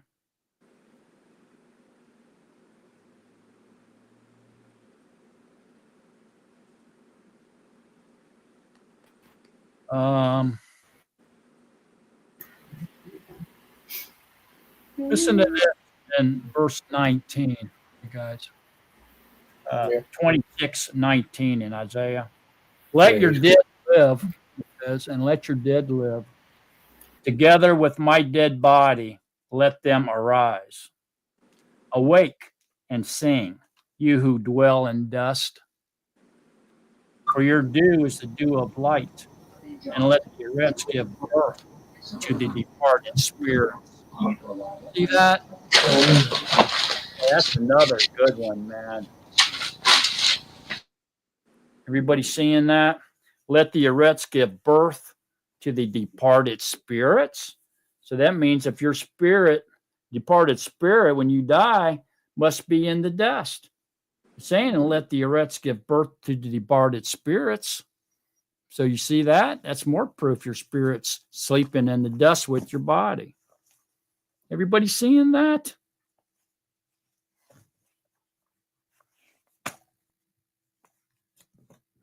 Any thoughts, comments, or questions on that one? That's pretty powerful right there. I got one. Go ahead. What about verse 20 and 21? Yeah, I'm going to get to that. Is there any more questions on this? Let the arets give birth to the departed spirits. I mean, what else can that mean, yeah? Huh? Is that the resurrection? Yeah. Yeah, but the point I'm making is your spirit, your departed spirit is in there in the dust with your body. Yes, excuse me. Right.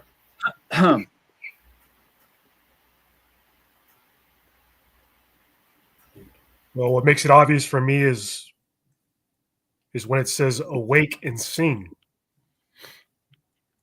Yeah. Literally telling you to wake up. Right.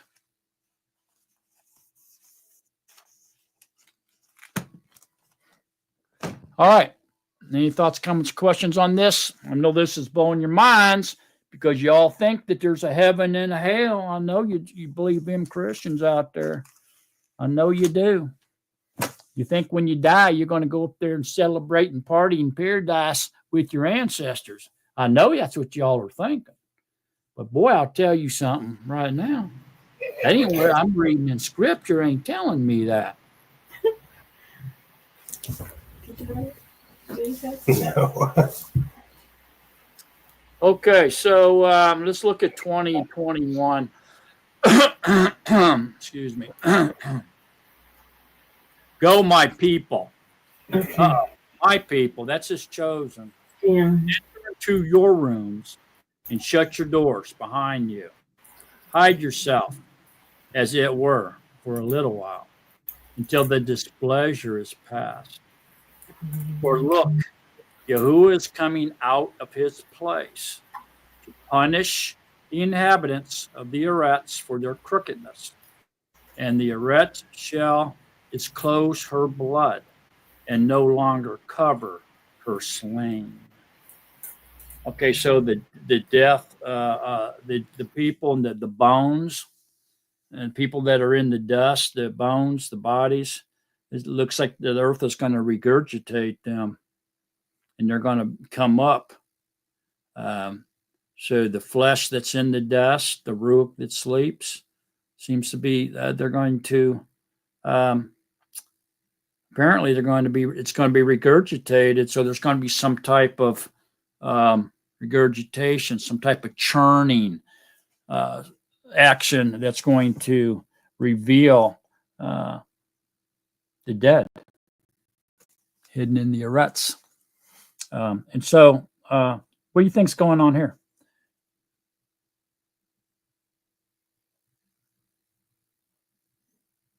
Go into your room till the pleasure is past. What displeasure? You coming out of his place to punish the inhabitants. What's he going to do to punish the inhabitants? We just read that in 24. He's going to burn them. He's going to burn up the earth, Shemayim. The elements are going to melt. Right? So this is the day of Yahuwah. Go into your rooms, shut the doors. What's going on here? What's he saying? What could be your room?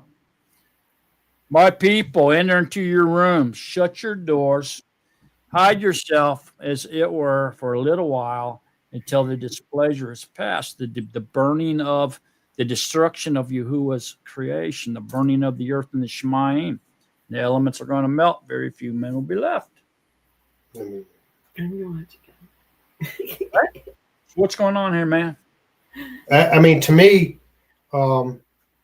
it's he calls up his bride, and doesn't he have a room for them? He puts them in their place.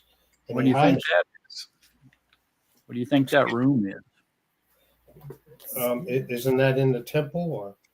Right. The New In Jerusalem. In us. Many rooms in my father's mansion. Mm-hmm.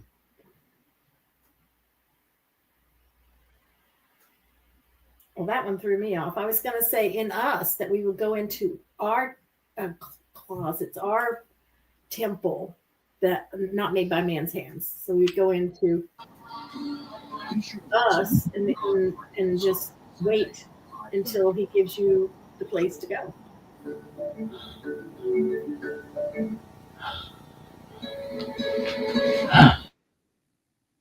My only thing is if it's talking about the New Jerusalem, you wouldn't need to hide in the room.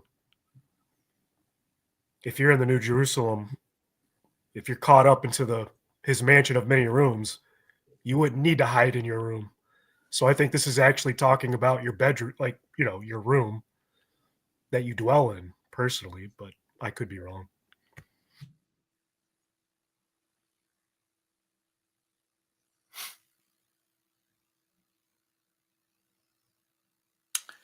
Yeah, some people say this is the grave, but if you think about it, not all his people are going to be in the grave when he returns. Some people are not. Some people are still going to remain alive. So that don't really make too much sense, does it? And then, of course, some people say that this is the New Jerusalem, but he doesn't come back on the day of Yahuwah. He doesn't come back with the New Jerusalem. He comes back to destroy the earth. Okay, so he's not going to come back with the New Jerusalem and stick you in your bedroom in his New Jerusalem. Don't sound right. It's going to tell you to go into the room in your house that you're living in right now, your earthly home. I doubt it, because that's going to burn along with the earth. Highly unlikely, unless he protects every single person's, earthly home from burning.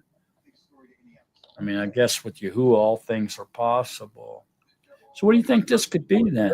2 Corinthians chapter 5, verse 8.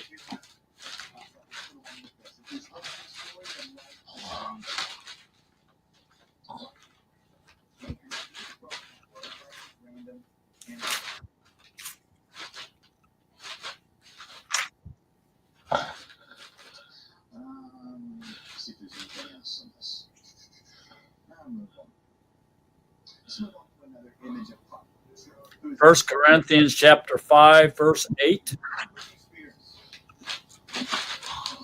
How do you interpret 2 Corinthians chapter 5, verse 8?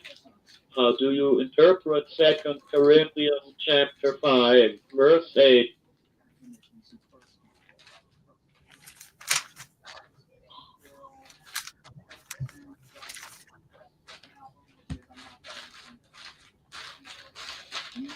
We are of good courage and are well pleased rather to be absent from the body and to be present with the master.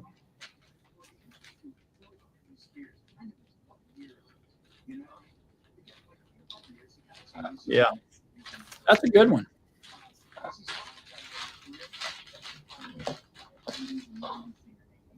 So we also make it our aim to be well pleasing to him, whether being at home or being away from home. For we all have to appear before the judgment seat of Mashiach in order for each one to receive according to what he has done in the body, whether good or evil. Okay, so this being at home or away from home would be either in the flesh or in the mind of the spirit. Okay, in the flesh or the mind of the spirit is what this is talking about. So 8, if we back up to 6, therefore being always of good courage and knowing that while we are at home in the body, see that? So this is the fleshly body, the literal body. We are absent from the master. So while we are at home in the body, we're absent from the master because we're in the mind of the flesh. So we're not walking in the spirit and the truth, are we? No, we're walking in the mind of the spirit. We're a cardinal. It means that we are a slave to sin and death. For if we walk by belief, not by sight, okay, that means walk by in the Ruach, in truth, not in the flesh. We are of good courage and are well pleased rather to be absent from the body. That means get out of the mind of the flesh. And rather to be absent from the body, get out of the mind of the flesh. The flesh is left in the watery grave on your water immersion. We need to come out of that flesh. Are we actually out of the flesh in our reality? Literally? No. Still in fleshly bodies. But yet we are in the flesh. We are in the spirit. Through our water immersion, we are spiritual creatures now born again as a spirit, a child of a spirit father. See that? And so we are pleased rather to be absent from the body, out of the mind of the flesh, and to be present with the master as we walk in the spirit and the truth as spiritual children, children of light. You see that? This is not in a literal sense. This is not proving that we die and go to heaven, okay? It's not saying that at all. This is speaking more of the fleshly mind versus the spiritual mind. See what I'm saying? So,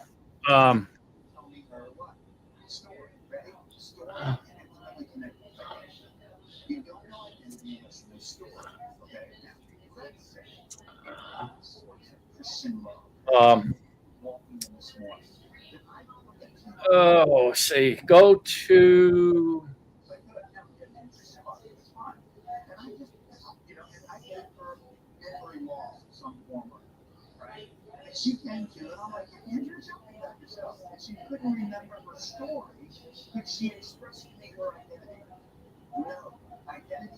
uh,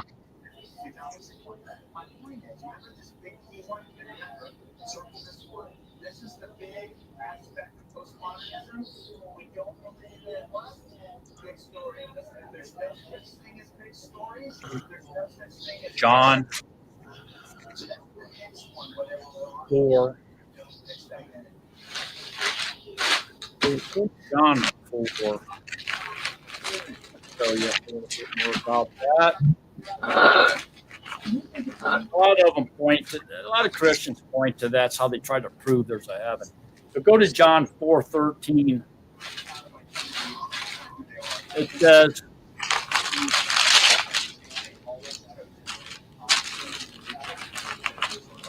Yahuwah answered and said to her, everyone drinking of this water shall thirst again. But whoever drinks of the water I give him shall certainly never thirst. And the water that I give him shall become in him a fountain of water springing up into everlasting life. So you can see here now, this is a spiritual message. Okay, this is talking about the Ruach HaKodesh, living in the Ruach HaKodesh as a spiritual child. The Asha said to him, Master, give me this water, that I do not thirst nor come to draw. And Yahusha said to her, go, call your husband and come here. And the Asha answered and said, I have no husband. And Yahusha said to her, you have said well. I have no husband, for you have had 5 husbands, and the one whom you now have is not your husband. What you have said is true. So the Asha said to him, Master, I see that you are a prophet. Our fathers worshipped on this mountain, but you people say that in Jerusalem is the place where one needs to worship. And Yahusha said to her, Asha, believe me, the hour is coming when you shall neither on this mountain nor in Jerusalem worship the Father. You worship what you know. We worship what we know, because the deliverance is of the Yehudim. So the deliverance belongs to Yah's people. But the hour is coming, and now is, when the true worshipers shall worship the Father in spirit and truth. For the Father also seeks such to worship him. Yahuwah is Ruach, or spirit, and those who worship him need to worship him in spirit and truth, not in flesh. You see that? So this is what 1 Corinthians is talking about.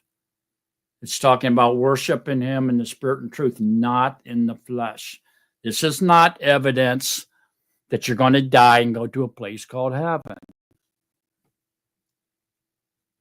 Any other comments, thoughts, or questions?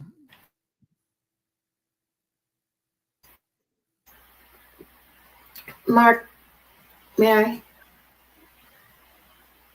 Go ahead, Sharon. Okay. When he was telling her, you have answered correctly, I have no husband. And he said that to her, that you have had 5, and the one you're with now is not your husband. You've answered true or something like that. I didn't read it all right. But is he telling her that because Yahusha is saying, I am your husband? Is that what she's saying? And he's saying, oh, wow. Okay. I've tried to figure that out in my mind. Sometimes I'm going, wait a minute. 5. So if she's with somebody and that's not her husband, then who is? And the only one I can think of is just Yahusha. Right. Okay. Thanks. Yeah, she has no husband because she doesn't have Yahusha. Okay. Yeah. That sounds good. And then he's talking about being the living water. He says in Revelation 21 that we won't will drink from the fountain of living water without any payment. And he's talking about the word, right? Is he talking about the word? No, he's talking about the Ruach HaKodesh. Oh, the Ruach HaKodesh. Okay. Mm-hmm. Okay, so back over to Isaiah now. Going to enter your rooms and shut your doors behind you, hide yourself. Okay, so this is going to be during his second coming. So what happens at his second coming, or the day of Yahuwah, is the first resurrection.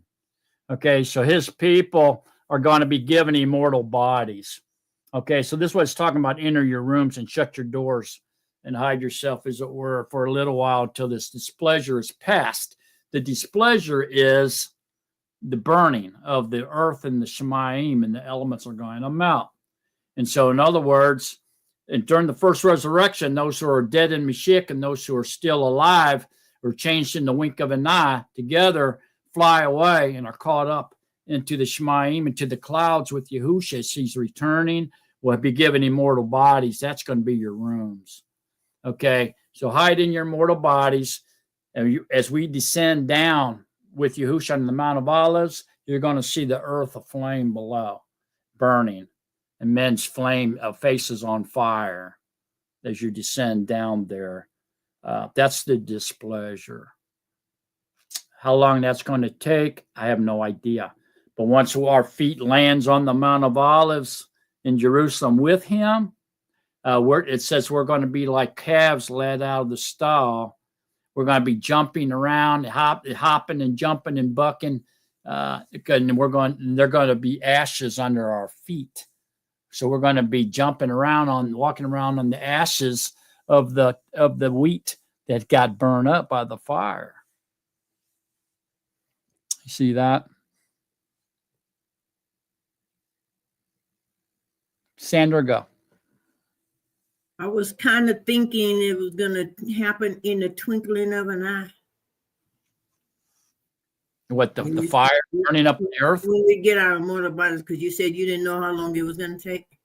No, I don't know how long it's going to take for us.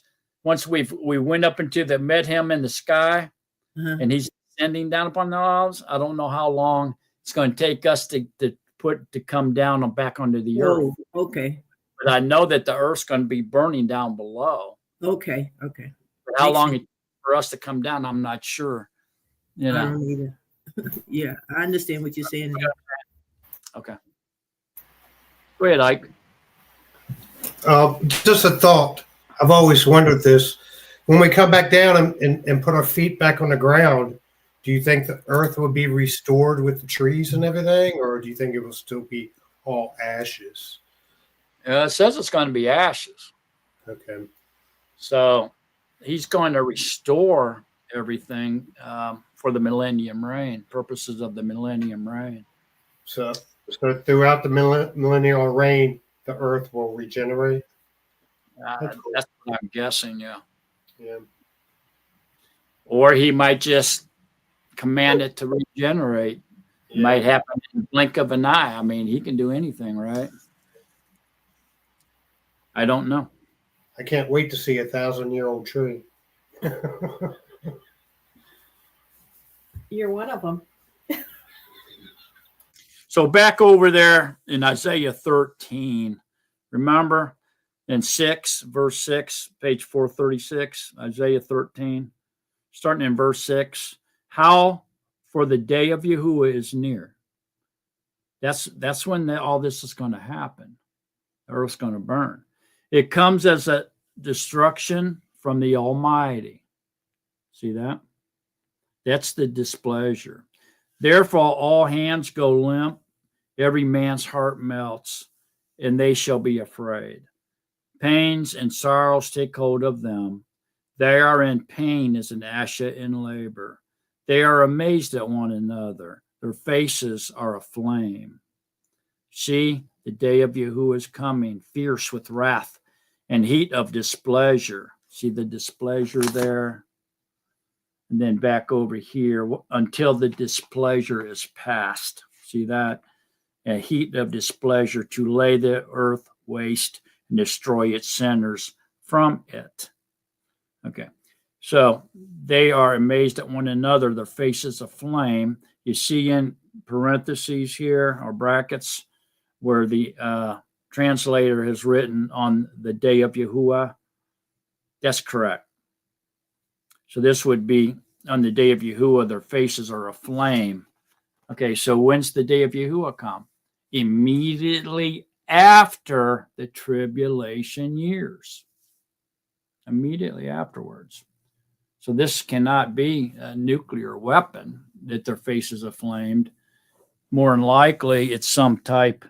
Yahuwah has caused the earth to burn with intense heat.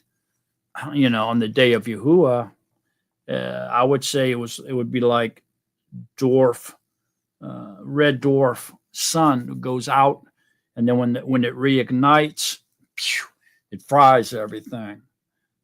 It could be a nuclear weapon. I mean, it could be within seconds, But since it's after the tribulation years, would mean that the war's over. The war stopped. And then immediately afterwards comes the day of Yahuwah. See what I'm saying? So,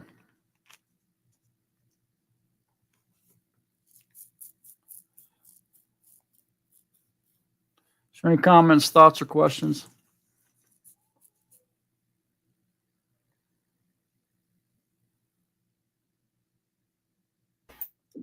Mark, Yeah.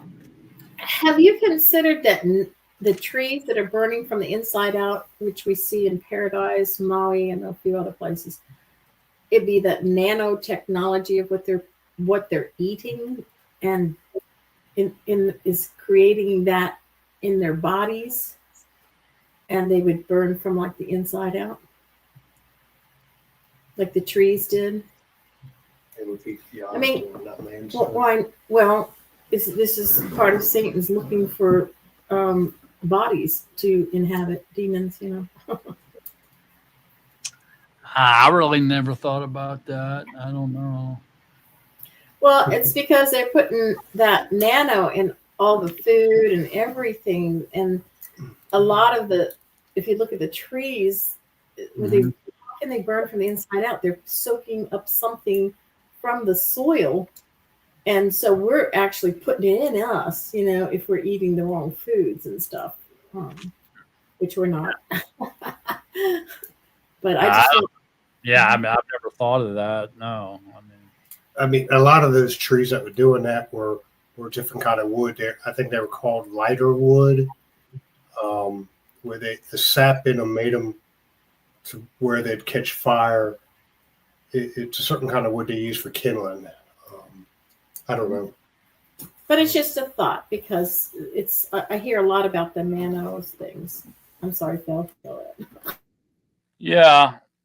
In Matthew 24:29, it says, and immediately after the distress of those days, the sun shall be darkened and the moon shall not give its light, and the stars shall fall from heaven, and the power of the Shemaim shall be shaken. See what I'm saying? It says immediately after the distress of those days, the sun shall be darkened. So that's the tribulation years. So right after the end of Armageddon, that's the end of the tribulation years. So it's saying immediately after Armageddon ends, okay, after those days, immediately after the sun goes out. So that's the day of Yahuwah. So immediately after Armageddon comes the day of Yahuwah. Armageddon's the climax of the 6,000 years allocated to mankind. That's the end. 6,000 years are over.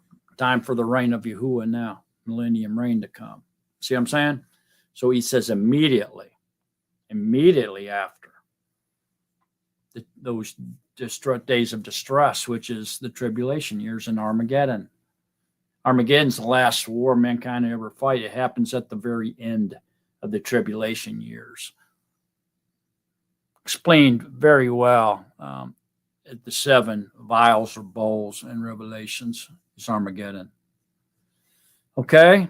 Any other thoughts, comments, or questions? Phil, where'd you go? He waved bye-bye. Oh, you did? Okay. Any other thoughts, comments, or questions up to this point? That's where y'all left off, was on 27 then? Okay. I have a question, Mark. It's a little bit outside of the, well, it's not outside of the topic, but a little bit outside of this context, which is about circumcision, which has been like in my mind for actually like a couple of weeks. I've been wanting to ask you. So when we talk about in the Abrahamic times, the circumcision, it was literal, the circumcision, the foreskin of the man's. But in today's day, how is that managed now? What is the interpretation at this point if in the old covenant or by the laws of Moses you had to circumcise? Like, what is now for the people of Yah who have children and boys? You know, it says it's everlasting. So to me, if you're in part of YashaYahu, if you're YashaYahu, then you should do that. You should circumcise your male children. Yeah.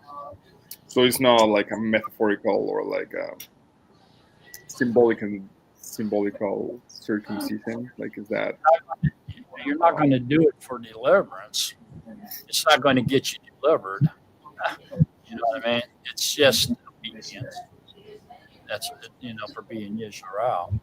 Of course, now we know that it's the circumcision of the heart, is what you have to do to be, to enter into the everlasting covenant.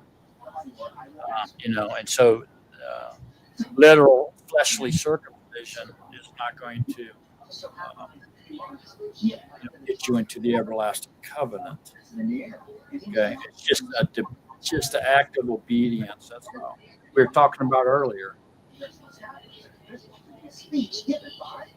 So you consider that at this time and age, new boys who come into the world, if they are to follow Yahuwah, they should be circumcised?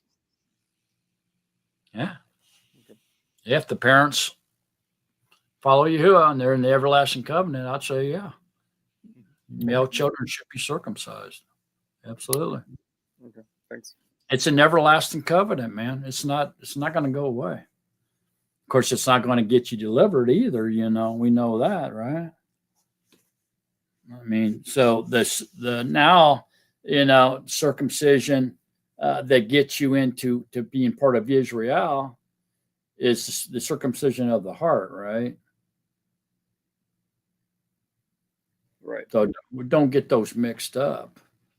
No, I'm trying not to. Like, I'm trying to, because I mean, I guess the interpretation on the new covenant was that the circumcision of the heart. Right. Wondering really like at what level do we take literal the circumcision of the foreskin, right? So yeah. That's where just for obedience. It's like we were talking about, right? So you got all these other laws. Don't move the boundary on the property lines. Don't eat pig and mice. Then you have your standalone covenant, right? Just like that, So it's part of the laws that Yahuwah gave us, that He wants His people to do, And so you should do that, but it's not going to get you delivered.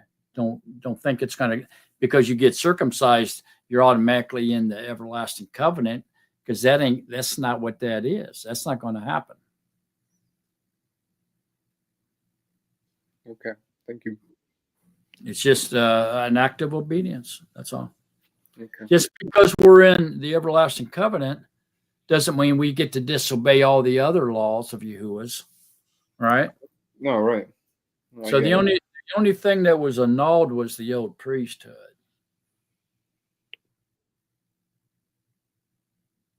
And that's basically as animal sacrifices. That's all that is. It's just the statutes and ordinances that were given to us on how to conduct animal sacrifices. That's been annulled. Go ahead, Phyllis. Thank you. I changed my mind. I'm sorry. Anybody else? Thoughts, comments, questions? No? I think TJ might have a question. He seems to be trying to get her attention. Is that TJ?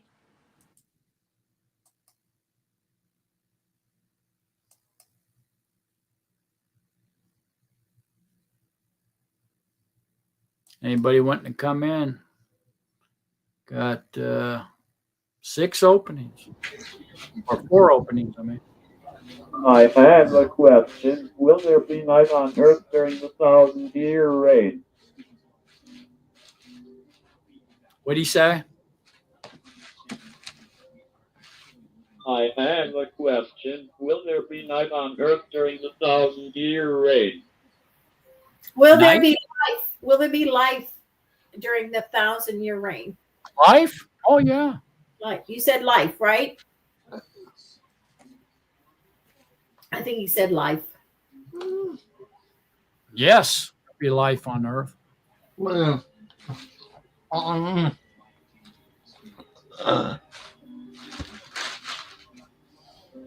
not what he wanted. That's not what he asked. I think he said.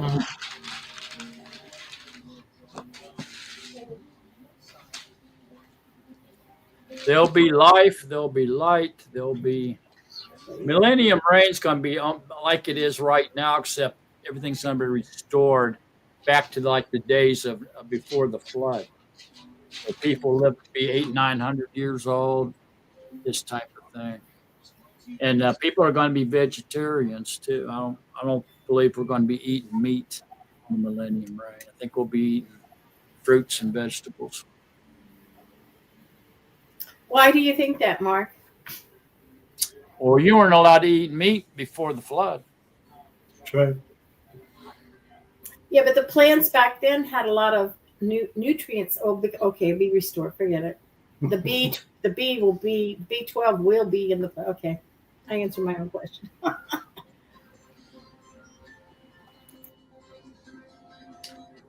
Yeah, we weren't allowed to eat meat till after the flood.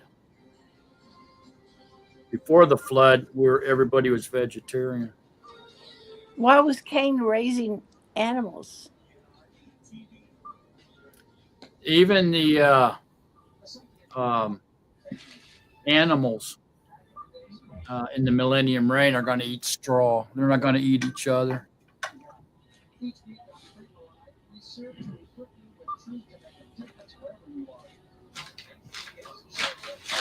You mean Abel? Are you asking if Abel was raising animals? Cain was. He presented an animal as an offering to Yahuwah, didn't he? Or am I getting confused again? Cain killed Abel. I know, but he was presenting an offering of a live animal. Abel was. Cain offered the first of his fruits of the field. Okay, then why was Abel offering an animal? Why was he raising animals? I don't know why. I guess for their, if it was sheep, probably for the wool, to make clothes out of. I have no idea. It really doesn't really say. I am talking about a 24-hour period. What's that? He's talking about a 24-hour period. He's talking about a 24-hour period. Are you talking about the light? 24-hour then.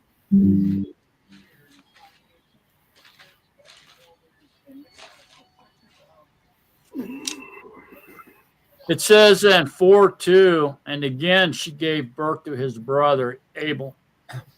And Abel became a keeper of sheep. But Cain became a tiller of the ground. Mark, Abel, and it came to be in the course of time that Cain brought an offering of the fruit of the ground. And Abel also brought of the firstborn of his flock and of their fat.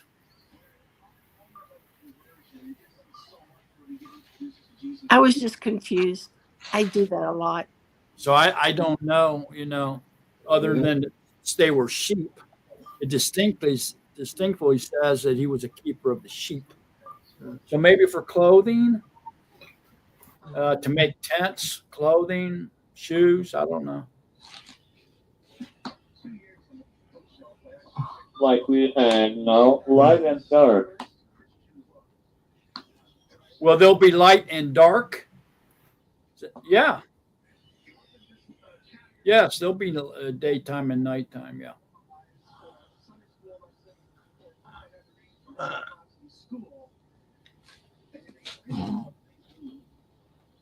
I believe there will be. But in the eternal reign, no, it'll just be light.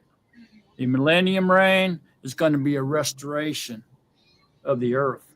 And so that would mean it would be the same as he created it. And he created, the lesser light and the greater light to control day and night as a calendar. So, yeah, to me, it's restored. Yes, it will, but there will be day and night.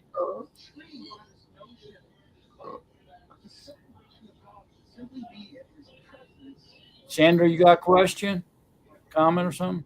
I got a question regarding the offering between Abel and Cain, because I read in Ibrahim, which is Hebrew 11:4, it says, "By belief, Abel offered to Yahuwah a greater slaughter offering than Cain."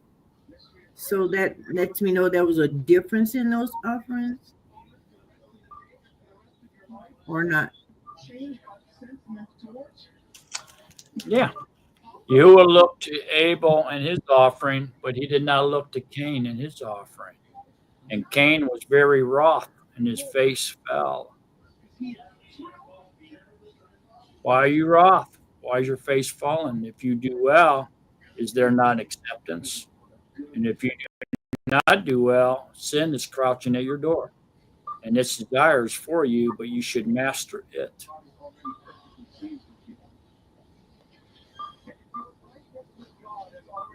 So would I be wrong to assume or think that Cain didn't offer first fruits?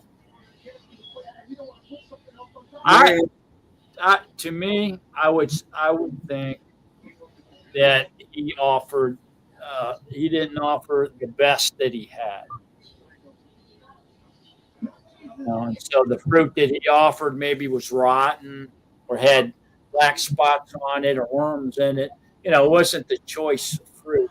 He held back the choices of the fruit for himself and gave Yahuwah the bruised fruit or the fruit that wasn't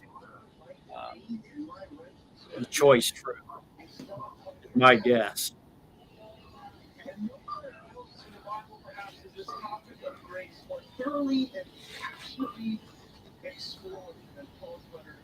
Go ahead, Ike. Back to chapter 26, verse 10. Can I read that and kind of explain it to me? It says, "The wrong find favor, yet he should not learn righteousness. In the land of straightforwardness, he acts perversely and does not see the excellency of Yahuwah." What's he talking about there? The wrong finds favor, yet he shall not learn righteousness. In the land of straightforwardness, he acts perversely and does not see the excellency of Yahuwah. Kind of like Cain. We're just talking about with Cain there. Okay. So he finds favor. In other words, he knows what he's supposed to do. What's right to do. Okay. Yet he shall not learn righteousness. So, although he knows what could get Yahuwah's a favor, he doesn't learn righteousness, so he doesn't practice it. In the land of straightforwardness, it means it's pretty simple to see. It's common sense like type thing. He acts perversely against it and does not see the excellency of Yahuwah. So he's not seeking after the righteousness or Yahuwah's favor, although he finds it. He chooses not to live by it or to do it. He's rebellious. Okay. But yet Yahuwah shows him favor? No. No? Okay. No, the wrong finds favor. In other words, he knows how he could get Yahuwah's favor. Yet he shall not learn righteousness. So he's not going to practice it and do it. He's not seeking Yahuwah's favor, although he found it. He knows what to do, but he doesn't do it. Rebellious, yeah. Okay. Yeah, he's not getting Yahuwah's favor. Okay. He knows what to do to get it, but he just refuses to do it, basically. Yeah. That's why it says in the word that Yahuwah examines the heart. And he's not a respecter of persons, so Yeah. Anybody else? Any thoughts, comments, or questions?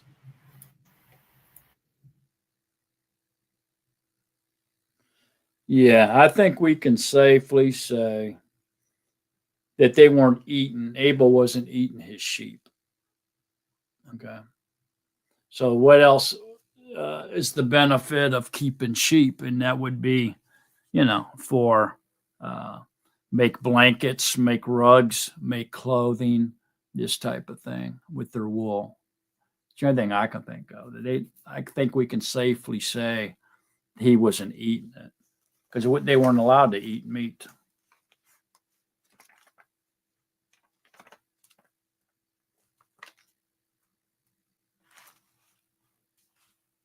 Hey, Mark, I was thinking about that offering too. Do you think it was something to do with the consciousness, having a clean consciousness with your offerings? You know what I mean?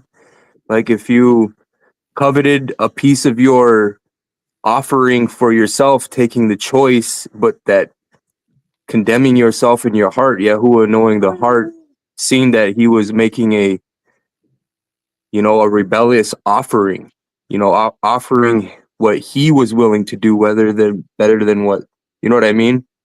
Yeah, it could be. Yeah, it could be. Yeah, it could be that he was didn't have the right heart when he was making the offering. He was doing it barely, and he didn't really want to do it. And whereas Abel had a good heart, and his heart was in the right place. He was doing it to honor and worship Yahuwah. Where Cain wasn't. He was kind of doing it half-heartedly. Wasn't really honoring Yahuwah with it. He was just going through motions, and it was a bother to him. And so, right, like it was forced. Like he was forced to do it. Like, oh, here we go. You know what I mean? Like, yeah, I see what you're saying. I got to do this. Yeah, absolutely, man.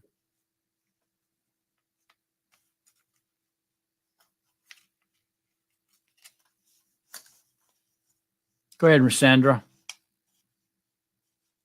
I was just gonna say in Marshall, which is Proverbs 27:26, it said, "Lambs are for your garments, the goats are for the price of the field."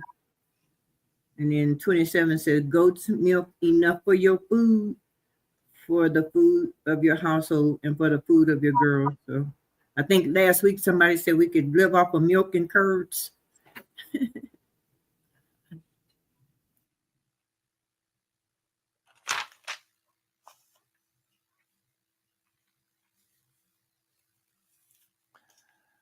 Anybody else got any thoughts, comments, or questions?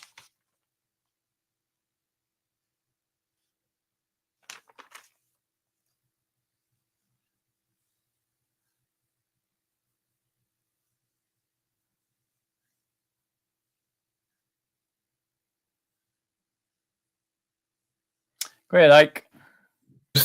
Real cool. Wait a minute. 20. Okay, go ahead. I just think this is real cool. 26 verse 4. Trust in Yahuwah forever, for Yahuwah is a rock of ages. I just think it's cool.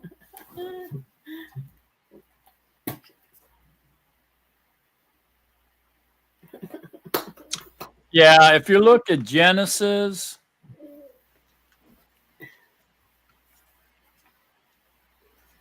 Genesis 28, 29. Yeah, I'm sorry, chapter 1. Chapter 1, 28, 29. And Elohim blessed them, and Elohim said to them, bear fruit and increase and fill the earth and subdue it, and rule over the fish of the sea and over the birds of the Shemaim and over all creatures moving on the arets. Okay, so that would be the case to be a keeper of sheep then. And Elohim said, see, I have given you every plant that yields seed. See, it has to yield a seed, which is on the face of the earth, and every tree whose fruit yields seed. To you, it is food. See that? So they were only allowed to eat plants that yielded seed and fruit from the trees that yielded seeds. See that? And to every beast of the earth, and to every bird, and to every creeping creature in which there is life, every green plant is for food. And it came to be so. See that? That's all you were allowed to eat. That's all they were allowed to eat, man. That changed over in Genesis 9. After the flood. 9:1 through 4 says, and Elohim blessed Noah and his sons and said to them, bear fruit and increase and fill the arets. This was after the flood.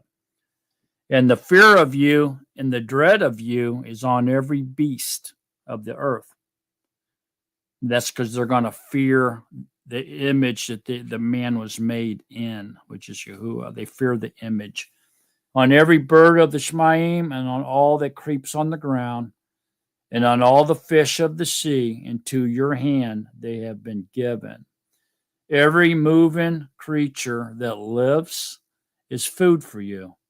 I have given you all as I gave the green plants. But do not eat flesh with its life, its blood. So here we see that Yahuwah allowed them now to go ahead and eat meat. They were only allowed to eat clean meat. So that Noah and his sons knew who the clean creatures were. At the time where Yahuwah loaded the animals up into the ark, he told them that he was going to bring them 7 pairs of clean and only 1 pair of the unclean. And by this, then they would know what was clean and what was unclean animals. So he taught them that. So Noah and his sons knew who was unclean because only 1 pair came upon the ark. And they had to take care of them animals, feed them and water them, clean up after them. So they knew who was the 1 pairs, who only came in 1 pair was unclean. And then they knew that the clean creatures were 7 pairs. Okay, and then after the flood, the waters rescinded, then they came out of the ark.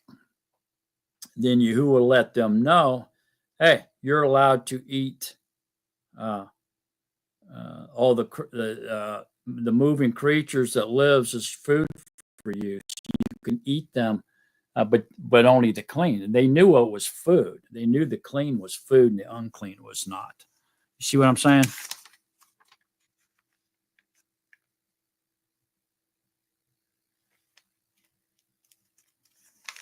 So if you go to Genesis 7, 1 through 3.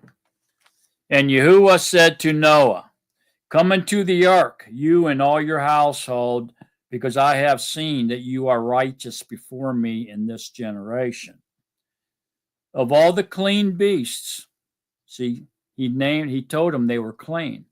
Of all the clean beasts, take with you 7 pairs, a male and his female, and of the beasts that are unclean, see, he told them which ones were unclean, 2, a male and a female. And of the birds of the Shemaim, 7 pairs, male and female, to keep offspring alive on the face of all the earths.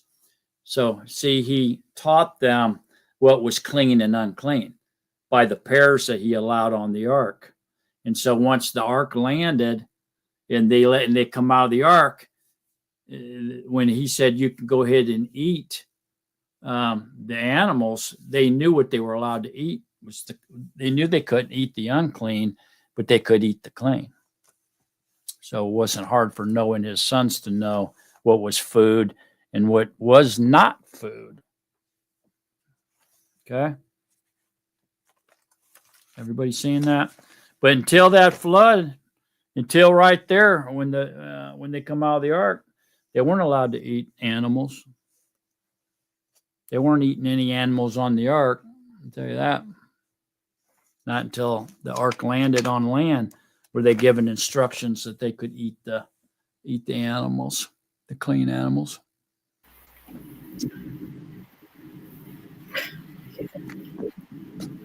Anybody else? Comments, thoughts, questions?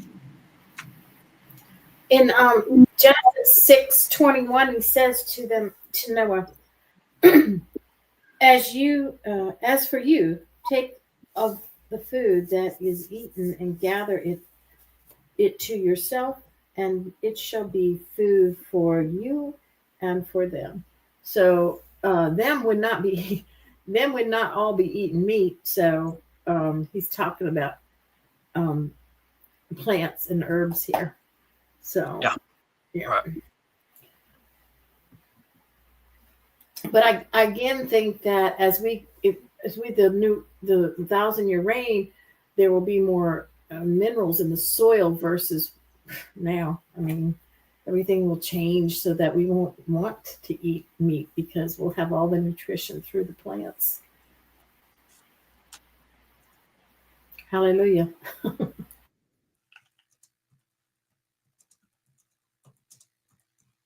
Yeah. Yeah, it's going to go back to the way it was before the flood, man.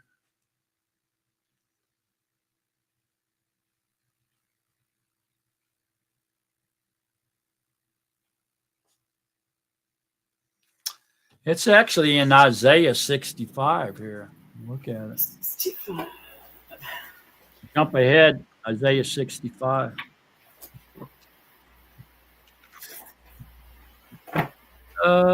Verse 25. Wolf and lamb feed together. A lion eats straw as an ox, and dust is the snake's food. They shall do no evil nor destroy in all my set apart mountains, said Yahuwah. So there you go. Pretty clear. The wolf and the lamb will feed together. What's the lamb eat? Does the lamb eat meat? No. So in other words, the wolf has to eat what the lamb's eating, and that's grass. A lion eats straw as an ox. See that? So nobody's going to be eating meat in the millennium reign. This is speaking of the millennium reign.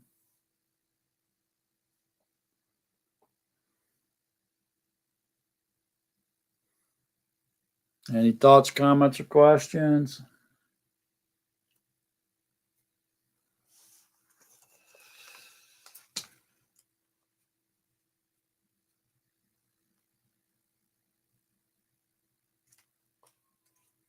All right, back to Isaiah then. Time is it? Okay, y'all want to stop here, or you want to do one more chapter? Want to knock out 27? What are you wanting to do? 27 is good. You want to go 27? Give me a reader. I'm going to read it. Ike's got his hand up. Go for it, Ike. Go ahead. Okay, in that Yom Yahuwah with his severe sword, great and strong, pushes what is that word? Leviathan. Leviathan, the fleeing serpent. Leviathan, the twisted serpent.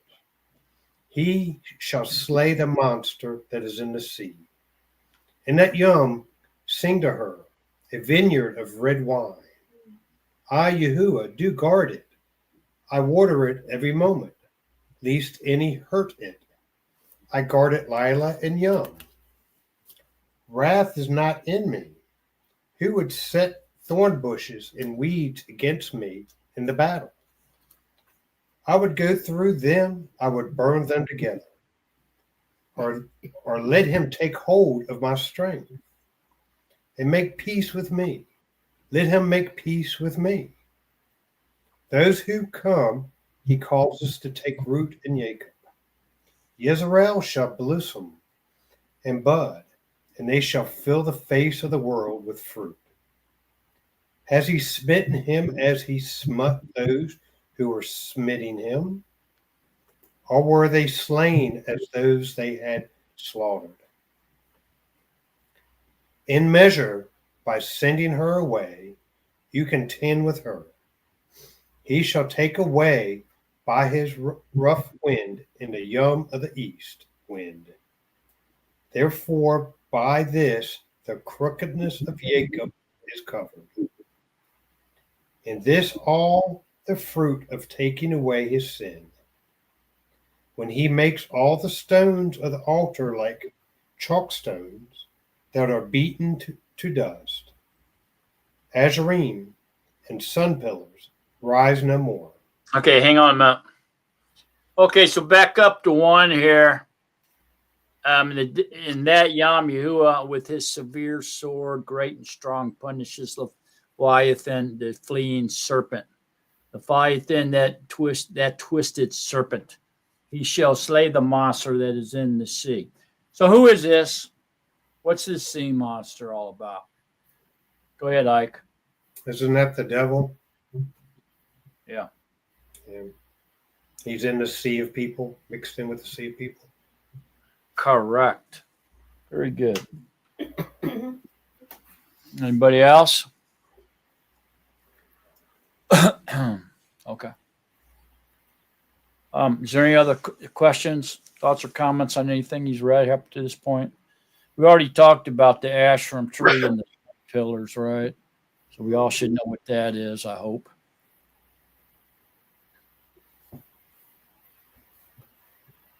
Okay, let's continue on then, Ike. Okay, 10. For the city of defense is lonely, a home forsaken and left like a wilderness.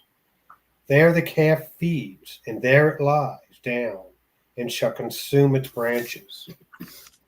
When its twigs are dry, they are broken off. Women come and set them on fire, for it is a people of no understanding. Therefore, he who made them has no compassion on them, and he who formed them shows them no favor. Mm-hmm.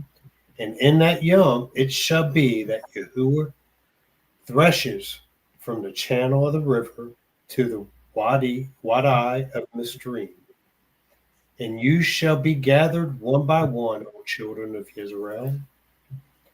And in that Yom it shall be that a great horn is blown, and those who were perishing in the land of Asher and the outcasts of the land of Natsarim shall come and shall worship Yahuwah on a set apart mountain in Jerusalem.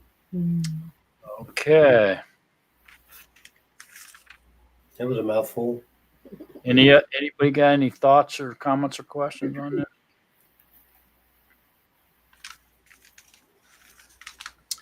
So 24 through 27 here that we just studied today prophesizes about world judgment, the judgment of the Eretz because of the defilement of its inhabitants.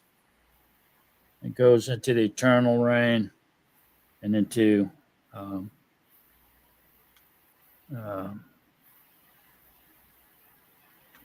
resurrection and promises, Yahuwah's promises to restore Yehuda. Is there any thoughts, comments, or questions on today's study?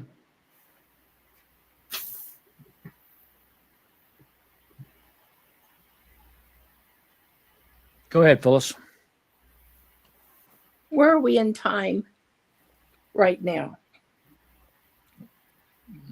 I mean, At the end of chapter 27, where are we in time? I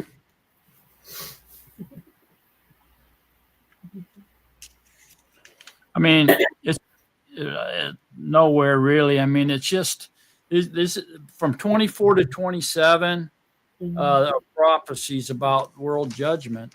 Okay. That's all.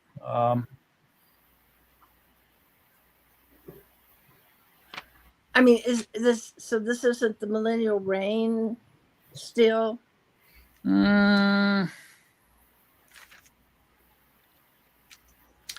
When he says here in 12, and in that day it shall be that Yahuwah threshes from the channel of the river to the Wadi of Mitzrayim, and you shall be gathered one by one, O children of Yisrael. This could be the second Exodus. And in that yom it shall be that a great horn is blown. That could be the last warning leading to the return of Yahusha. And those who were perishing in the land and the outcasts shall come and shall worship Yahuwah on the set apart mountain in Jerusalem. Could be the millennium reign, right at the very end. Yes, it could. Yes. Yeah.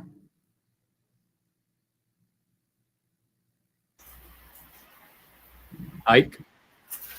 I kind of don't get verse 10 to 10 and 11. Do you want me to read it again?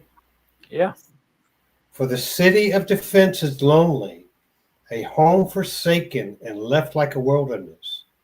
There the calf feeds, and there it lies down, and shall consume its branches. When its twigs are dry, they are broken off. Women come and set them on fire, for it is a people of no understanding.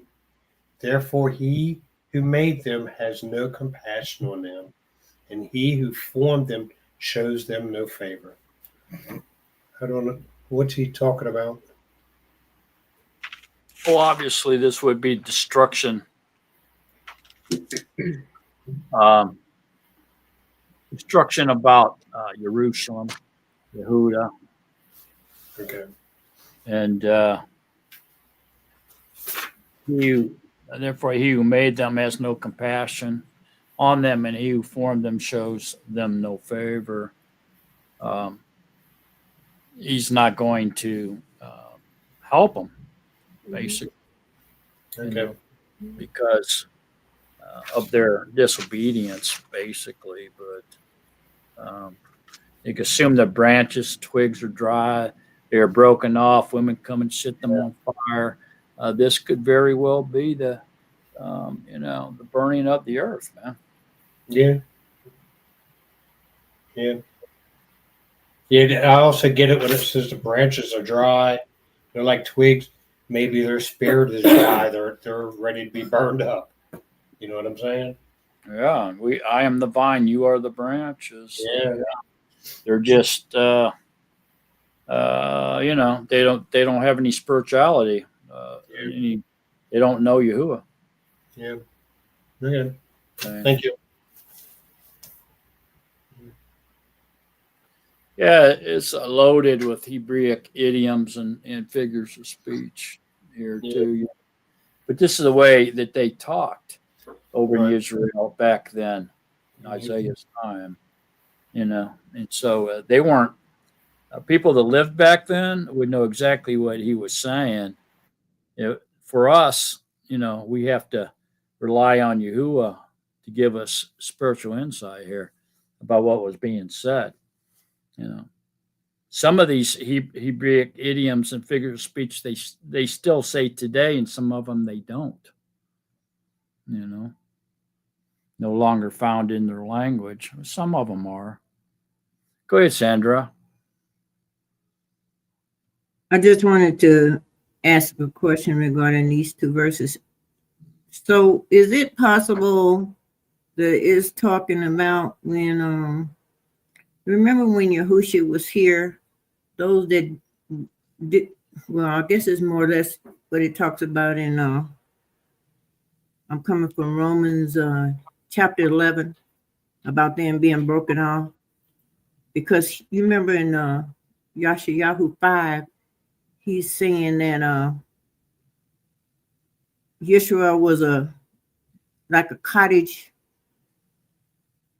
overgrown with thorns and thistles, because she was a vine that had dried up. Is it any relationship possibly to that in these two verses? Because the twigs are dry and are broken off. So Yeshua is broken off, and it looked like Ephraim has, or the Gentiles is receiving him now. I don't know. That's just keeps popping in my mind when I read this. I think it probably is basically saying the same thing. Just a different, little bit different way, huh? Yeah, that's what it kind of reminds me of. I think the message is the same, Okay. Anybody else? Comments or thoughts or questions?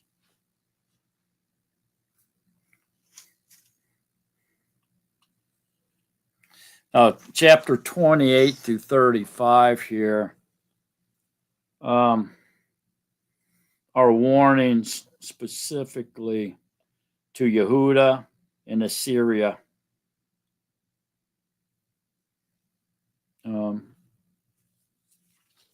Through 28 through 35. So they kind of go together. This looks like a good place to stop. I should say through 34, 28 through 34, because 35 is more about the millennium reign, or his joyful kingdom.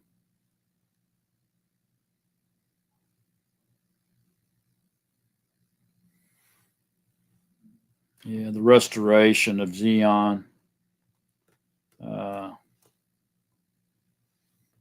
And then 36 through 39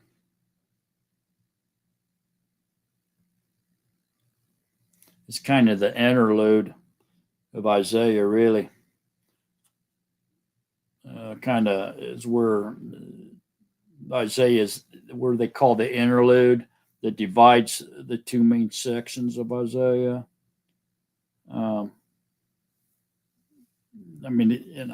Interlude meaning intermission or pause, but it's kind of like stops with the 1 through 35, and then once you get to 40 to 66, it's all about monotheism.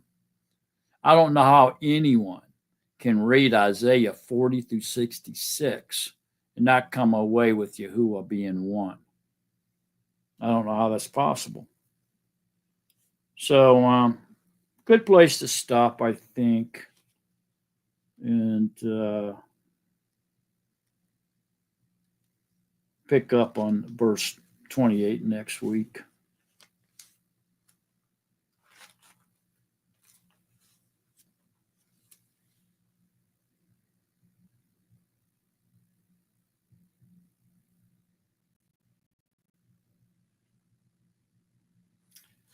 Yeah. Let's just do that. There's people out there, these scholars and stuff, smart people, who believe that Isaiah 1 through 34, or even 35, was written by someone else. And then 36 through 9 was written by somebody. And then Isaiah 40 through 66 was written by Isaiah. But you can read about that if you want to, on where they come up with that ideology and how they separate that. But personally, you know, I don't agree with their theology on that personally. So if you want to look that up and read about it on your own to understand it better, go ahead, because you're going to get that from scholars, smarter people. They're going to bring this kind of stuff up to you. The average person's not, because they don't even know about it, you know. So it's good to know if you happen to have a conversation with somebody that's been through theology school or something, you know, or seminary plot. You would know how to respond to that. But for the most part, you probably won't have to deal with it. All righty. Any thoughts, comments, or questions? All right, I'm going to end today's study right there then. And nice study, y'all. Have open mic now. Got any thoughts, comments, questions, or want to talk about anything? Go for it. Phyllis, that picture I was showing on my phone, Yes, what was that?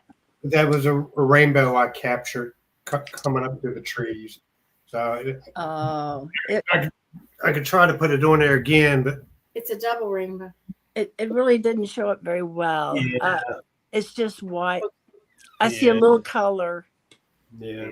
Well, me and my daughter some years ago were standing out front here, and we saw a double rainbow right up there in front. It was just so beautiful. I had pictures of it, but the phone that it was on got destroyed, and I lost those pictures. Oh, It was beautiful. Thank you, Mark. Thank you, everybody. Yes. Thank you. Thanks, Phyllis. you want to? Is everybody else ready to go, or did you all want to? You ready to go, Sandra? Are you ready to go, Ike and Sharon? Yes, Sharon's song. That's a beautiful song. I don't think nobody can top that. Hey, Sandra. Come on, So Sandra. you're into the musical realm. I've been listening to this couple. They have great music. I'm posting it in the comments. Okay. They call Left and Right Ministries, and it's a couple. Oh, I heard them. I listened Yeah, to they them. have great songs. They're beautiful. They just had their second daughter. The Yeah, second child. The first one was. I didn't know them, but Yeah. my kids love the music. Me from too. them. I loved it. Yeah. Left, Awesome. left and right ministries. Yes. That They have they great sing music. songs. Uh-huh. Yeah. Yeah. Can you wait for Mark to give us the blessing? Mark, Yeah. I think we're ready to go. Okay. I think so. Okay. Let's do it. And Yahuwah spoke to Moshe, saying, "Speak to Aaron and his sons, saying, This is how you bless the children of Yisrael. Say to them, Yahuwah bless you and guard you. Yahuwah make his face shine upon you and show favor to you. Yahuwah lift up his face upon you and give you shalom. Thus they shall put my name on the children of Yisrael, and I myself shall bless them. Baruch haba b'shem Yahuwah. Baruch haba b'shem Yahuwah. Baruch haba b'shem. Hallelujah. Baruch haba b'shem Yahuwah. Thank you, everybody. Love you all. Love you Love all. Bye-bye. This does not want to go double.